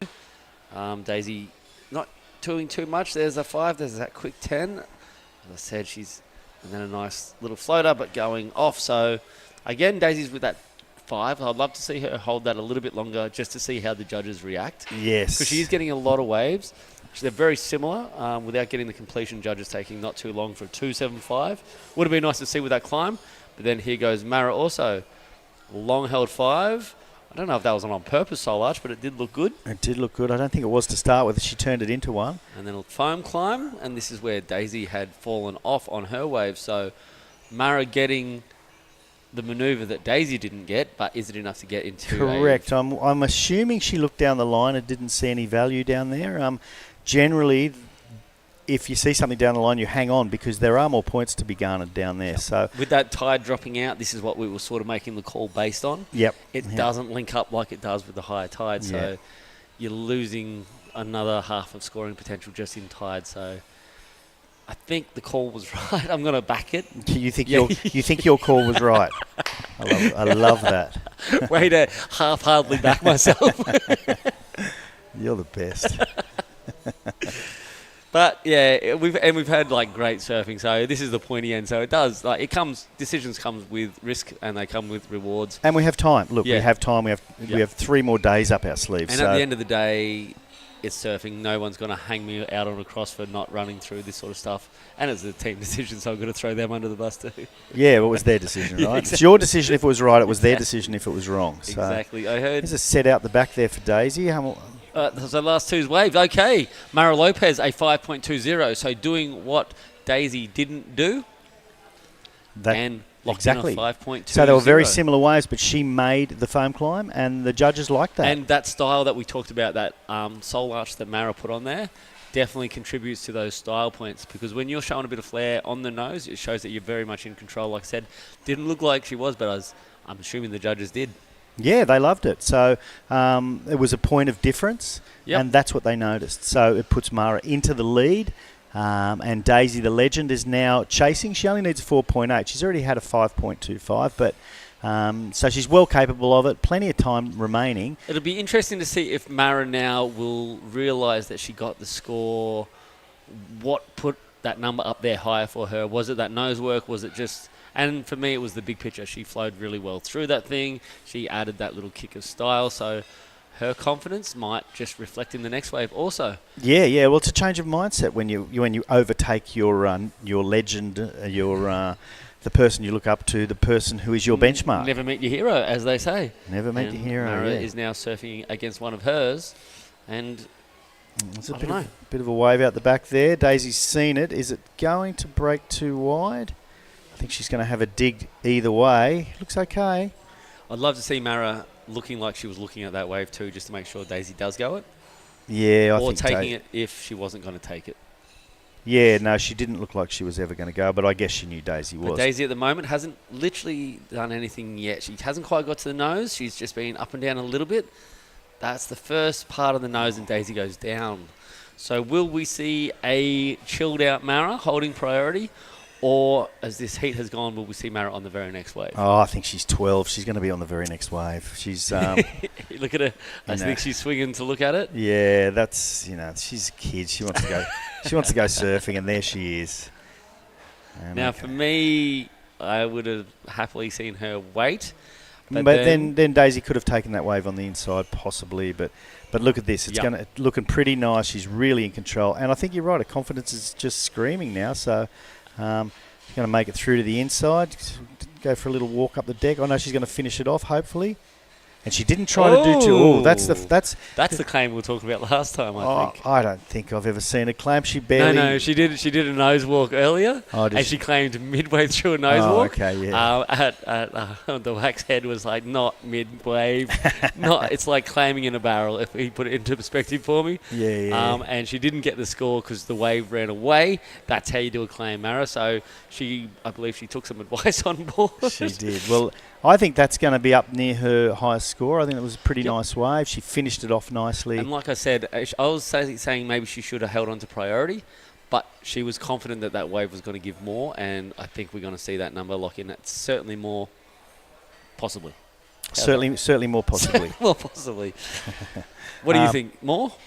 I think she's thrown away. Again, I've been wrong. It's going to be a little. I was going to say about the same, but it's a little bit higher. Yep. So it makes it half for Daisy. Daisy now needs a 5.46. She's had a 5.25. She hasn't been able to finish off her waves, Daisy. So and now Daisy's in that scary spot of the pressure's adding up, because now she has somebody that she knows she can beat in front of her. Correct. So it adds a bit of pressure, but once again, Daisy's going to be very happy for Mara because she is the next generation and she's part of their crew in La Union, but also Daisy's got Daisy pride on the line. Yeah, for sure. She's got 2 minutes. She needs to just chill and not panic, I think. Yep. 2 minutes is a long time. In longboard land, it seems to be a really long time. They can catch everything. Yeah, I mean, they've let a bunch of waves go. We've had 7 waves and 6 waves from the respective surfers. So, look, she just wants to wait for that right wave. Maybe wait a minute for the right wave. If it doesn't come, then you start panicking. You've got to get something. But advice, then start panicking. Yeah, then panic. Don't panic, then panic. Awesome. You're right, though. What's Mara going to do? She's going to go out there and eyeball Daisy right now because she's a pretty big competitor too, Mara. She's got that poker face on. I don't know if she's won a heat to get down there for an interview that I've seen anyway. I can't wait for the interview because I know she's softly spoken. I could be wrong, and I've been wrong once or twice before. Well, they interviewed her previously just out of interest's sake. But she was really softly spoken. So that wasn't the local girl, was it, that you're talking about? No, they didn't they? No, they interviewed Mara at one stage as a one-off interview earlier in the piece, I thought. Either way, one of us could be wrong somewhere along the line. That's not. get depth as Mara goes under priority here. And she's definitely going to work again. She's got this rhythm locked in. Well, she knows she needs to do so she's got a point each time she finished with the foam climb, so now that's what she's looking for as well. Yeah. And Daisy, it's panic stations. It is panic stations. This is the time to panic, and here comes a wave. So Daisy, I almost guarantee she's going to roll the dice on this wave. Yep, last chance, Daisy. No? Second last chance. There's another one out the back. So she didn't see the potential in that one. She's pulled off that hoping there's something behind it. Well, she's got to go this next one or else she's not going anything, I don't 25 think. 25 seconds. And she's a bit deep. She might have to swing left. Nope, she's looking the right. Yeah, no, she definitely wants to go right. That's her thing. And it's a pretty good start. Okay, very good start. Okay, stay chilled, Daisy. Bit of a wobble there. She's going back up on the nose. Oh, 210's really, really nice. That's lining up for her as well. She needs to finish this off. Oops, so right, she's giving a claim. She hasn't finished as yet. Let's see what she can do. Okay, the 210s without a solid finish, but she didn't fall off. So, yeah, she likes it. I think the judges are going to be comparing this to her 5.25 from that first ride, because it was quite a strong ride. A 5.25, was that in that ballpark figure? Yeah. Or was that more towards her 4.15 that she locked in? Yeah, I'm a bit nervous for her, to be honest. There was a bit of a wobble out the back, although the 210s were quite good. But, look, they know each other very well. They're having a chat. So we need a 5.46. Oh, look at this. Oh, my gosh. Daisy Valdez scooping it away. She's about to get that announcement. They love the 210s there, so that was well done. A last roll of the dice. There it is. Daisy Valdez getting the news on the beach. She waited for that last possible wave she could get. I was pretty worried. But good on you, Daisy, and commiserations to Mara. We will head off for a break and see you for the last heat of the day.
Into this heat right now. So we had the local girl, Daisy Valdez from the Union, taking out Mara Lopez in that last second exchange. Getting the best wave of the heat, literally with seconds to go. She couldn't have cut it any finer, Daisy, and for pride's sake, she's going through with a win there. So not just queen of the point, she's also moving into the, what are we up to? The semi-finals of Baler. Great result. Great result for Daisy. I must say for Mara, she took off on that wave 2 minutes to go. Wasn't enough to really improve her total, and a little lapse of judgment there. It was a good wave, but if she had held that priority, she definitely would have kept Daisy. Well, it might have unfolded differently, but yeah. in like anything could happen there, she could have kept Daisy off that wave. Yeah. And then taken the win. With Mara out there, I believe Daisy might have gone a wave before that one, trying to get anything by that stage. So she might have the sold desperation Mara. stakes had switched around. It was definitely an interesting sort of exchange on the end, but yeah, that's like holding priority becomes a really important part of the game, especially in that dying minute when things are super tight. When we're back in LU, I look forward to reviewing that with them together, sitting down and helping that Philippine surfing longboarding community learn from their losses, because if you don't learn, you end up making the same mistakes again. Exactly. Every loss should be a step towards that victory. because that's where you do your deep learning Yep. when you lose, because that feeling that you get when you lose, that disappointment, is just a way to fuel your fire. So, And the ocean is hard Yep. because it is a changing variable, but we Yep. can give ourselves the best opportunities. And in that situation, armchair expert sitting here, but been in that situation myself many times, if you are going to pull the trigger 2 minutes to go, you have to better your wave. You have to increase on it. And that's what you see from the likes of Yoshikawa. You see it from the Inuis. You see it from Natsumi. Yep. You see those veterans pulling the trigger, and Daisy making it count on her last wave. But and yeah, that's it. And you're digging into that experience, and you've got that confidence to know I've done it before. Mhm. I can do it when I need it. This is the time where I can shine. And it's usually those athletes that step up to those big moments, as opposed to the ones that let the pressure overtake them. And I was saying before to Jerry that Daisy definitely had the mental edge, the mental game, Sure. the confidence over Mara, being the RT, the senior amongst the two.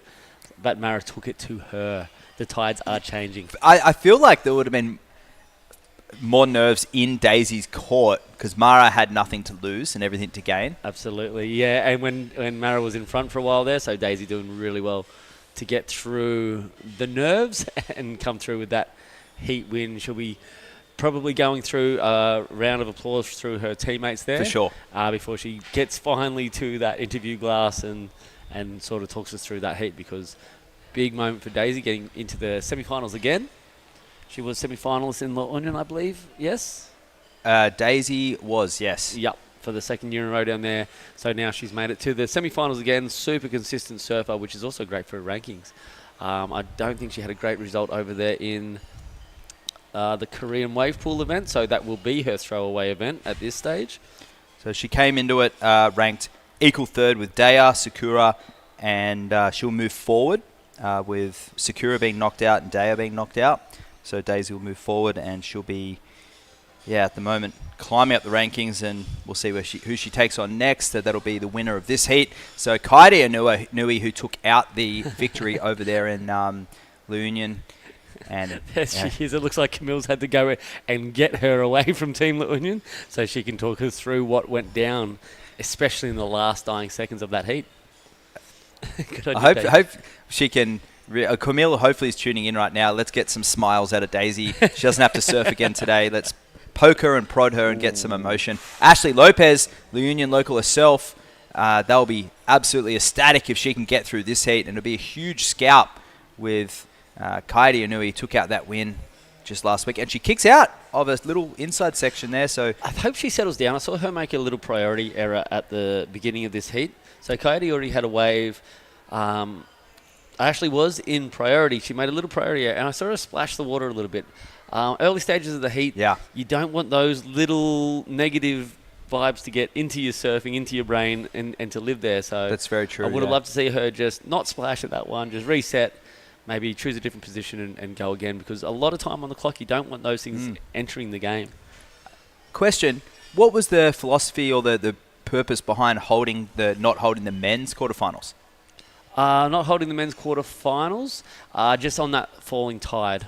Right. So the morning that we had this morning was absolutely pristine, beautiful. Historically, throughout this event, we've had some really great conditions of the morning. Yeah. There's a chance also the swell's going to build a little bit tomorrow. With that falling tide at the moment, it's sort of a bit tricky to sort of run it. And we've seen these waves sort of deteriorating over these last few heats. So it's not quite getting that link up through to the shore anymore. So it's a tough call. But yeah, just trying to siphon it out. As we said, we're trying to get the best conditions for all surfers across the board. And we believe that the morning's just going to have a little bit more potential and give that clean, crisp glass that we sort of had this morning, ideally. But yeah, it is hard to call something off when you're looking at waves, but all forecasts and all local knowledge points to... The wind's been changing all day. Yeah. The sun came out 5 minutes after we put on hold earlier. Yeah, absolutely. So yeah, it's hard to have that crystal ball, but we're looking into forecasting. Oh, look at this nose ride from Kaidi. So her sister went down several times on similar nose rides in her heat against Teoka earlier. Yeah. And this is the result is if you make it, you're going to go all the way to shore. And I feel like that's going to surpass that 5.75 and some. Yeah. And watching Lopez here, she doesn't indecision which way she's going to go yet. Feel like she's going to go right. She comes back around and she kicks out. the judges pick up on that indecision. Yep. And it's all right to go left, go right, figure out your way, but you have to pick a way. You do, and she chose not to. And we can see that one running through to the bank, and that's why a part of that decision was made, because there's less link-ups than before. And the wind hits that lower tide a little bit different. Yep. I believe both girls are going to go down to Camille and have a little dual interview, which is great. Great signs for Team La Union and how united they actually are. So down to you, Camille. All right, thank you. Yes, that was an amazing clutch victory by Daisy Valdez. The contest experience really playing well in that quarterfinal against Mara Lopez's valiant effort. Congratulations to you both from La Union. And Daisy, you were telling me about how you knew exactly what you needed to do to get the score. Yeah, because I got a high for my first wave, I got a 5 something. I just do a quick hang 10 and a quick hang 10 on the inside. So on my head, I need just to do a hang 10 a little longer. And yes, I did it on the critical section and on the inside section for a longer one. So that's why I think I got the score that I'm needing. And it's always wonderful to see Daisy with big smiles on her face. And maybe just to keep you smiling, we want to confirm, where did you and Jeff De La Torre meet? Was it here or in La Union? I think we met here in Baler when I came here for a comp for I think that's Aurora Cup. Okay, so yes, surfing competitions don't breed just champions, but also great relationships. As we see here also, Kyla, their daughter, a product of that romance. And also here, Mara, congratulations to you. This is an amazing win for a 12-year-old. You made it to the quarterfinal of a WSL event. What can you say? Say anything at all, or maybe thank you, or yeah, go ahead, you can do it. Okay, there's a lot to process, a lot of emotions, of course, but ultimately, are you happy? Yes. Okay, that's the important thing. And also here, Jay Ruzen, 11-year-old.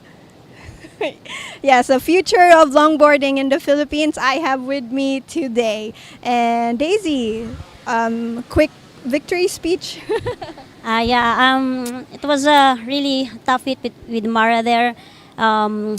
With just when she got a wave, I got a wave. So, but in the end, I won that hit. So I want to also thank you to all my sponsors, Manong, Ronald Singson. Thank you very much for supporting not just the Ilocos surfing team, but also some of the La Union surf team, Tukudu Surf, Zamora Surf, STG Global, and Jeff, hi to you. Kyla misses you so much. Okay, all right, which is testament that small waves can produce such big emotions. We're feeling wonderful here at Sabang Beach. One more heat, let's keep watching. Mara Lopez, what a sweetheart. I think she's someone needs to get her talking and get that media training, because she's got a lot to say, and she's got a lot going on, that girl. I literally had to stand behind the interview just then, smiling to try and provoke a smile. But she's very stoked, and it's a running joke down there at the Union that she doesn't smile. And it's not because of anything of personality. It's just it's not a natural thing for her. No, it is personality, and she's not happy. Just some people are like that, and she is like that, and it's going to be a great weapon in her future competition career. It will. Clean, fast footwork there from Anui, who's really coming to her own in this Philippines leg. That's crisp surfing. I mean, she's doing the best surfing in this event and La Union. I think she's actually surpassed what we saw in La Union. Absolutely beautiful, smooth transitions, and she works that way through inside and kicks out. So great surfing there from Anui, and not such a graceful kick dismantle, out. but yeah, that's the way it goes. That wave for sure going to get up into that very good range. I believe that was some beautiful, well put together combinations from Katie Inui, representing these Inuis are a force to be reckoned with. They are. It's Sakura. I mean, not that they really watch their post-heat interviews, review their heats at all. But if they could put the translating on and listen what we're saying, just overwhelming positivity out of her sister Sakura's performance earlier. you're very similar to Kaidi in their stature, and their approach to the wave is a lot of similarities. Very stylish and a lot more, a lot smoother in their approach to their older brother. Yep. They actually possess that grace element. He's rock and roll in their classic ballet at the moment. For so sure. It's cool. 6.75 to go with a 6. So steadily building her heat total, putting Lopez in the situation for an 8.25. She does have a 4.5, which Yep. is... So that must have dropped during that interview. Yep. And she's back in the horse race. Looking for an 8.25, though. That's a big ask. Possibly a 2-hit combo. Well, Anui's got that target on her back now, and she's also got that perhaps for a competitor with no international experience like Lopez. Actually, she did compete in Bali last year, but she'd be familiar with the Anuis, seen Kaidi compete over at Bells Beach on the World Longboard Tour, the wild card for that event. See that name, the Anui name. So it holds a lot of prestige to go up against someone like that. And Yeah, and she met her in La Union and possibly the year before also. Correct. So she is familiar with it, and she knows she's a name to be reckoned with. But that's also the type of person that Ashley is. She loves a challenge. Mhm. She's like Mara. She's got this determination, and Warren, that amazing family. We talked about the Inuis, but the Lopez's are a thoroughbred community, very similar to the Inuis with Warren, Ashley, and Mara. So yeah. that's the other side. And of the Chico Lopez is yeah. still RJ. He's coming up tomorrow against Widianto, the Indonesian. And so yeah, that's also that other side of the draw. We've got him in the Philippines. We got him in Japan. Yep. And they got him in Indonesia Indo also. too. Yeah, Novatasari and Widianto, the Denny and Dea, they are related, brother-sister combo. It is a really nice... I don't know, it is something unique, and you don't see it across shortboarding as much. Nope. The family that surfs together stays together. Yeah, that's definitely right. And the Lopez's have... I mean, they still have a chance. They're on the edge of their seat. They still have Chico Lopez tomorrow coming up. And, yeah, Warren got knocked out earlier in the round. Mara looking fantastic for a great career ahead. And the sponsors that these surfers have, I mean, they come from a beach community, and they're quite content with that. And that will...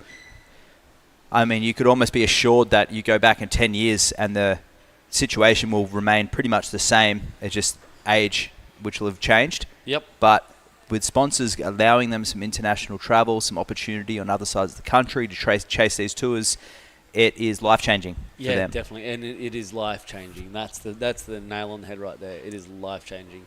A lot of these people's young kids, athletes as young kids, probably thought they were never going to get out of their community, let alone the country. So exciting that what surfing can do, and that's the industry growth that we're having here in the Philippines.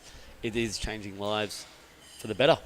And there's Lopez kicking out, and what you're doing over there in Siargao as well with some of your missionary work, and what we see there happening with some of the sponsors supporting Zamora with the boards, Chino from STG supporting some of these surfers financially with the entry fees and a little bit of financial support, Luke and Alima, and just seeing what, and obviously UPSA as well, where they can to raise funds and for equipment and events and travel. UPSA, thanks to the PSC, they're the ones who get behind these athletes at the top level, the top-ranked athletes, getting equipment under their feet. The Philippine Sports Commission. Philippine Sports Commission, yep. So they're the ones that, especially now, surfing's in the Olympics, and I can't wait for the day that they announce longboarding in the Olympics. I feel it's on the cusp of being ticked in that box. And the reality is, I've talked about it before, but all of these, what we know as coastal hamlets, all these little pockets where longboarding is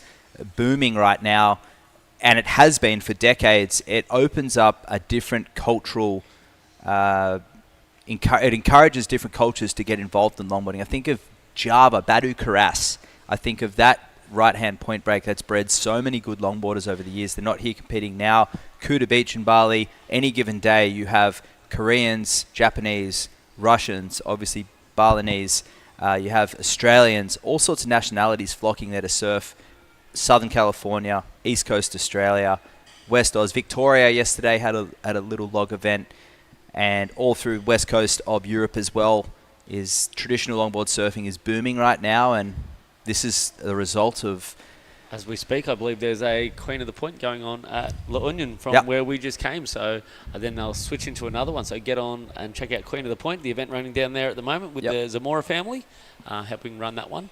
It's good. You're right. It's good. These events are blossoming, and once it gets into the Olympics, funding comes the way too. So and I mean, longboarding and a competition is a little bit of a contradiction. But if you see Ashley, there is a way to combine the smooth style and the grace into a sport element. Beautiful 10 combo there. This wave, a little flat and a little lateral, but she's doing a great job. And she gets back up on the nose again. And it hasn't offered anything critical, but she did really well to start clawing away at that 8.25. Yeah, I'd also say surfing in general is a contradiction to going and joining these events because it was almost the anti-establishment sport of the, early generations, along with skateboarding. And now all these sports that we used to do just for fun and to be a little bit antisocial have become... Hence my name, the Waxhead. It was a derogative name for a surfer from mainstream to be called a Waxhead, but here we will get back into that in a moment. Beautiful, stylish surfing there from Kaidi, and she steps back from a second nose ride, trimming through the middle, and she'll see what she's got on the inside. That Piccolo Clemente board looking solid under her feet, and that's that reason for the competition being off. That wave never quite stepping up again. The white was continuing all the way through, which sort of is almost limiting half the scoring potential of these Same waves. with Ashley's last wave as well, which did come in at a 4.35, but still needing that 8.25. Just the wave letting her down a little bit. As we see that tide slowly dropping, this is a flattering angle, but there is still lots of scoring potential out there. But this is the final quarter of the women's division. We'll go complete after this, and we'll be back tomorrow for the call. But still 5 minutes remaining, and 8.25 required for Lopez. And longboarding in the Olympics, well, there's WSL, and this was, and never was, it wasn't always called longboarding. It was actually, if you really want to get technical, when the first world title was held in 1964, this was called shortboarding, because the boards prior to that, and I'm talking 6-7 years prior, were 12, 13, 14 feet long. Yeah. And a 9-foot longboard was actually a shorter board. And these were the performance-style boards of the era. Fast forward 2 years, Midget Farrelly won that in Australia, 66, Ocean Beach, California. Nat Young, a tall, gangly fellow from Collaroy, did the first competition where we ever saw figure 8 carves, really breaking trim, power surfing, still doing the nose rides. And for many, that performance was considered to be the absolute epitome of longboard surfing, because that was the last time we really saw longboard surfing in a competition up until the 90s. Wow.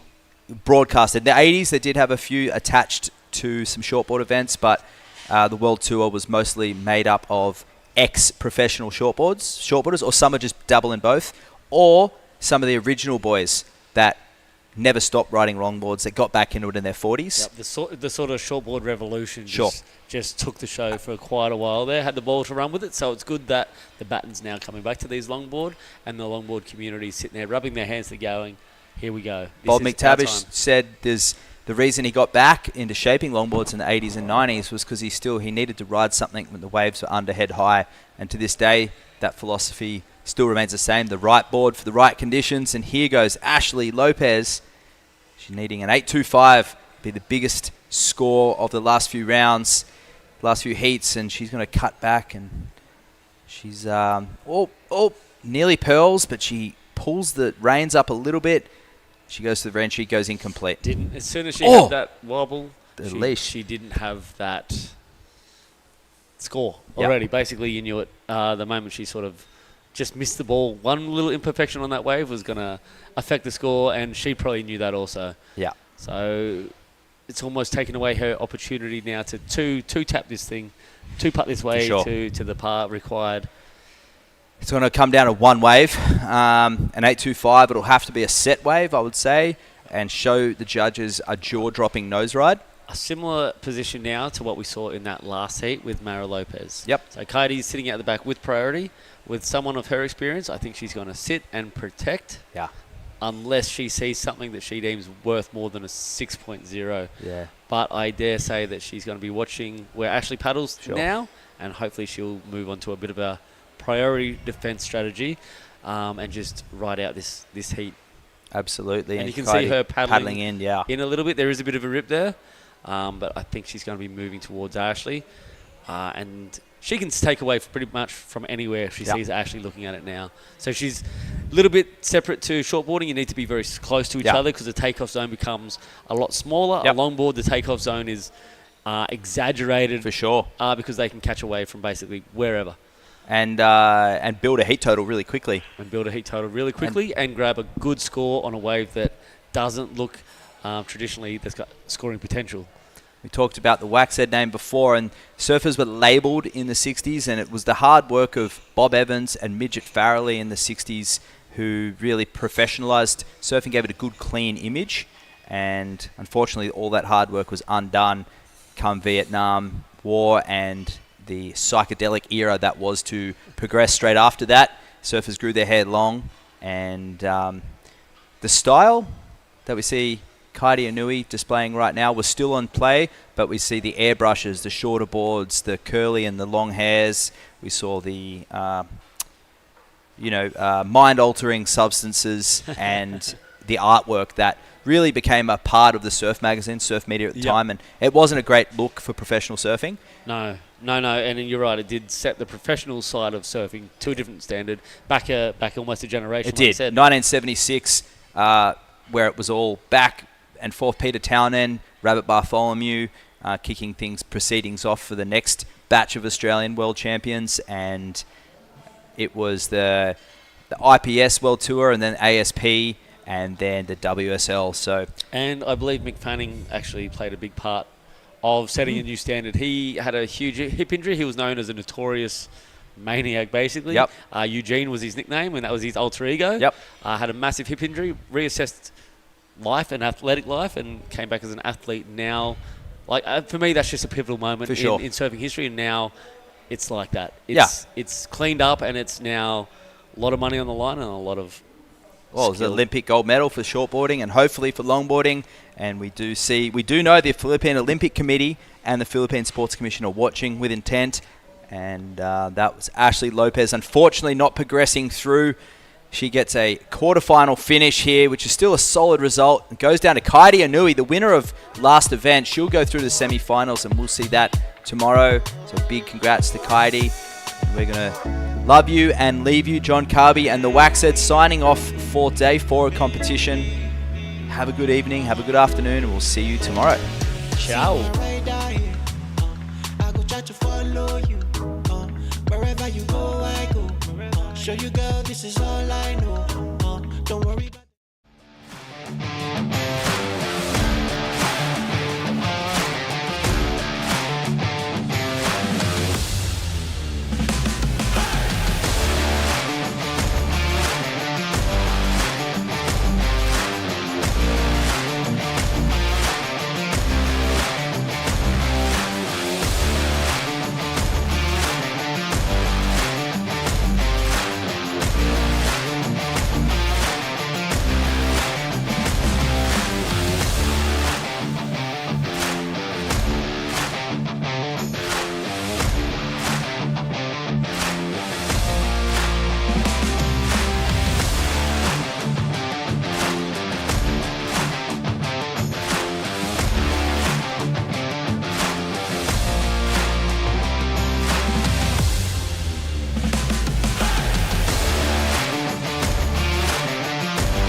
In Baler,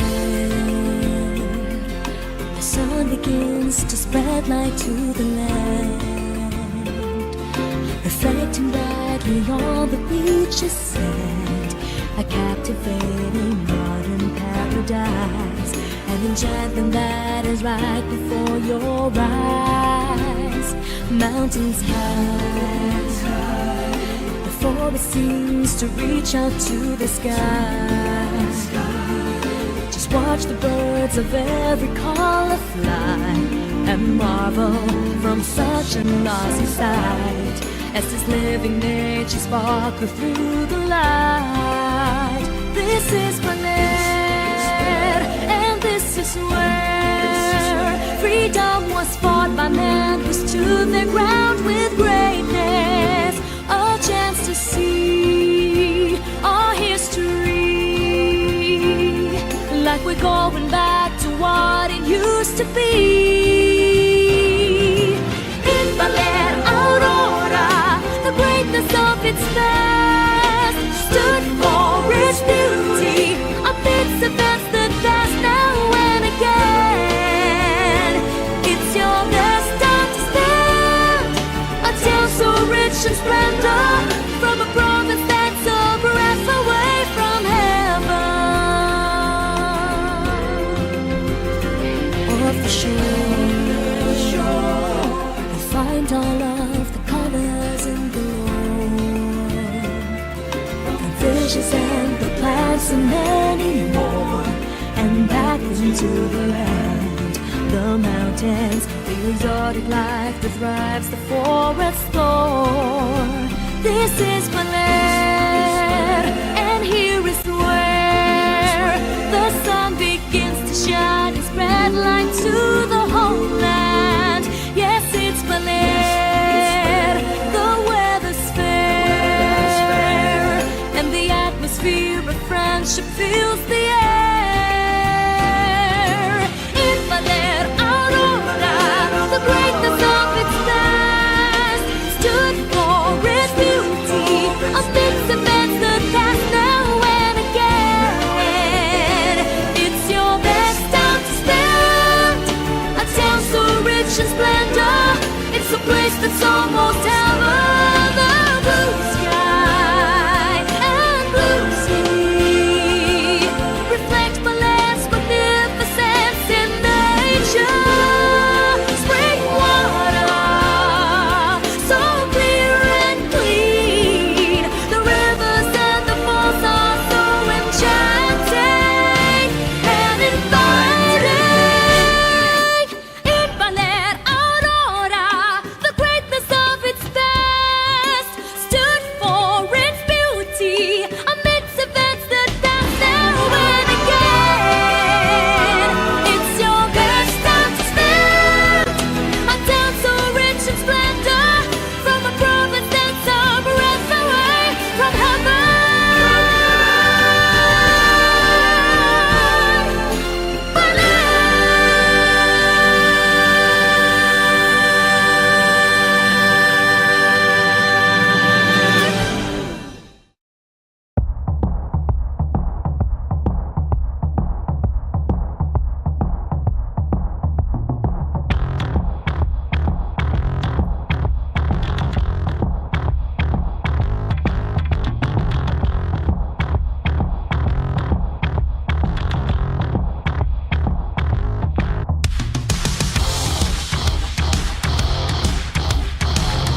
só perco meu horário. Chego tarde no trabalho, tô complicado. É relatório, conta almoxarifado e o inventário. Por essas e outras eu começo a cantar. Sorte, eu não tô brincando. De esconde com você. Acho que já tá na hora. The WSL Baler Pro 2024 is sanctioned by the World Surf League and organised by United Philippine Surfing Association in collaboration with the Municipal Government of Baler and the Association of Surf Riders in Aurora, Inc. This event is sponsored by the Office of Senator Sonny Angara, the Philippine Sports Commission, the Office of Congressman Ramel Angara, Philippine Airlines, and Costa Pacifica. This event is also recognised by the Philippine Olympic Committee and the Philippine Sports Commission.